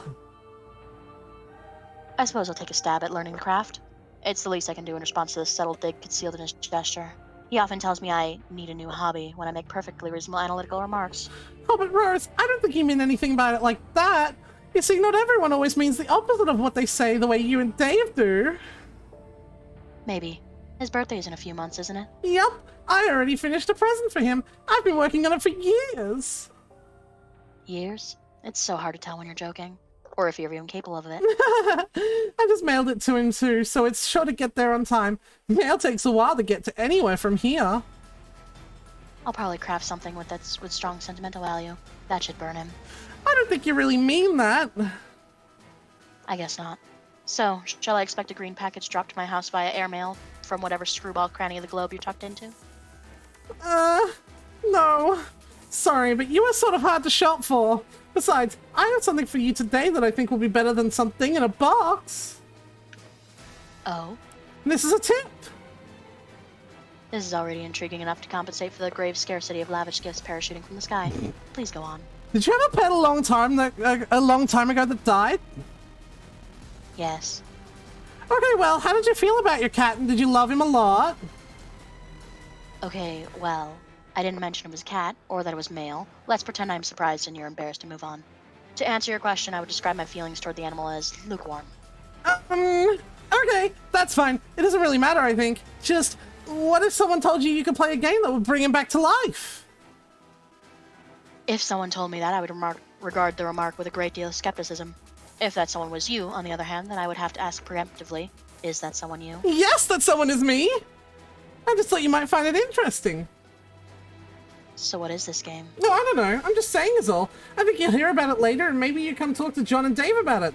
They're way more into all that stuff than I am. I'll see what the word on the street is about it. In due time.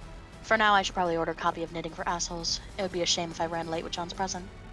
Get katana. Capture log the katana, 9, and prepare to venture out to the apartment to retrieve your bro's copy of the game. First, maybe. Just maybe.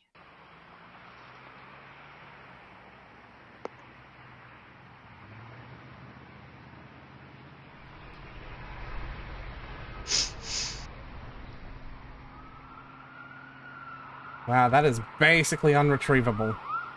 I mean, unless you had some sort of magic cursor, you know? Yeah. Oh, I see why it's unseasonably hot now. Yeah. Oh, there are multiple arrows. Oh.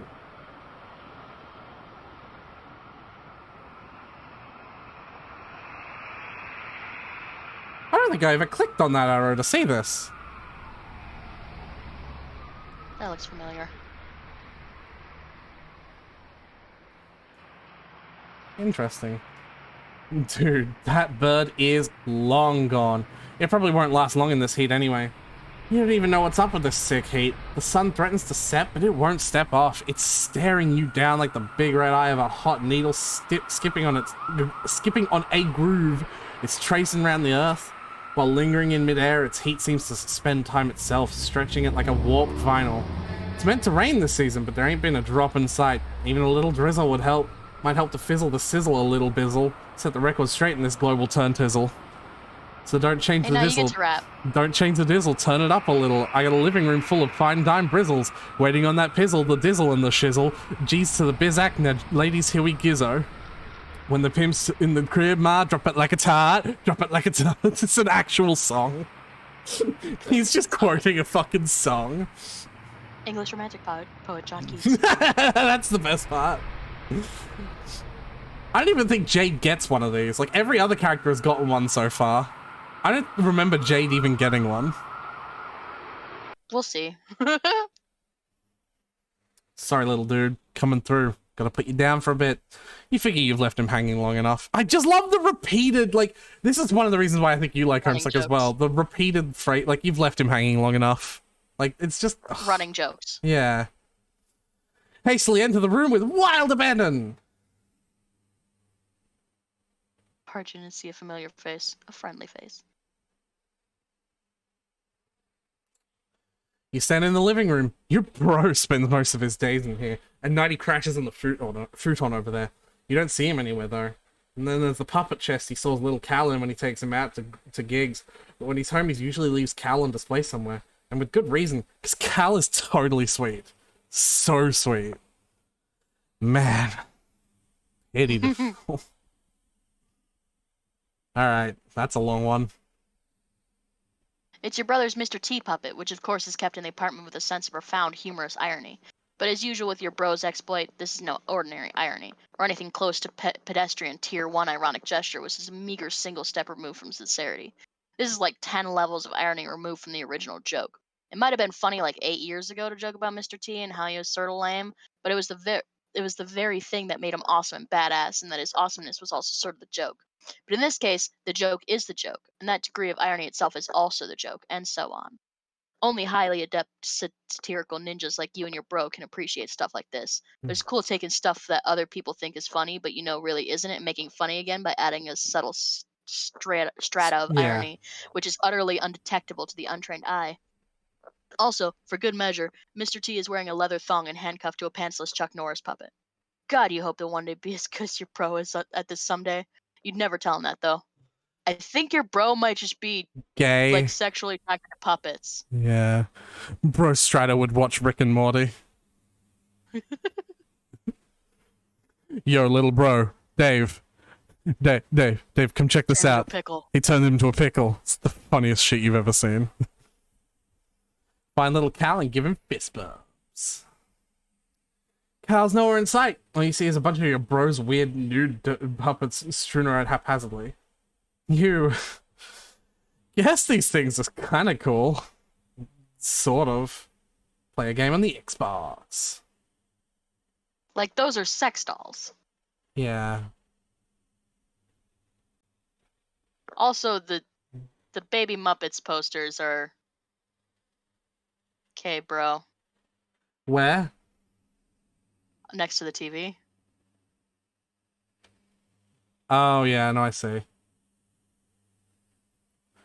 Oh! Ow! I think bro might have been a weirdo. Ow!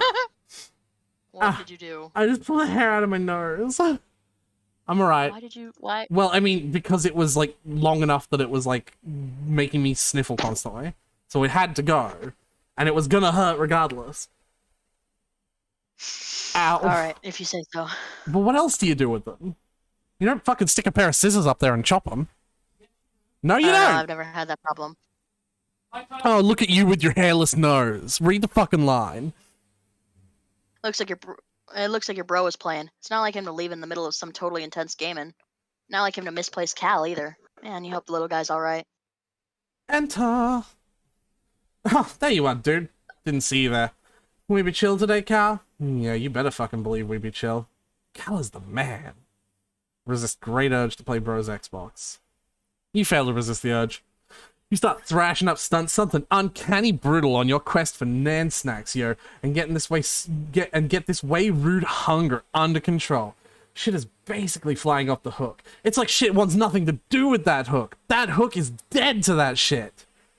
But you get stuck in some poorly modeled 3D fixture or something, like a railing or a piece of the wall, you'll have to reset. Fuck this shit. Give Carl a little bro fist bump. Oh man, you almost forgot. Gotta give the Seaman some props. Check out your bro's sweet gear.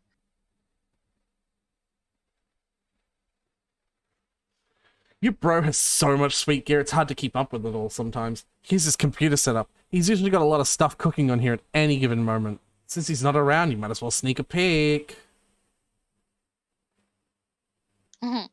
Your bro's computer is password protected, of course, to protect all the incredible top secret shit he's got in the burners. Of course, you know what the password is, and he knows you know it. Both cool with that because the password is the most awesome thing it could be. P-U-P-P-E-T. Or that, or L-I-L-C-A-L. Probably. Yeah.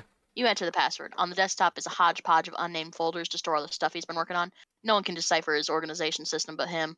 He also tends to use the application Complete Bullshit to keep up with the ludicrous amount of websites and news feeds he monitors to stay hip on the scene. Like a new folder, new folder, new folder, new folder. Open complete he might bullshit. just have ADHD. Maybe.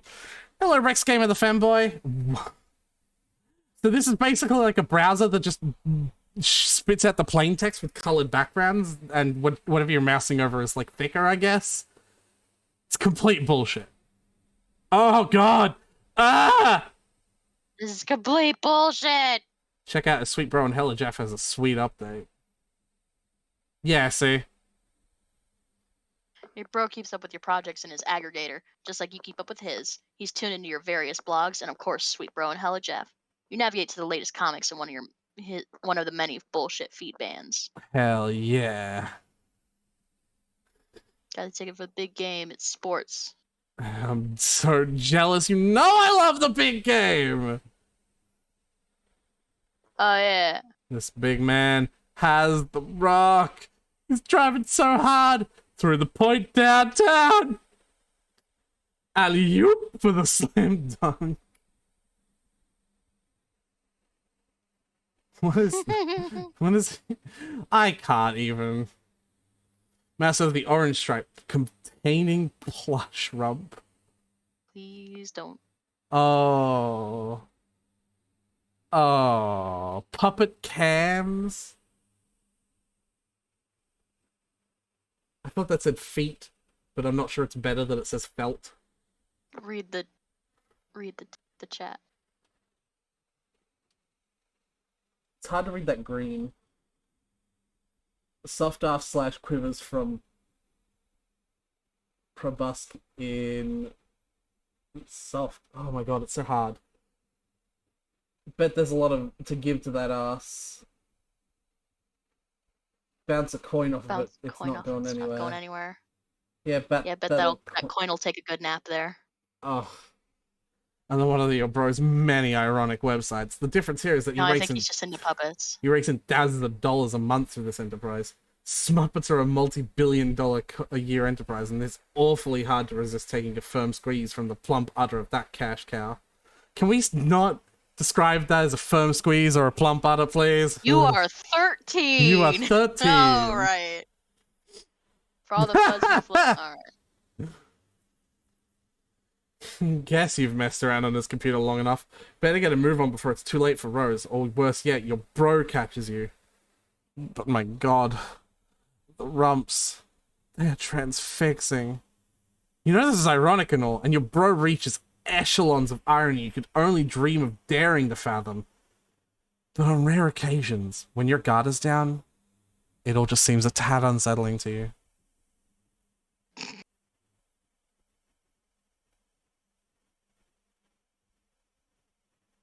Slowly turning. Oh. Aretha, you're putting perhaps a little too much feeling into some of these lines. Why would I read it? Like, what? That's the point of the reading. Hold on, like, it's like, okay, hold on. Like, whoops. Let me do it the right way then. You guess you've messed around on his computer long enough. Better get a move on before it's too late for Rose, or worse yet, your bro catches you. But my god, the rumps, they are transfixing. You know this is ironic and all, and your bro reaches echelons of irony you could only dream of daring to fathom. But Just on rare shitposting, occasions, bro. when your guard is down, it all seems a tad unsettling to you. I'm just shitposting. Maybe you don't get my 6 layers of removed irony, Asil, but that doesn't mean you get to... We are on echelons of irony you don't even understand. You can't even dream to... What was it? I don't know. You can only dream to dare to fathom. Dream of daring to fathom. Oh, hey there, Cal. Give Cal a little nervous fist bump.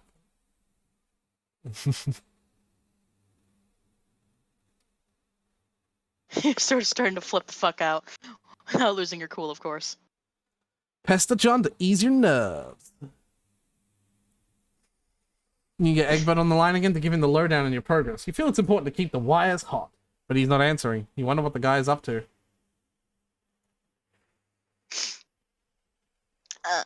Hey, what is up? What happened with the monsters that is, with the monster that is totally definitely in your room? Did you kill it?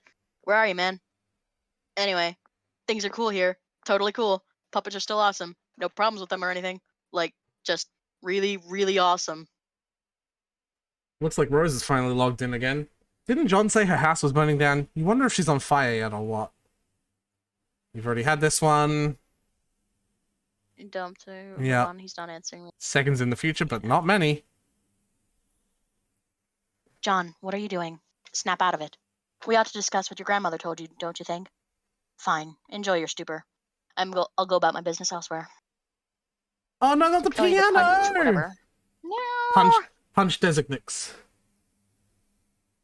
John, whenever you read this, you should know I put the shale you'd collected to use and finally deployed the punch designix.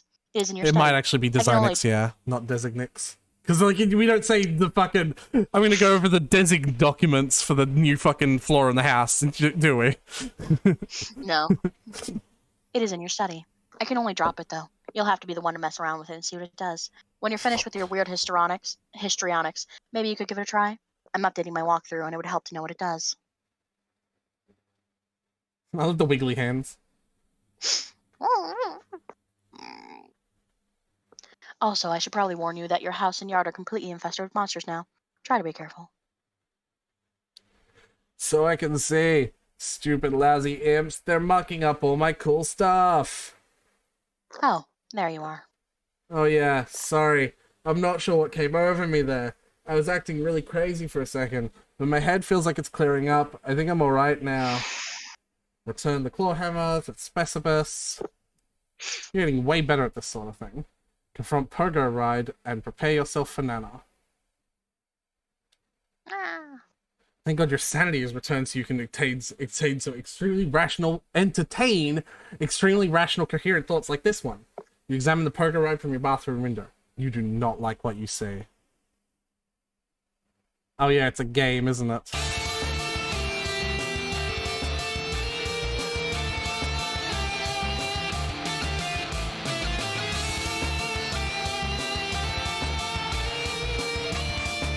I'm not good at this, clearly. You're not wiggling enough, Aretha. I don't know how to press. I'm trying. Click on the controls. No, I'm doing it right, like it's left and right.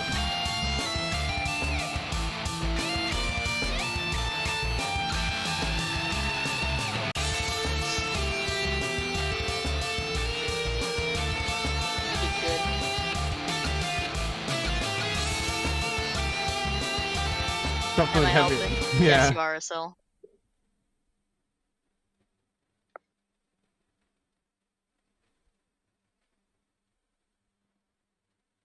Rose, my piano!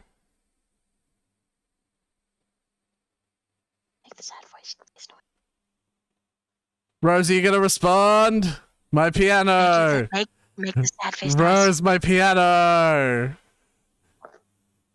Make the sad face Colon noise. capital C! Rose, my fucking piano! Sorry. No nuance to these controls at all. I was hoping to bludgeon the imp without letting go of it. Guess I can't really do that. A broken piano isn't the end of the world, though. I guess you're right. You'll need to pick up the spoils in person. I can't interact with the grist. Is that an anti-tadpole? Right? So that means I have to go out the back door? Yes. Is there a problem? Well, it might sound dumb, but I was hoping to avoid Nana and her spooky ghost cookies. You're right. That does sound dumb. Can you see her in the kitchen? Yeah. What's she doing? Is she baking? You could say that. Are you sure you can't get the grist up to me somehow? Maybe. Nope, it is stuck. You just never know with these gaming abstractions. Pop! The little wiggle the spring gives just gives it a lot of, like, feeling. Like, look, just like, pop! Yeah. Got poker right in John's bathroom. Get grist. There you go. Now why don't you check out the Designix? You can do that while you can do that while I get to work. On what? Piano level up for slaying the imp. The piano, in its valiant effort, has unfortunately been slain. But if it hadn't, it would have raked in so many boon dollars, you have no idea. So many. It's time to build.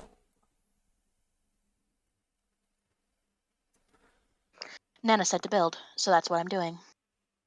Oh yeah, okay. But this sure is going to take a lot of grist. Looks like you're going to be busy, John.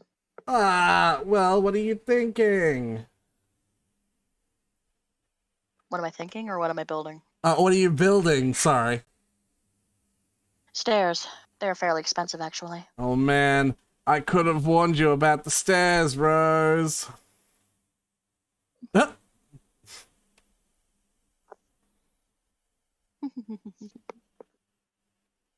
I'll try recouping some of the grist from the catwalk I built earlier.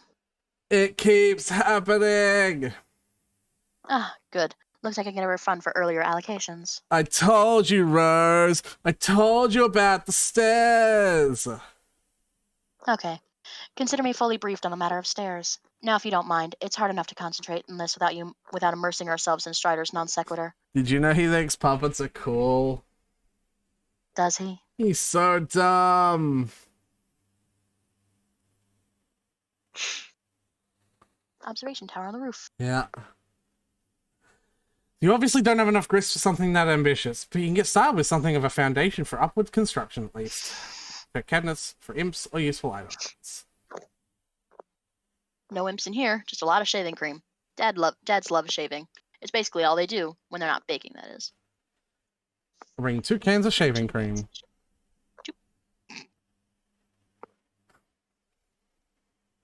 Capture log 2 cans of shaving cream just in case. You never know when you'll need to bust out a hilarious shaving cream Santa beard to ratchet up your practicer's gambit. Your telescope goes flying out the window. Ride, poker ride. It's a little cramped in here for any sort of proper or reckless pogoing. You'll just have to go grab it and hang on until the right moment presents itself. Nice. The towel floats back down to the rack. The circle of stupidity is complete. Check up on Nanaquin, see see what what's she's cooking. Oh, good lord. Oh, Lord.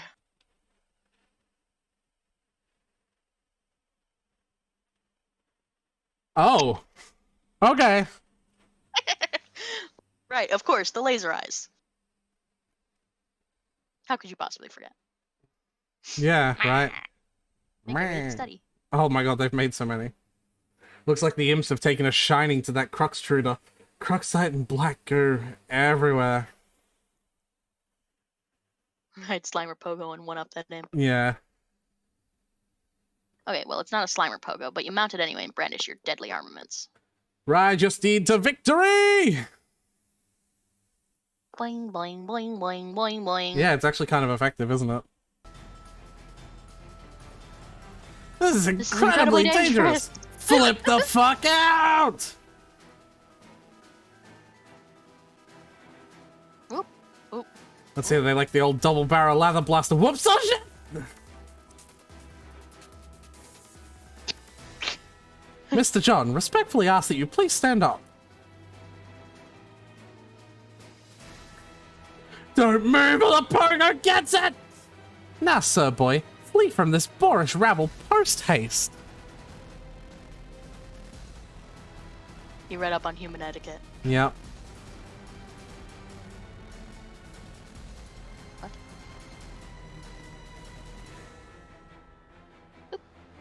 Level up for slaying the imp. The refrigerator skyrockets up the echelon ladder to a new rung, 5-star General Electric, and earns 285 boon dollars. Things are really looking up for this feisty appliance. Well done, John. Polite congratulations. I guess we are giving them voices, because I've, like, started to use the same voice for it now, so, like, I guess I am its voice, yeah? Gonna add WV to your list of voices. Yeah. For some reason, you feel a sense of positive reinforcement. Wherever that feeling is coming from, it is sure a welcome change from your erratic moods earlier. Now,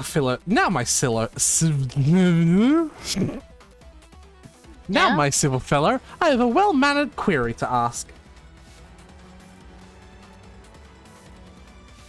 I blocked the entrance to the study to give you some space to work with the Designix. John, M's behind you. Should I take care of it? You trapped your PDA again, didn't you? Why did you have to pick up all that stupid shaving cream? It's pointless. Discord glitched for a second, so instead of you saying so pointless, it sounded like you said sointless. Nice. John, might I bother you for a can opener? Oblivious to the commotion behind you, suddenly you find yourself pondering the whereabouts of a can opener. You think there's probably one in the kitchen, but your path is blocked by your refrigerator.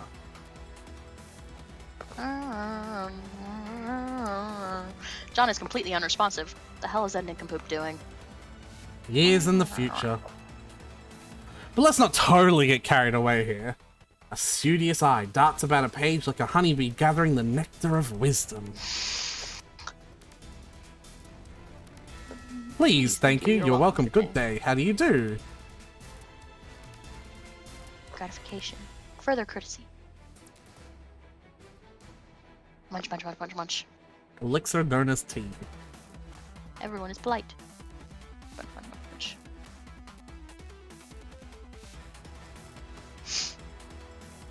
Shit, so tiny URL, the website is still active.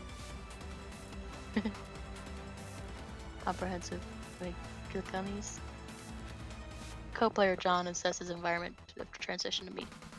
Followed by Sprite Sans kernel prototyped once pre-hatched. Completely useless in this form.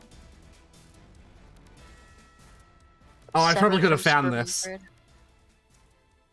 House remains mysteriously powered. Convenience presumably facilitated by game, which perhaps deems navigating a powerless house to be a handicap less in keeping with the spirit of game's principal statement of challenge.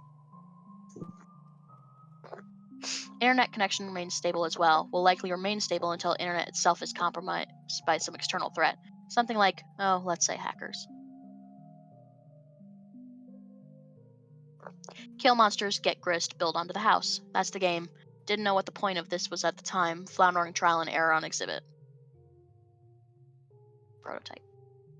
Unsuccessful attempt at Tier 2 prototyping.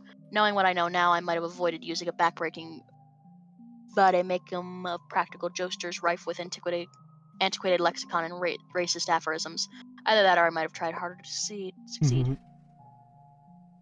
Did I miss one? Come on, not that one. Prototype No. and disconnect. Oh yeah, disconnect. Final screen capture before I lost my internet signal for a time. I don't know what happened thereafter, but when I turned, the car was nowhere to be found, and the driveway plateau was in a state of disrepair. The mysteries, will they ever cease? Nana?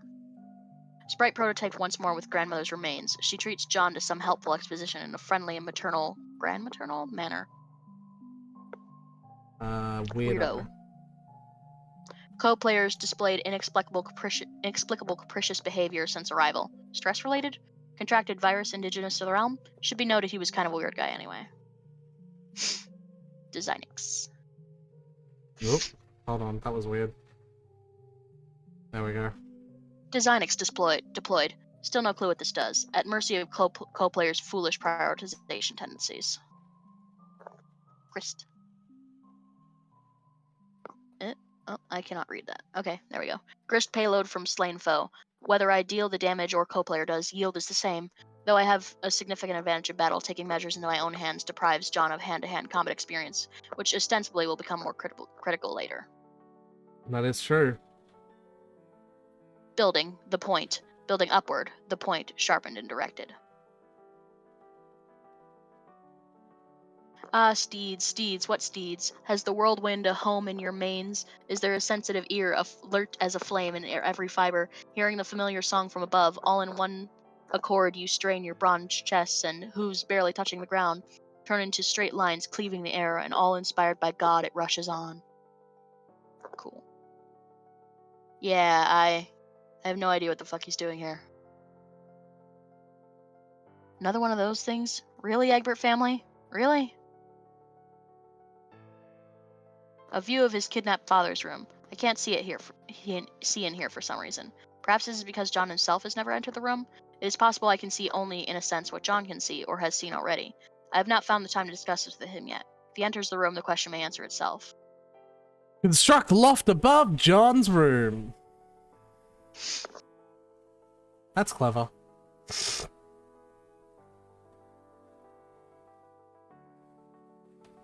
Boop.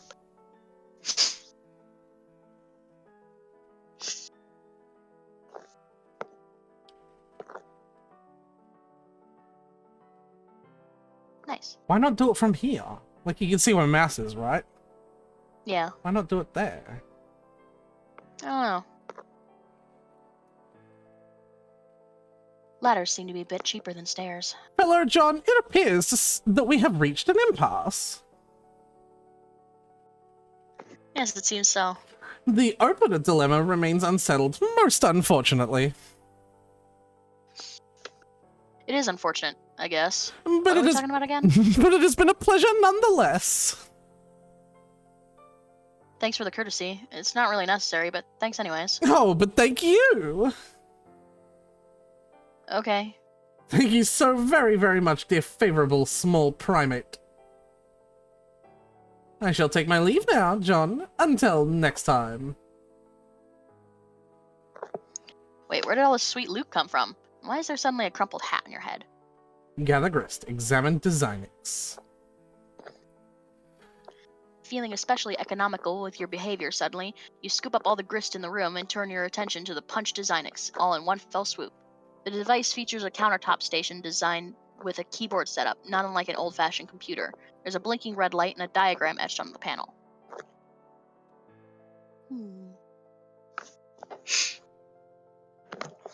Oh, sick. Yep. Okay, wait, hold on. Why am I getting this stupid game for you? You're the one who should be wrist deep in puppet ass. What is the specific problem? Oh, wait. What is the specific problem? The problem is I am up to my goddamn neck in fucking puppet dong. You know you like the mannequin dick. Accept it. I'm enrobed in chafing, wriggling god fucking damn puppet pelvis. An obscenely long, coarse, karmic cock is being dragged across my anguished face. These people are 13. Yeah, but 13s talk like this sometimes. That's true, they do. Yeah. Let's put this in perspective. You put up with the puppet prostate because you love it. Also, coarse is a good word. Like, I wasn't someone who had sex when I was a 13-year-old, but I still talked about dick and, like, you know, ass and, like, you know. Like, it's edgy. You know what I mean? You don't seem to harbor any sympathy for the fact that I burrowed fuck deep into lively, fluffy muppet buttock. I'm whirling in the terrible cyclone of the epicenter of my own personal holocaust of twitching foam noses. It's like a fucking apocalypse of perky proboscis in here. Like, the proboscalypse, I guess? Yes. Are you going to start rapping about this? What? No, listen. Prong of flesh bereft of home, found solace twixt a cleft of foam. Oh, no, Jesus. Of apocalypse your thoughts eclipse, a painted pair of parted lips, that dare thought through kiss to stir the air, that teases tufts of orange hair, and through faces flush in lovers' fits, hands snug and plush as gloves befit. At least that's actual fucking rhyming and, like, sentence structure and rhythm. I hate to say it, Dave, but Rose I hate is to a say it, Dave, but she's Rose a better rapper Rose than is you. a better rapper. Okay, Dickinson, if you could shut your perfumey trap for half a second, this is serious. I'm just saying, if I see one more soft, bulbous bottom being, like, just kind of jutting out, impudent or whatever, I'm gonna fly off the handle. Maybe do some sort of acrobatic fucking pirouette off the handle and win some medal or some shit. And there's another running joke just got started. Then let's hope there will be a squishy derriere somewhere below the handle to break your fall. Observe back at the first visible capture log card. You flip over the top card containing your pogo ride. Anytime you capture log something, a new code appears in the back of the card. You've always wondered what that code was for. Damn, these things are hard to read. But then you've never really found any reason to decipher them. Until now, perhaps? Examine the roster. Yep. Looks like the cards from your Strife deck have codes too. Examine capture code as seen on back of Pogo. Or enter capture code. You enter the capture code to criminalagilek into the keyboard. At least you think that's what the code is. The red light switches off and a green light starts blinking. Okay, well you didn't need to capture log the card with the... Alright. Type in Zunjunu 6B1. No, 6 by. In the interest of due diligence, you enter the other code and repeat the process with that card too. Both cards are now punched with different hole patterns. Oh, well that should just be a simple matter of, uh-oh, looks like it's trapped now. You don't see how you can access the item anymore, or store a new item in there for that matter. These cards are pretty much useless now, and the items they contain are toast. But maybe all's not lost. Recalling your experience with the pre-punched card, you may be able to use the cards to replicate the items in question. Assuming you get the codes right, at least. Mash keys heedlessly! Not quite through with your cowboy what? Not quite through with your cowboy empiricism just yet. You mash at the keyboard to generate a random code. You enter just the design stops you after 8 characters, which appears to be the maximum length for a code.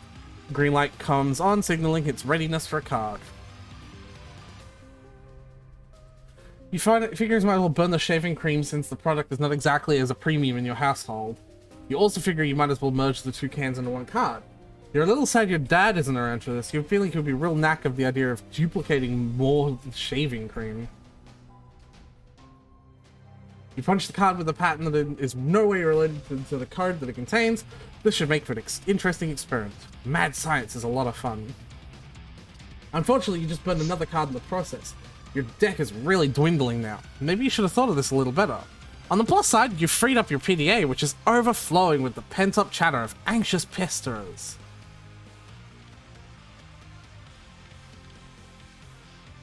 Hello.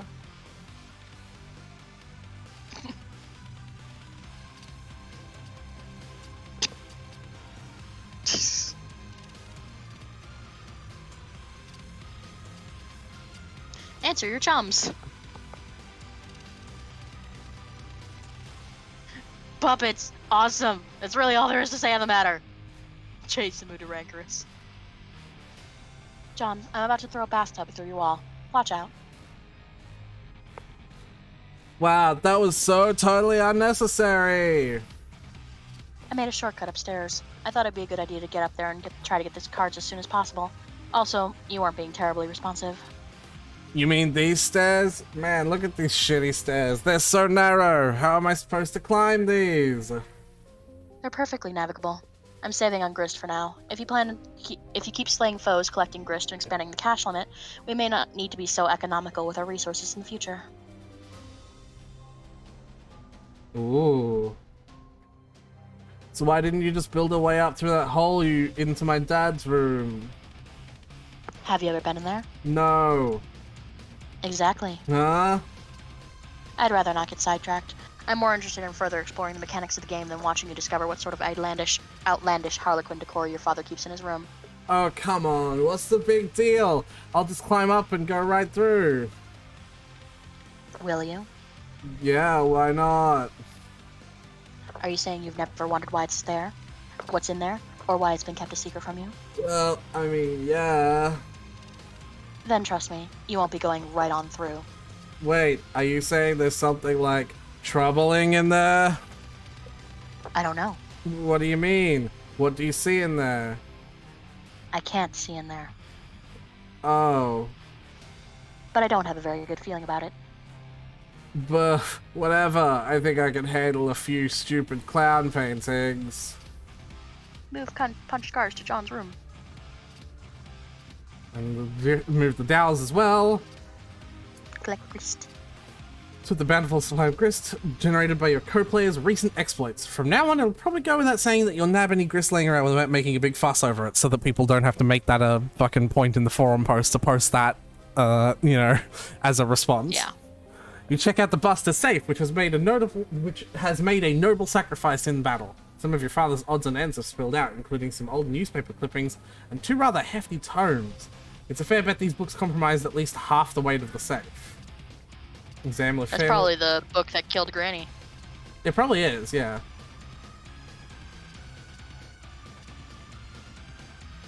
It's another copy of Colonel Sassacre's daunting text of magical frivolity and practical japery. This one looks really old, perhaps an original printing? Could it be the same one involved with your grandmother's unfortunate accident on that fateful day? Dad would never speak a word of it, but maybe Nana wouldn't be so tight-lipped. You give it a cursory perusal. It appears to be similar to your reprinting, listing all the japes and chicanery that you have come to know and love. You capture log it, thinking maybe you may give it a closer look later. Examine contents of safe. The Fatherly Gents Shaving Almanac. That's a fucking terrible font. Yeah. You take a look at the other book. You're sure Dad thought this was a scintillating read, but it looks pretty boring to you. Maybe you'll crack into it someday when you're old enough to shave. Everything in the safe was obviously very important to your father. You wonder why he kept it locked away from you. Some things about him you'll never understand. Maybe you just thought it was funny to keep it in a safe.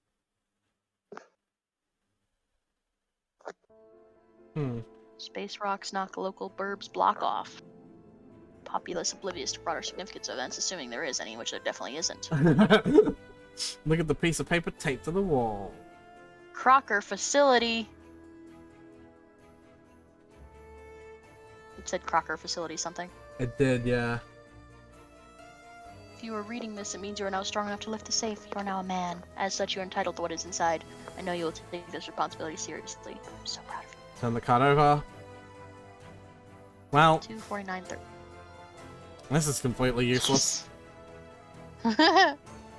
Examine the back of the capture log card on the floor.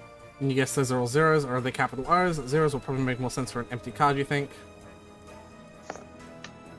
And there that goes. Why did you... Code on the back. Thanks. Punch card.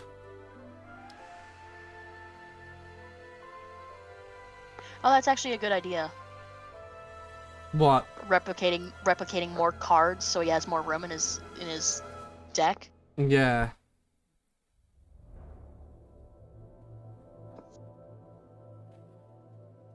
Wait, John, before you punch that. Oh, I was about to say, if you first took note of the code and then removed the card from the card, you would have punched the blank one. Then you would have only burned 1 card instead of 2. Oh, yeah, you're right. Damn it. Throw his hat down in disgust. Capture log, punch, capture log, capture log card. Oh! Sweet catch. What? Take Pada. The 2 cards Silodex inventory of dumbasses. John, level up. Colin Sassacre. Colonel Sassacre. Level up for slaying the imp. The Colonel soars to new heights in his echelon, reaching the rung one-man julep vacuum, and pockets 9,550 boon dollars, chump change for the genteel aristocratic Southern Colonel. Bathtub, level up for slaying the imp. The bathtub surges heroically and surpasses the rung Archimedes' apple cradle, proceeding directly into the vaunted rung Taft Jammer. The tub makes off with a cool 490 boon dollars. The tub's basin capacity remains unaffected. Safe! Level up for slaying the imp! Viking funeral. The safe was slain in battle. A great flaming nautical pyre carries it off to Valhalla. Make your way up those stairs. Post haste! Beep, beep, beep. Not sure. sure. They look pretty precarious to you, but you've been assured the stairs are perfectly navigable. What? Lad, scramble. Lassie, goddamn stupid stairs! Ooh. Dave, ignore little Callum. Find the beta. And I think we need to stop eventually. For the love of fuck. So Oh, yeah, it's like 1 in the morning. yeah, no, Christ. that's a. Oh no. Who would have thought that one of my longest streams in recent history was reading? It's funny because it crashed midway through, so it's all he says is 3.5 hours. Oh no, my recording. It says for me the recording is still 4.5 hours. Okay, I just took my melatonin gummies. Yeah. All right. Well, if you like what you saw, be sure to follow, and if you want to be notified of when I go live, type exclamation point Discord in the chat to get a link to the Discord channel, because I post there every single time I stream, usually. And if you want to support the channel, send this channel to all of your friends, and get them to send it to their friends, and get them to send it to their friends, because... I wish I had friends. Fucking Stephen, holy shit. You know what, I'm just gonna end it on that.